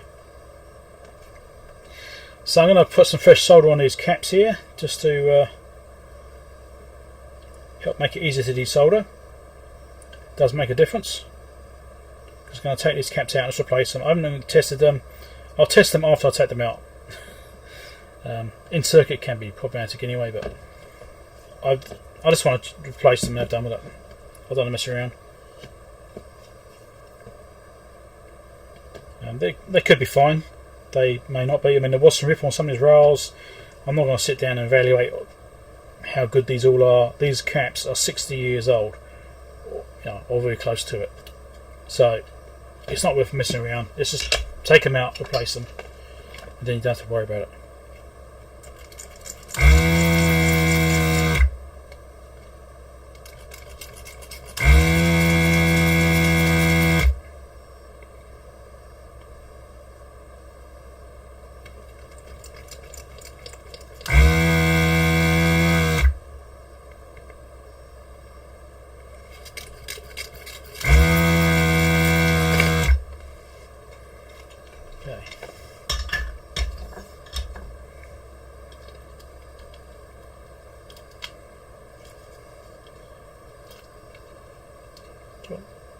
Wiggle out, here we go.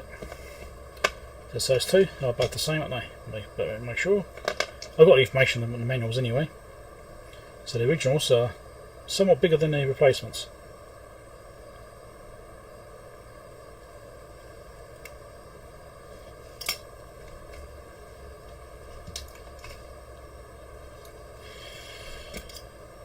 So as always, I bend these so you can see the markings as much as possible.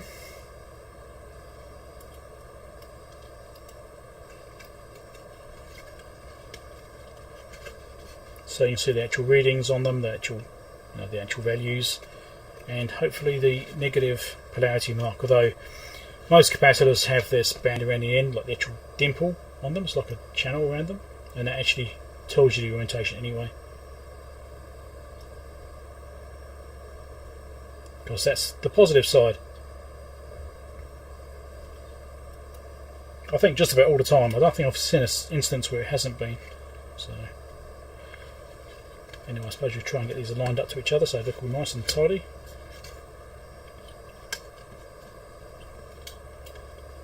Right, that'll do. Solder those in.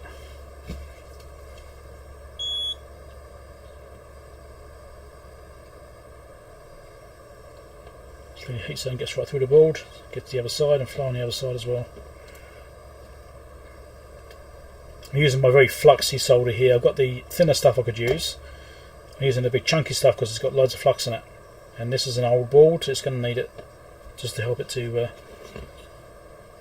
come out a bit nicer.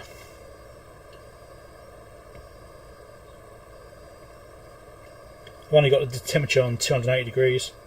I'm trying not to lift the pads off the board and sort of stuff, because these older boards, they can just disintegrate as you do soldering them or working on them, because the adhesive isn't so good. So I tend to use a lower temperature as much as possible.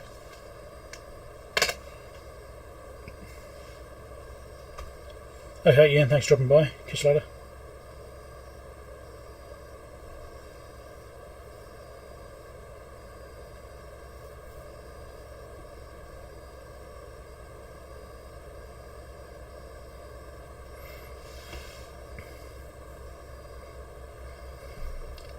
Let's look at the diagram. The transformer, there's two grounds. Look at the bottom.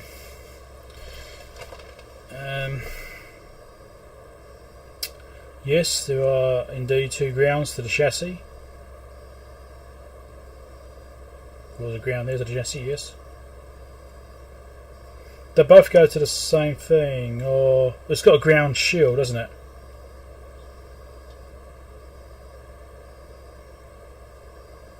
Yeah, shielded transformer, like I was saying before, which is that grey box on the top there.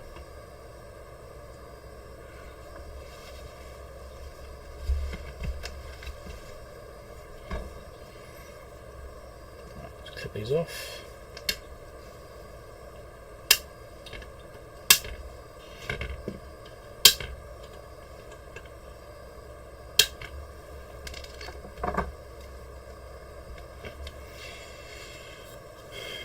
Has it flowed to the top okay? Yeah, it looks alright. Good enough. So that's two done. Shall we check those, seeing my meter's already turned on?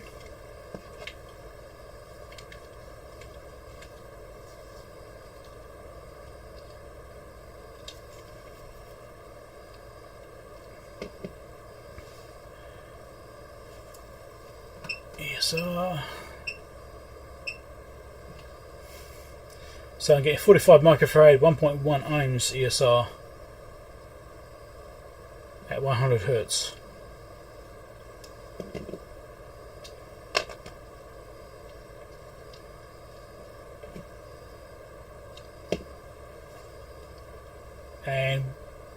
almost the same, 1.2 ESR. So not too bad. I mean, a lot of these, spiral caps are good quality caps, right? They are good ones, and they still are these days, I believe. So, you know, they could well be fine, but we did see ripple on the rails, and you know, these are old. It could have been a bit of leakage, could have been exposed to too much heat, whatever. It could just take one bad cap. That's all it could take. So I'd rather just replace them as a matter of course. Actually, let's have a look at one of these brand new ones. Considering these haven't had any voltage applied to them, they could be a bit interesting.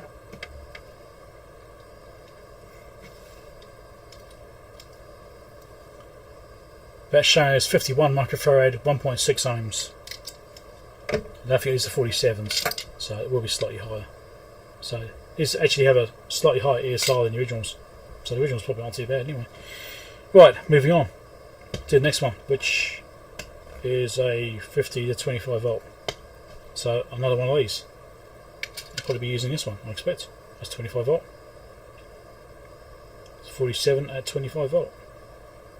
85 degree again, again it's a compromise between what I can actually get versus what I want to use. So I'm not going to record video on every single capacitor I replace because that does get a bit ridiculous. I'm just going to try and cover what I can initially.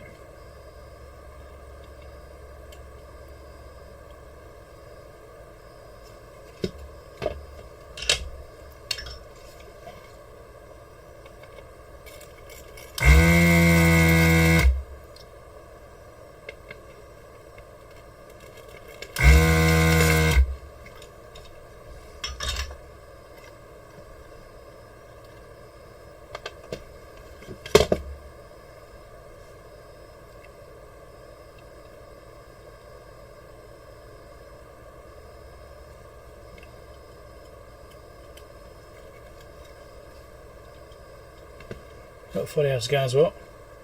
Thanks for dropping by. Catch you next time. And Dave, thanks for dropping by as well.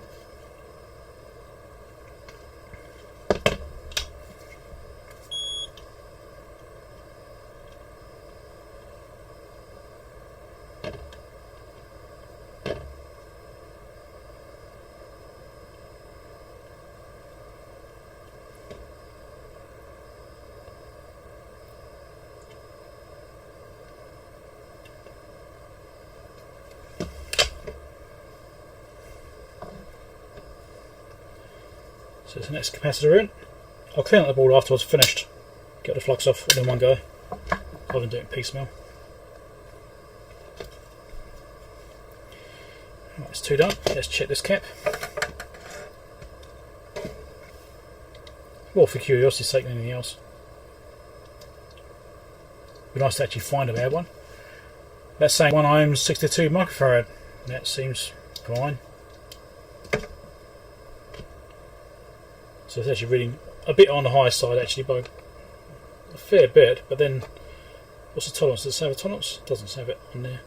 But, often they are positive, you know, it could be up to 50% tolerance. Sometimes anyway. So are these ones here. That's 50-25 as well. They both are. So I can put those the same as well. 2 more of them.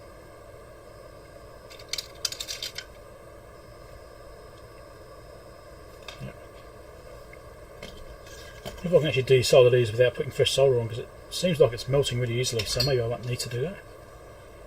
There we go, that one there. Yeah, it's actually doing okay. Don't need to put fresh stuff on after all. Barely. Only barely doing it. The fresh stuff is definitely helping. Yeah, these ones are struggling.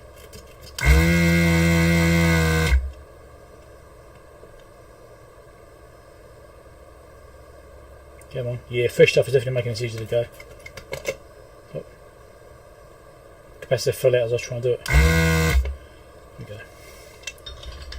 Right. So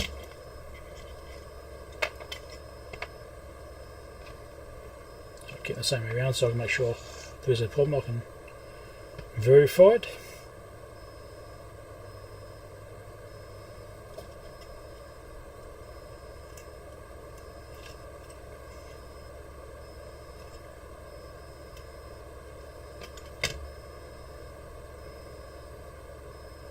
We always shit the polarity. You only have to do it once. Did it once, just CB. It's a big main input filter cap on a CB radio, and I accidentally put it backwards. It's quite a large cap, and it went bang. Yeah, that was interesting. That was a nice reminder to not put it in backwards. It takes momentary loss of concentration. Can't say it. It only takes a momentary loss of concentration. That's what it takes.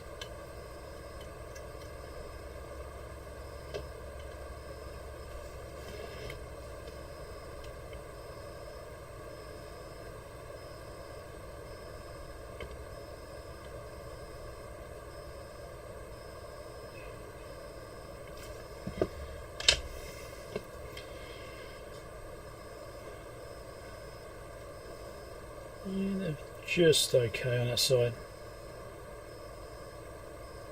Yeah, they flowed through, but it could be better.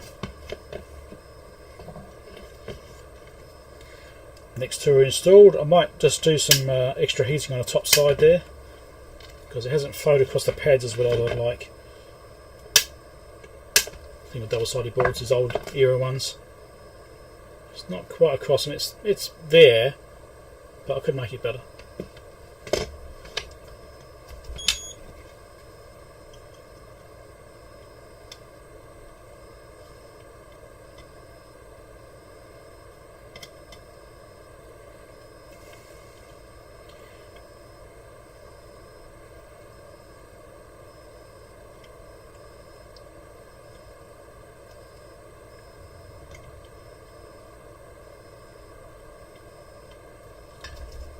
Those ones don't matter so much because it is contacts on the bottom side anyway, not the top side in that one.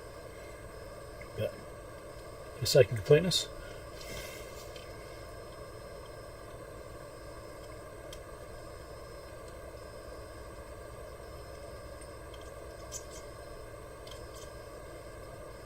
I must do this one as well actually.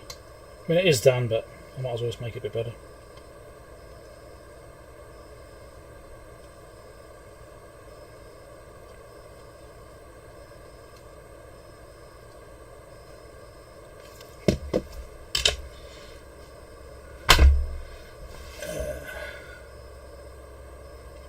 Okay, thanks for dropping by, Hellboost.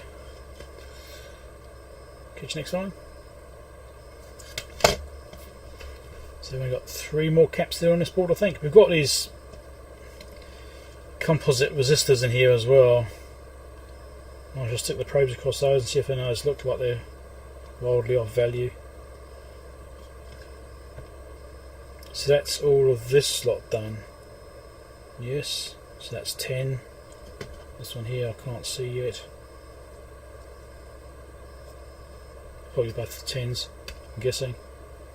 That's the 35, so that's the 47s for this one. Got a 33, but do I have a 33 of that voltage? 250 volt. It's not looking good. I might be able to replace that one. These won't be that voltage. These are 25. Yeah, it's nowhere near it. Those are 40s. I don't have the right capacitor. Someone would be pleased. I'm going to have to buy some more capacitors.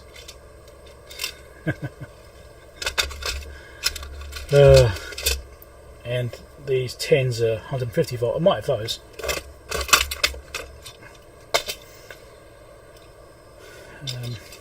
Yeah, these might be a bit big. That's 450 volt. They might be like another place. Those are 100 volt.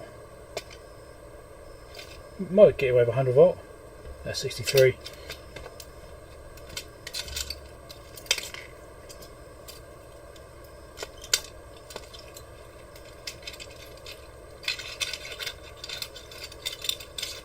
And it's pushing a little bit.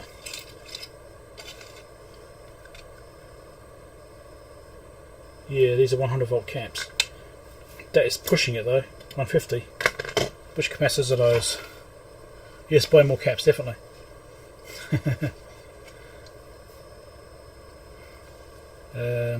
That's C704 and 702, which are Where?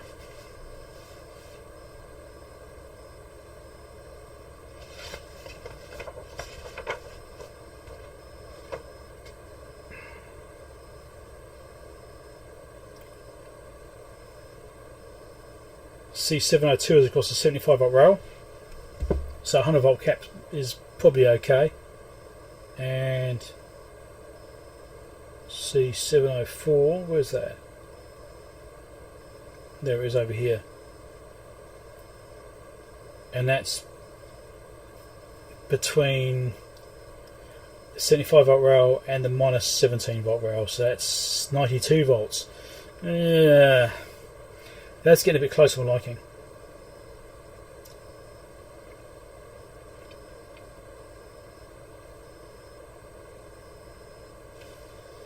But it's triggering on a transistor over here. So it's going through a resistor, which is measuring minus 0.165. So it's effectively 0 volts again. So effectively that difference there is going to be 75 volts. I can probably put 100 volt caps in there. I think I can get away with that. It's not ideal, but I think it'll be alright. Let's give it a go.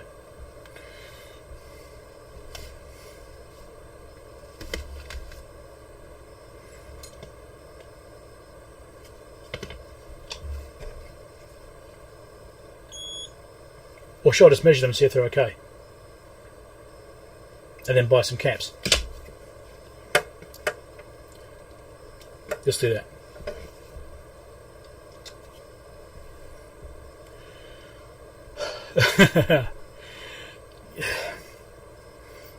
Okay.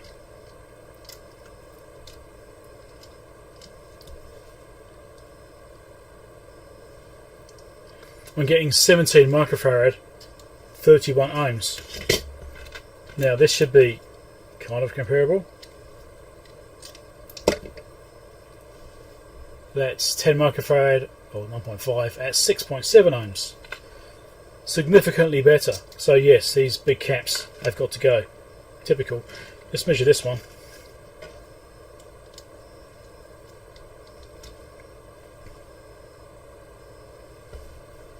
Yeah, I had heaps of rain. Not as bad as Auckland, because I'm just south of it. But I still had to drive through floodwaters to get home after work on Friday night. I had to drive through floodwater, and it was a bit deeper than I wanted. The road was closed, but only at one end of the road. So I drove through the floodwaters and then found the road was closed at the other end. That's really helpful. Because the wife told me that there's 2 roads I can take, maybe, or mine are 3, maybe 3 if I go a really long way around. And my wife had messaged me saying, "Oh, the road I normally take has got some flooding on it." So I thought, okay, I'll avoid that road. I'll go via the other road. It turns out it would have been best to stay on the road I normally use. Anyway, this capacitor is 0.6 ohms, 42 microfarad. So that's actually looking okay, actually. 0.6 ohms looking pretty good. So I think this big one's probably right, but these ones need to go.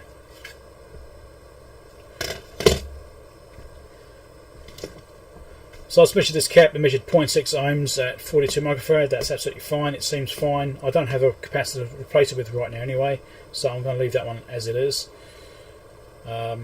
These two measured 31 ohms and 17 microfarad. Both of them did. So they're both way high. So those are going to be replaced. They couldn't get through the block the other end. Well, that's what the guy said when I got to him. Thing is, there's one end, the end which wasn't blocked off. There's actually a fire station right there, so I could have actually, the fire station crew could have blocked it off at that end, and then the roadworks guys had blocked it off the other end. But I'm sure there's a lot going on. They couldn't really. I'm not complaining. I'm just saying this is what happened. It's not a complaint, but I'm sure they had plenty to deal with. So it's just. Unfortunately, I took that road because that's what my belief was at the time, was that was the better road to take. And then I found this flooding. It's like, well, it doesn't look that deep. And I got about halfway through it, and suddenly the road dips a bit, and it suddenly got a lot deeper. And I made it through okay, obviously, But it was a bit nerve-wracking. I may even do dashcam footage of that. I do have dashcam footage of it. I may publish it, but there was 2 flooded bits. One wasn't too bad, it's probably about 6 inches deep, and the other one was probably about a foot deep. And I'm not in a four-wheel drive.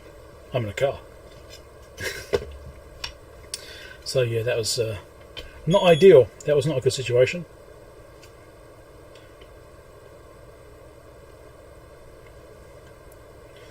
Anyway, I'm sure there's people who've had far worse than that. I know it's been a bit of a disaster, and lots of people have been really severely affected by it. So, my little inconvenience of driving through some floodwater, yeah, that's nothing. My car was not damaged, at least not that I know of. So, I believe it's fine because it's not salt water; it's purely, fresh water or dirty fresh water, rainwater. So, probably not that fresh, but yeah. So I think it's fine. I don't think there's any issues in my car. I'll give you an idea of how deep it was when I went through it. It was okay, and then the road dipped, and it started coming above the bonnet. So the front of the bonnet was actually getting wet. Give you an idea.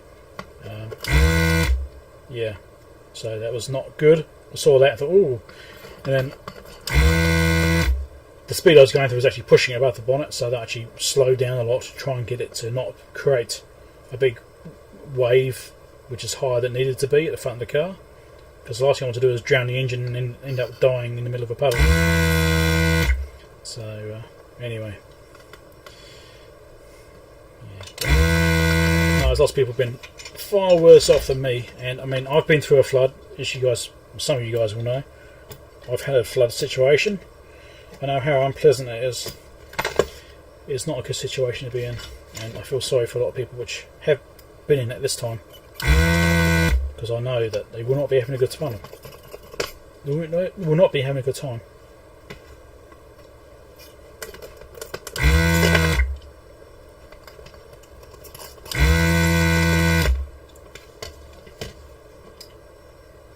Come on, come out.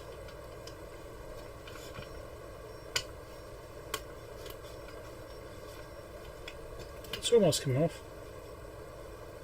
There you go, breaking free now.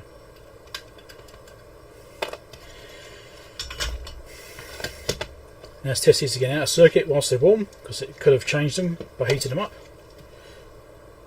And my tablet's gone off again. We need to change that screen select on.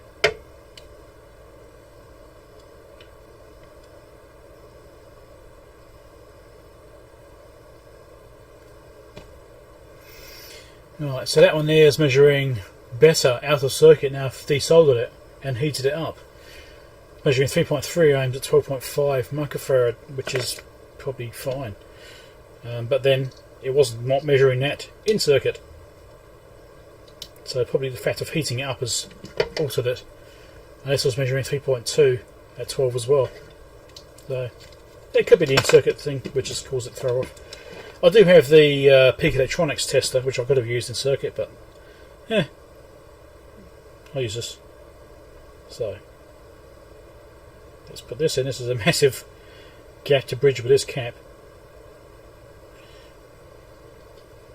Significant different size. Significantly different size.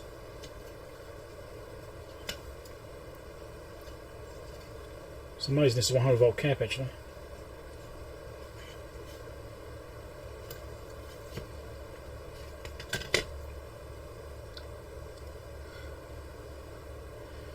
Let's have a look at this.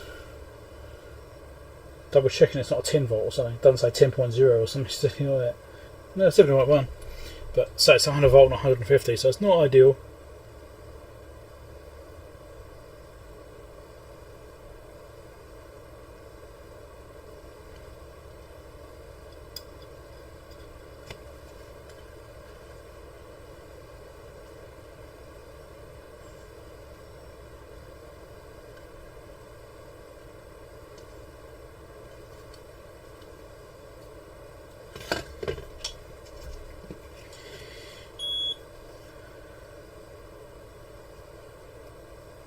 I'll try it again in a minute. Almost done. See if everything's changed by recapping the power supply. There's plenty of other caps in the unit as well, but none of these caps look horrendously bad, at least until I took those last two out. See if these measure weird in circuit as well, actually. Maybe it'll tell us something. Could be a circuit affecting it.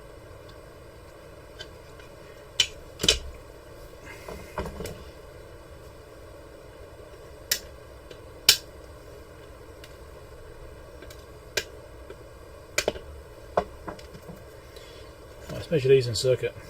Oh, there we go. That's a bit wonky and high. It's fine.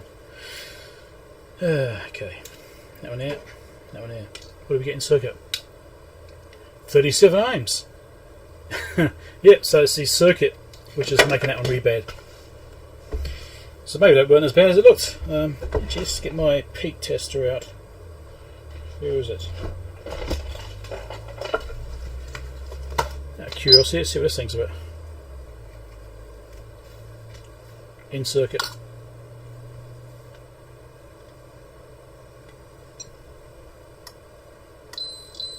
Yeah, 1 ohm, 11 microfarad. Yeah, okay. So in circuit this managed it, but the other unit couldn't measure that in circuit. In fact, while I've got this out, let's test this one in circuit.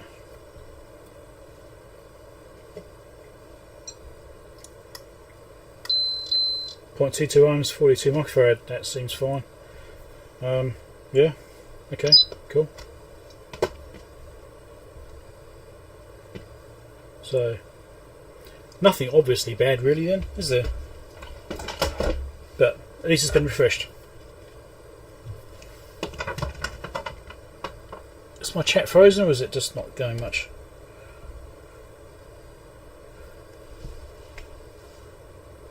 I guess it's not going much. Okay. Let's drop this back in. Oh, before I drop back in, let's clean it. Get it carried away.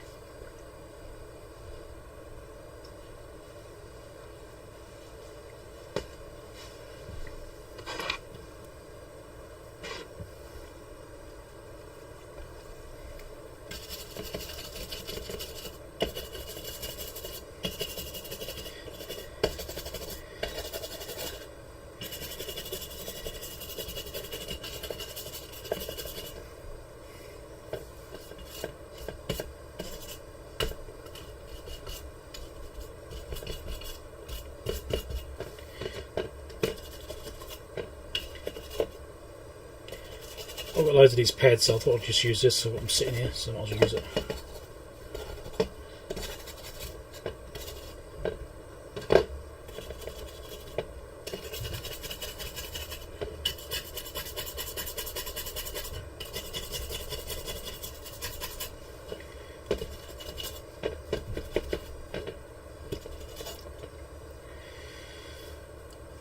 Okay. Problem with this particular solder is it leaves quite hard flux residue behind, but it's only a power supply, it's fine. It's not like it's a critical part of a circuit.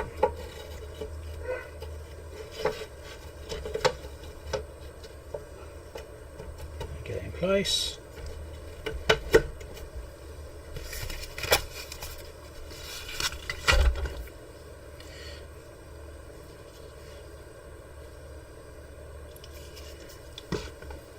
Let's try it again. So I've done the caps on that board apart from one, just the big one, which measured okay using the peak tester anyway. And let's power up again, see what happens. See if there's any difference. Make us on I guess range. I expect it to operate the same way. Now someone in the chat did point out it could actually potentially be because I don't have the casings on it.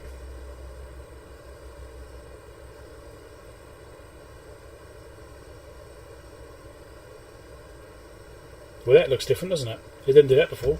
Let's go down a range. There we go. Oh, there we go. Now it's come up. There we go. Now it's coming up. So it could be as it warms up, it starts to give the error. Yeah, there we go. It's creeping upwards now. So no, this hasn't changed anything. I was thinking then for a second that maybe the caps were bad enough to cause a problem, but that isn't looking any different. Now there's plenty of other capacitors around. There's also some of those carbon composite resistors, lots of those in it. I might have to go around and check all those to make sure they're not off value, but that could certainly be a problem too. So right now, even with a terminator on it, it's not giving the result we want. But someone in the chat did say it could be potentially because I don't have the covers on. You know, introducing noise to the circuitry. So let's put a cover on. So go back first, isn't it? Back first, then the front. Something like that. Here's a trigger to get on. Is it? Well, that? I don't know. These are funny to get on, these ones. You kind of go the back first, then the front, but it's like, yeah, no. There, and there we go, got it. So it did seem to drop it slightly. I'll take it back off again.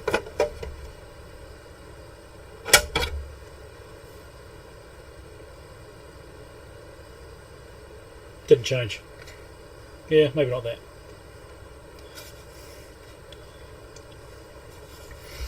Right. It's gone midday already.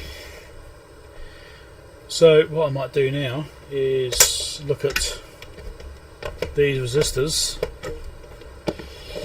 on this power supply board and see if there's anything there which is a problem.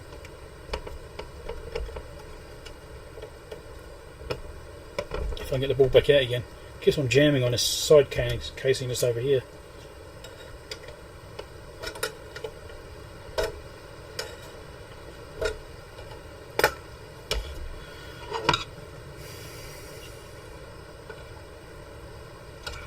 Come on. There we go. Let's check the resistors out.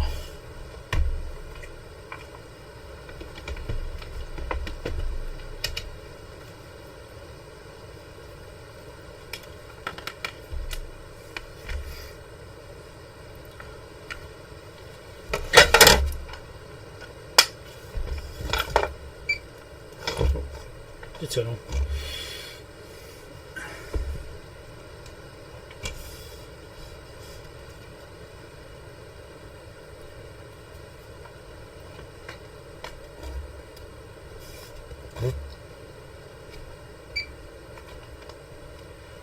So let's quickly check some of these resistors, see if there's any major problems with them.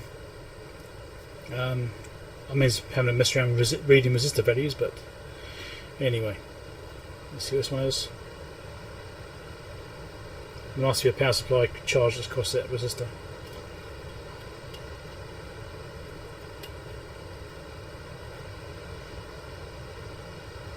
$223K in that orientation, that looks about right.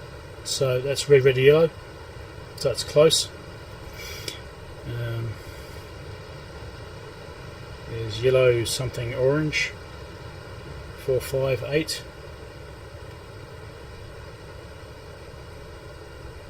Or 51, sorry, 51.8K. It's close.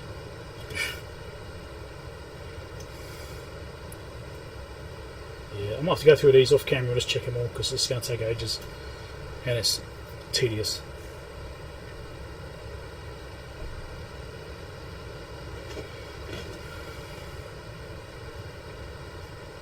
What's this one here?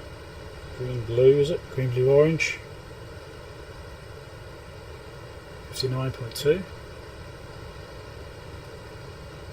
Close. Close. Yellow, something black. 51.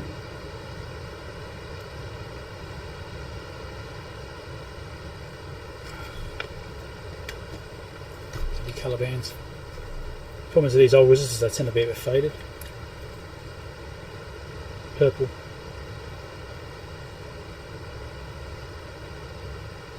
Yeah, purple. Yellow, purple, black. So that's 4700, so that's to be 47. You're getting 51, yeah. Nothing really horrendous. That's brown, grey, orange.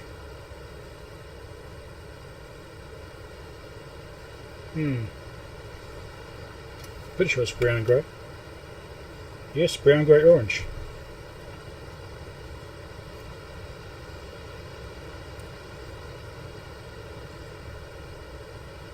Okay. That should be 18k, I'm getting 7.5. Live 80 probably means nothing, no. 5.1 the other way around, yeah, secondary round, it's fitting it. Alright, well, nothing really seems to be standing out as being horrendously bad. At least not yet. 2.3k for this thing, which is 3 reds. So it should be 2.2k. Yeah, well, that's alright. Yeah, they seem fine. I mean, random ones I've checked look alright. Buzz off with this check for opens. That's alright.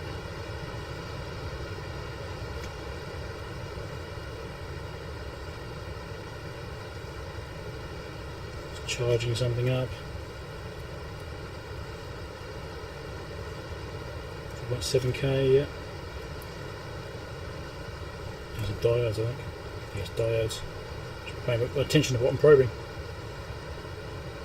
2.7s, yeah, okay. So nothing obviously bad. Let's check the more traditional type. Yeah, 31. Yeah, that looks about right. 20k.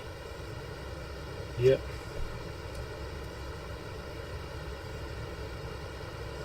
2.4. Interestingly, slightly low. Again, circuitry around it, I think. That's what I did before. Right. Hadn't checked that one yet. 6.7. Okay, looks close. 2.1. Yep.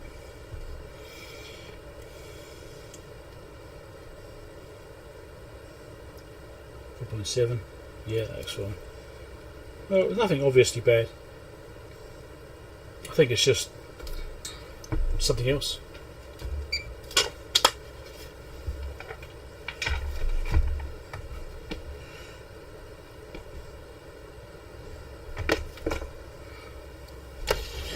I think we can move on from the power supply. Although, do you think I should recheck the ripple? So I haven't actually rechecked it after making those changes. That'd probably be a good idea.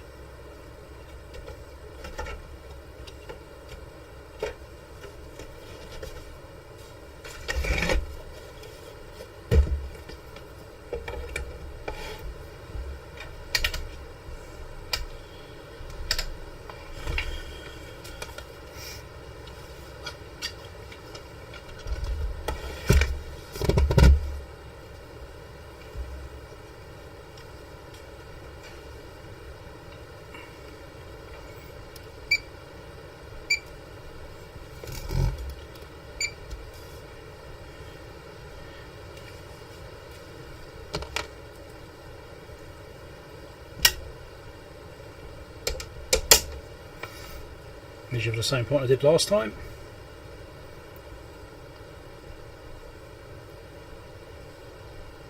$70 volts, no better, no worse.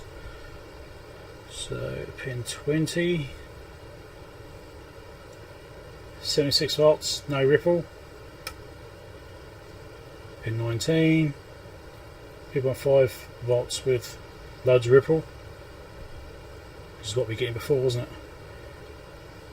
71, 72 with no ripple really.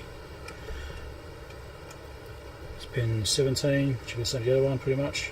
Yeah. And what was it, pin 3 is the one I was looking at before? It's 28. I don't know which pin number it was now I was looking at before. It's working way up through them. -9. There's a 6.3. with no ripple. So okay.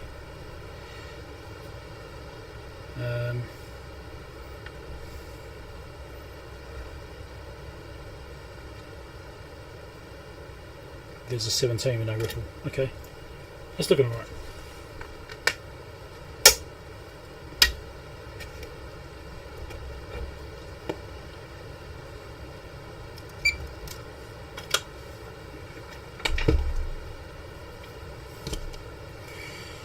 So the power supply appears okay on the surface at this point. No reason to go any deeper through that one.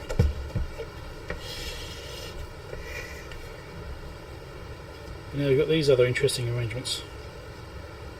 Not sure how these actually work.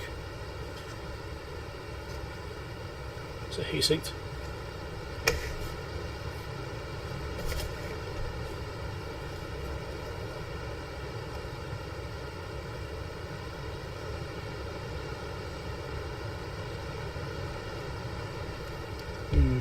So there's the optical ones there. So what I'm trying to figure out is how it is to get these boards out.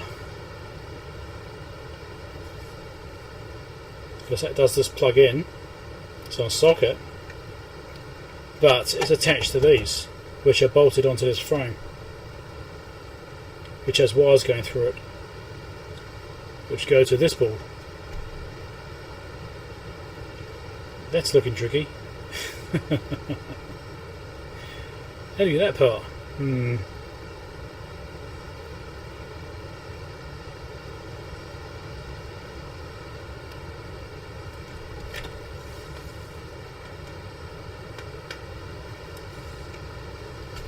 This rain is coming down again. The tablet's turned off so I can't see the chat. And it's quit YouTube.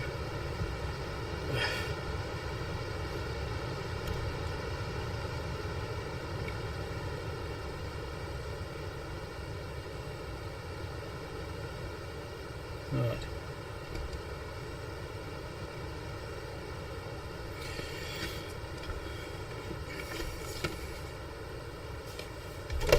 So trying to work on these boards is going to be troubling because you've got capacitors right down inside here. I can probably get to this one,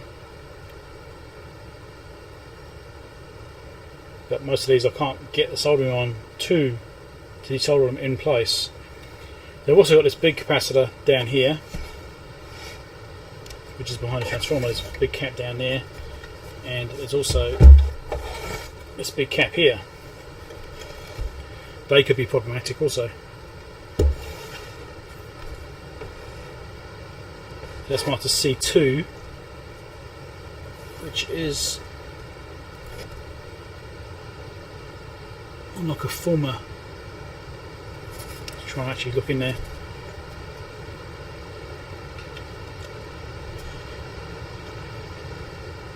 Okay. So it looks like it's twisted on in place. So it looks like it's basically got a fiberglass or some kind of phenolic former there, and basically it's pushed through it and then it's twisted in place to hold it on. So it's got ground there, and well, actually ground to that one that's going, then the wires going to that. So I should measure across there and see what we're getting.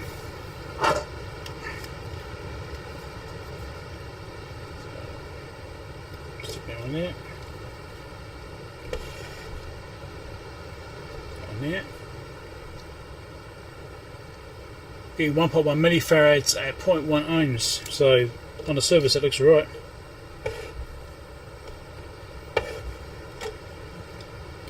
The sides do come off, yes, but that doesn't give me access to all the boards I need to get the capacitors out.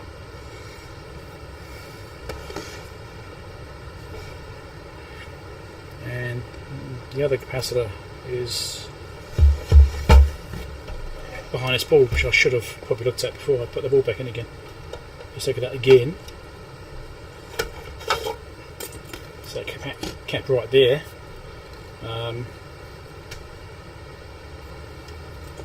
Is that shorted? Make sure, if this is a high voltage one. Okay, let's just try and measure this one. Cap 1 A and B apparently.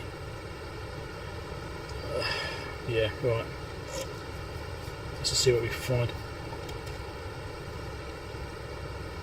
18 ohms, 25 microfarad between those two, and these two here, 5 ohms, 48 microfarad. I'll go the other way between that one and this one, because I don't know how they're arranged. 50 ohms, 4.8 microfarad, so yeah, still I get it right. 50 microfarad, 4.8 ohms. Not looking too bad, but yeah, I'd like to know the arrangement on that one. So yeah, this setup here.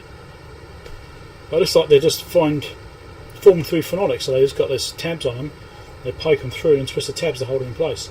So replacing them should actually be fairly easy, because I can always just use a standard type for that. This one could be tricky though, but I'm not sure what it's supposed to be. So it's C1 A and B, and the other one was C2. So let's have a look at the manual for those.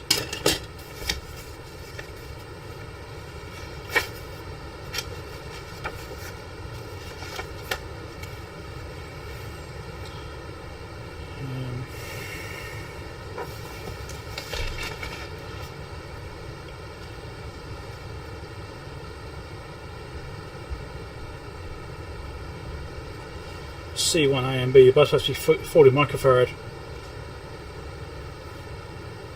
and C2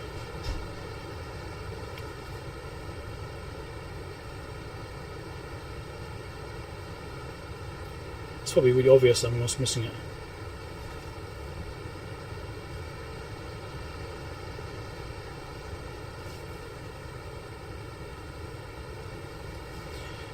Where the hell is C2? Maybe it's not part of this circuit, maybe it's part of something else.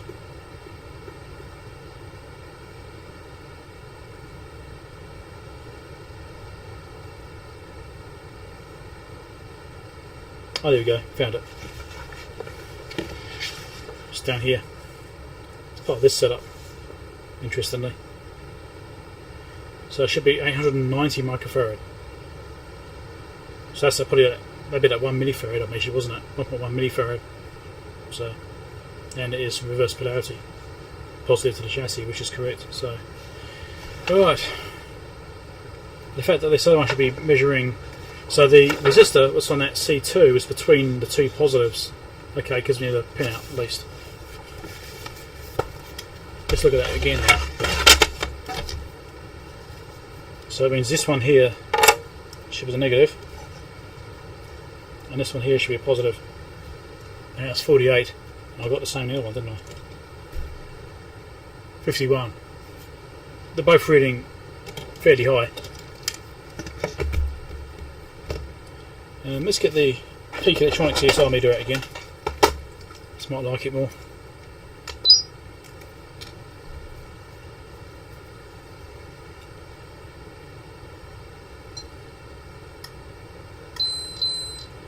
In circuit and leaky, ESR half an ohm, and get it on. Same, in circuit leaky, half an ohm. Yeah, okay. This seems to think it's basically alright.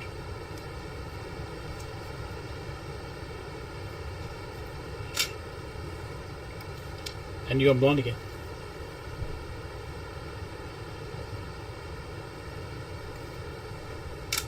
And my tablet's gone off again. I've got to change this bloody time out on the screen. This is ridiculous.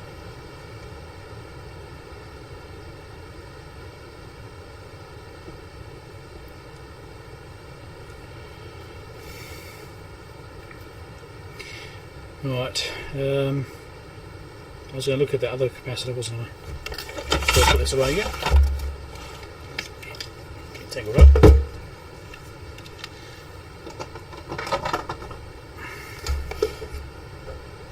Just in case it thinks something different.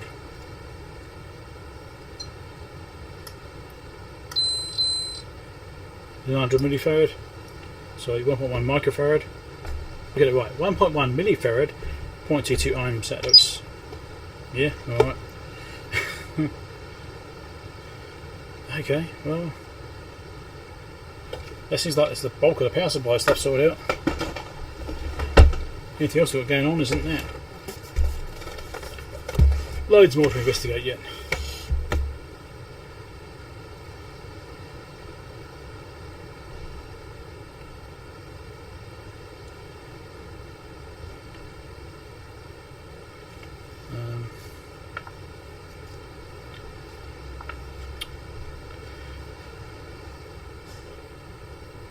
Yeah, okay.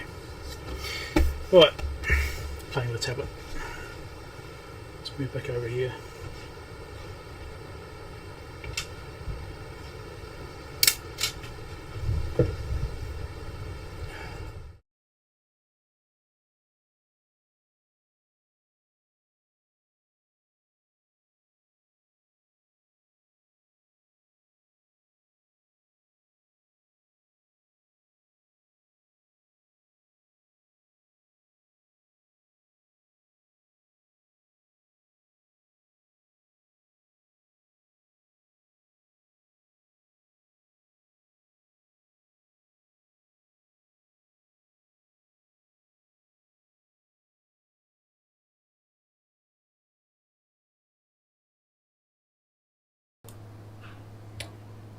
What happened there? That's weird.